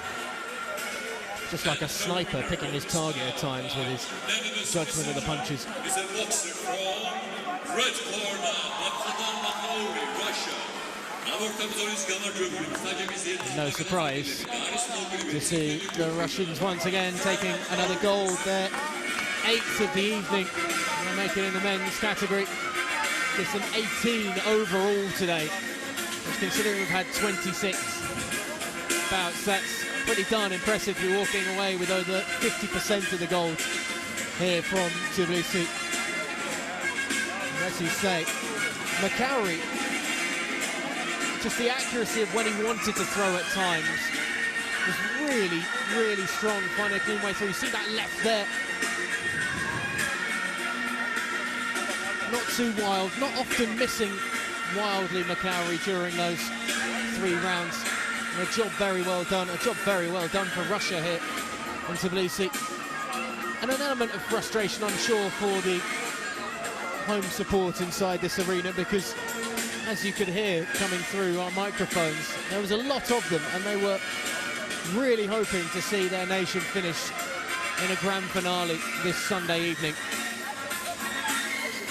Well, they had 7 finalists today, which is a tremendous effort. And Demil Kajai was the one of the 7 who managed to take that gold medal. There were some valiant efforts along the way from other fighters, including that final one we'd seen there from Natrashvili. But that concludes the action in the ring.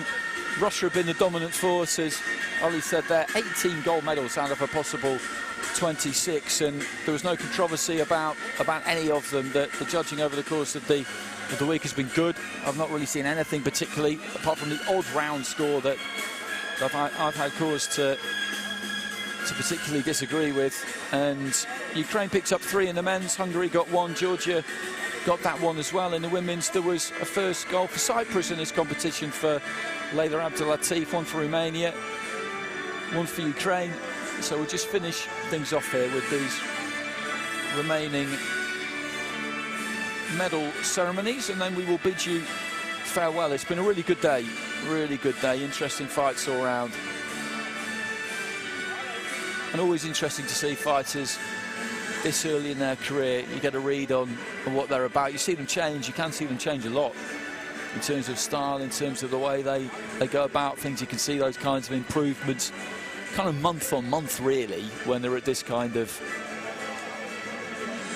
stage of their career, of their development. So I think this first one will be the middleweights. Alexei Stepanov was up against Mirko Sarcevic, and Stepanov got the win. It wasn't a popular one with the Montenegrin corner. They felt that they'd done enough. We didn't. And nor did the judges in the end, as the bronze medalists will be announced first up onto the podium. The defeated semi-finalist from Friday's action, the Turkish fighter Mohamed Halil Dogru, who was beaten on that unanimous decision, and Hamlet Adamyan of Armenia, who lost on a split decision to Mirko Sarcevic. The bronze medalists, as we've said, have had a day or so to get over their defeats and assess their losses in the semi-finals. There will be a little bit more time on the coach journeys and flights home for the beaten finalists to perhaps look back and assess the footage. And they'll have some great footage with the setup that we've had here in Tbilisi this Sunday to analyse where improvements can be made. And that is also one of the positives of the step up that's been made to covering these tournaments, is there's better quality footage for the coaches to break down in the aftermath of this. But it will be Mirko Sarcevic second on the podium, and Alexei Stepanov taking the top spot as the bronze medalists receive their medals and prize money. Ahmed Adamyan there, just on the right of your screen, the first to receive his medal, the Armenian. Winner of the Montenegro Cup, Sarcevic, able to get the job done against him though on Friday. Mohamed Halil Dogru receiving his medal now, the Turkish fighter. Silver medal goes to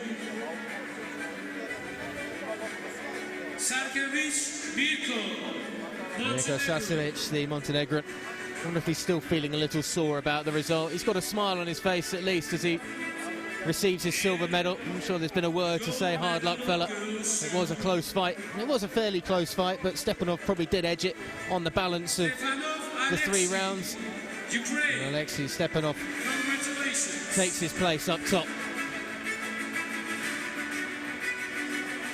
And the Ukrainians have enjoyed their moment on the top step. We've seen more emotion from them probably than any of the other nations as we have the Ukrainian national anthem.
Saakashvili gives the special prize to the host country's best boxer, Lemur Kajaira.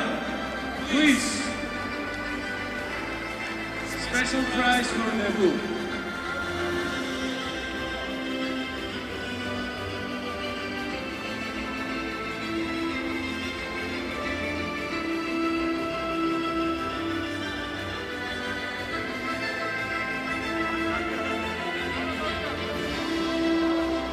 Thank you, congratulations.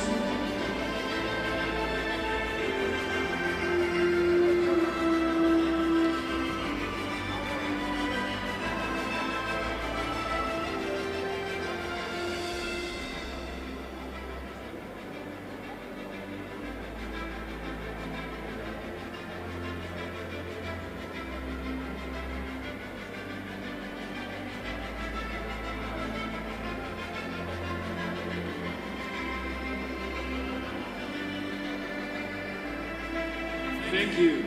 And now, presenters for next medal ceremony will be Vice President of Georgian Boxing Federation, Shalva Gogoladzin, please. And Vasil Sitia, President of Romania Boxing Federation, please.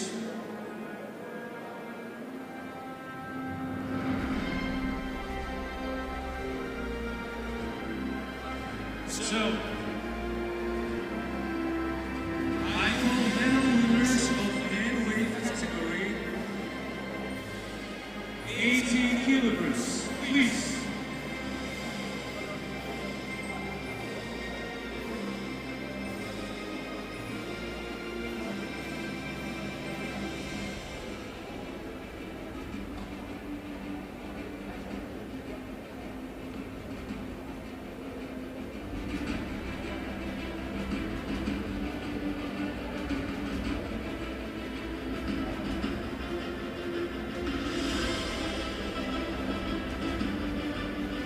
The bronze medal goes to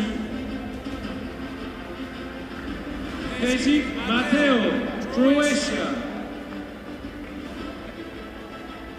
Kalivoda Vladislav, Ukraine.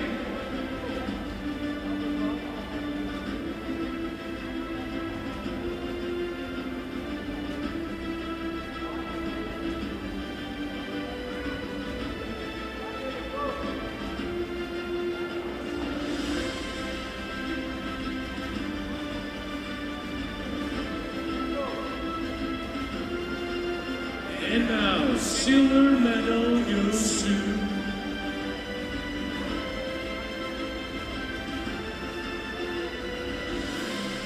Ionescu Angelo, Romania.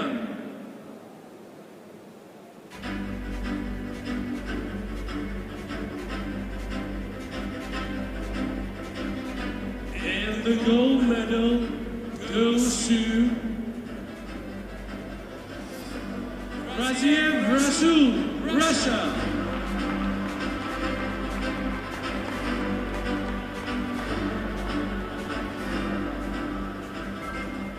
Please rise up for national anthem of Russia.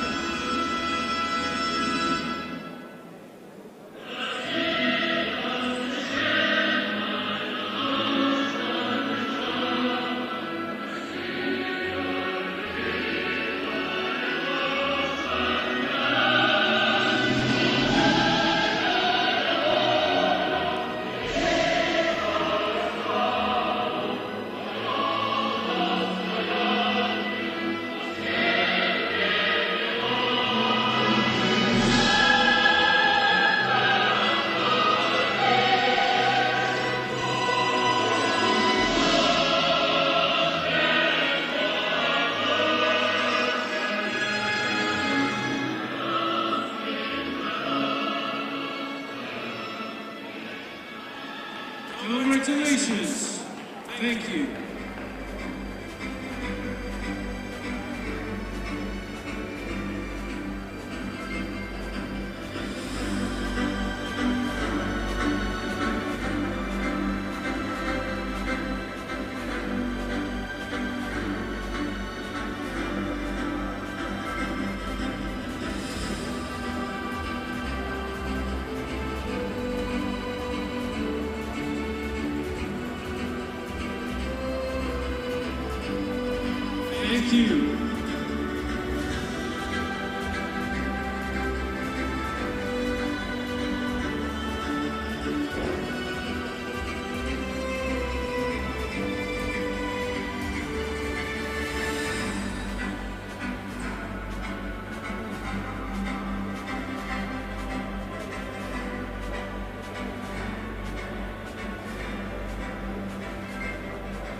Thank you. Congratulations.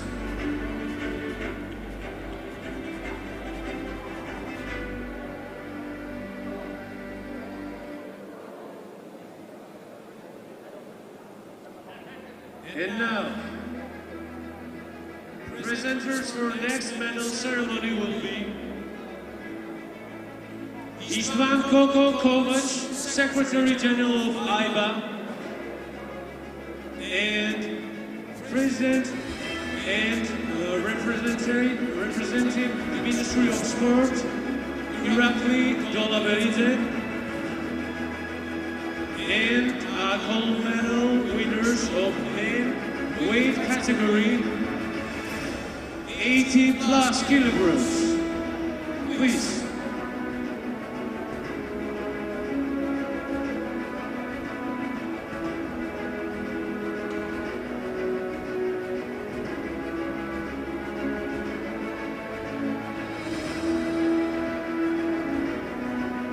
And now,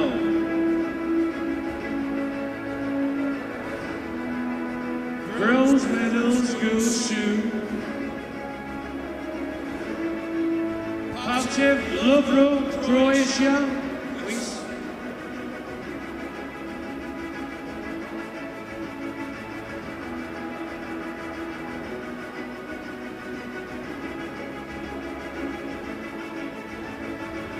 And Sharikadze Tariel, Georgia.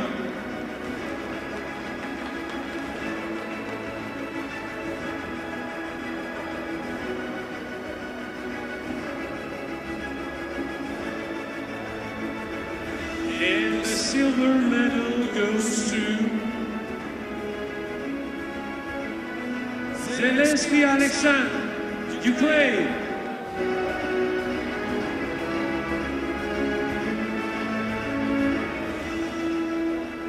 And the gold medal goes to Razuyev Ahmed, Russia.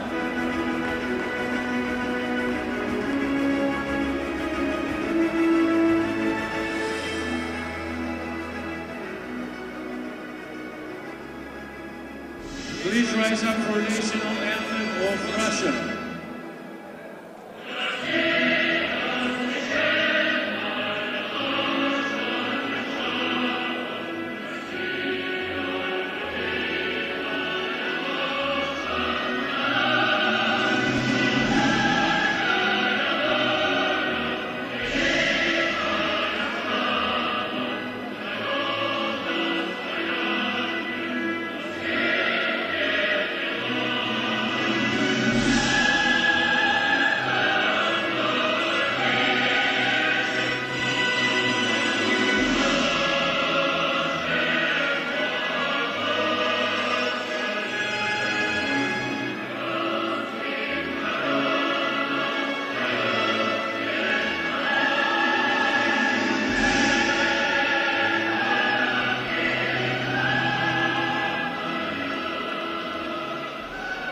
Congratulations. Thank you.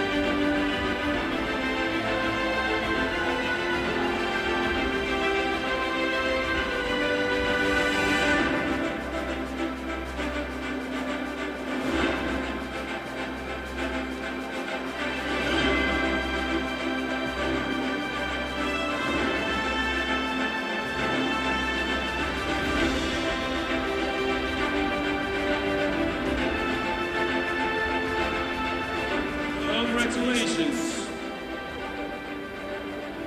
And now, presenters for next medal ceremony will be Khalid Musayev, President of Odessa Regional Boxing Federation, please. And AYVA veteran comics, world champion Farad Azarov.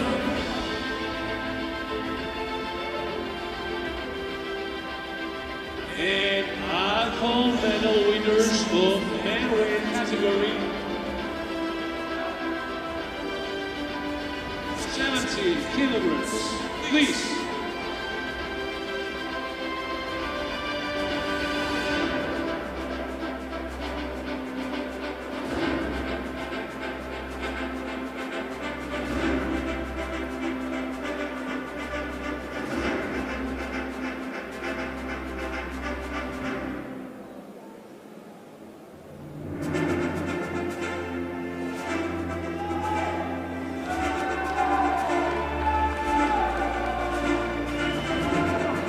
And the bronze medals goes to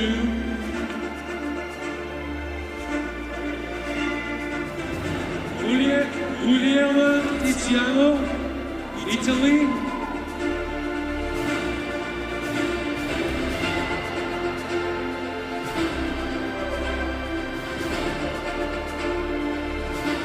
And Naumo Maxim, Ukraine.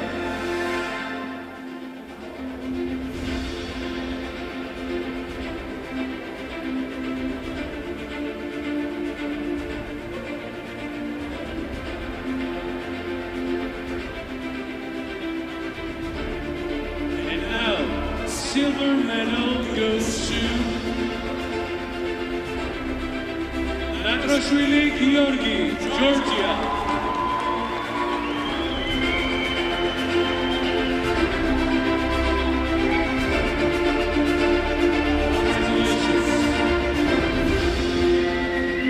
And the gold medal goes to Mahauri Bohdan, Russia.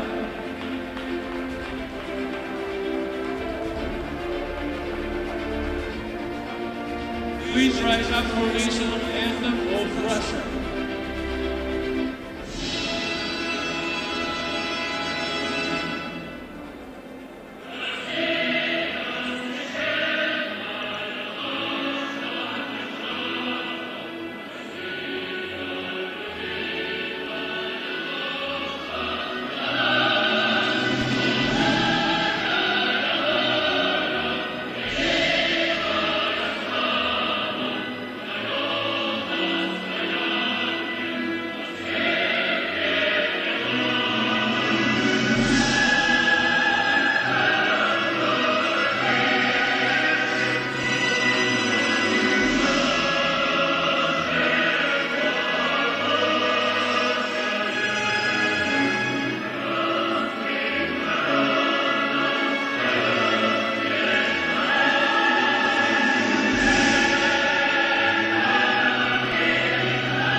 Congratulations. And at the end, I will call all champions to the ring for the photo. Once again, all champions to the ring.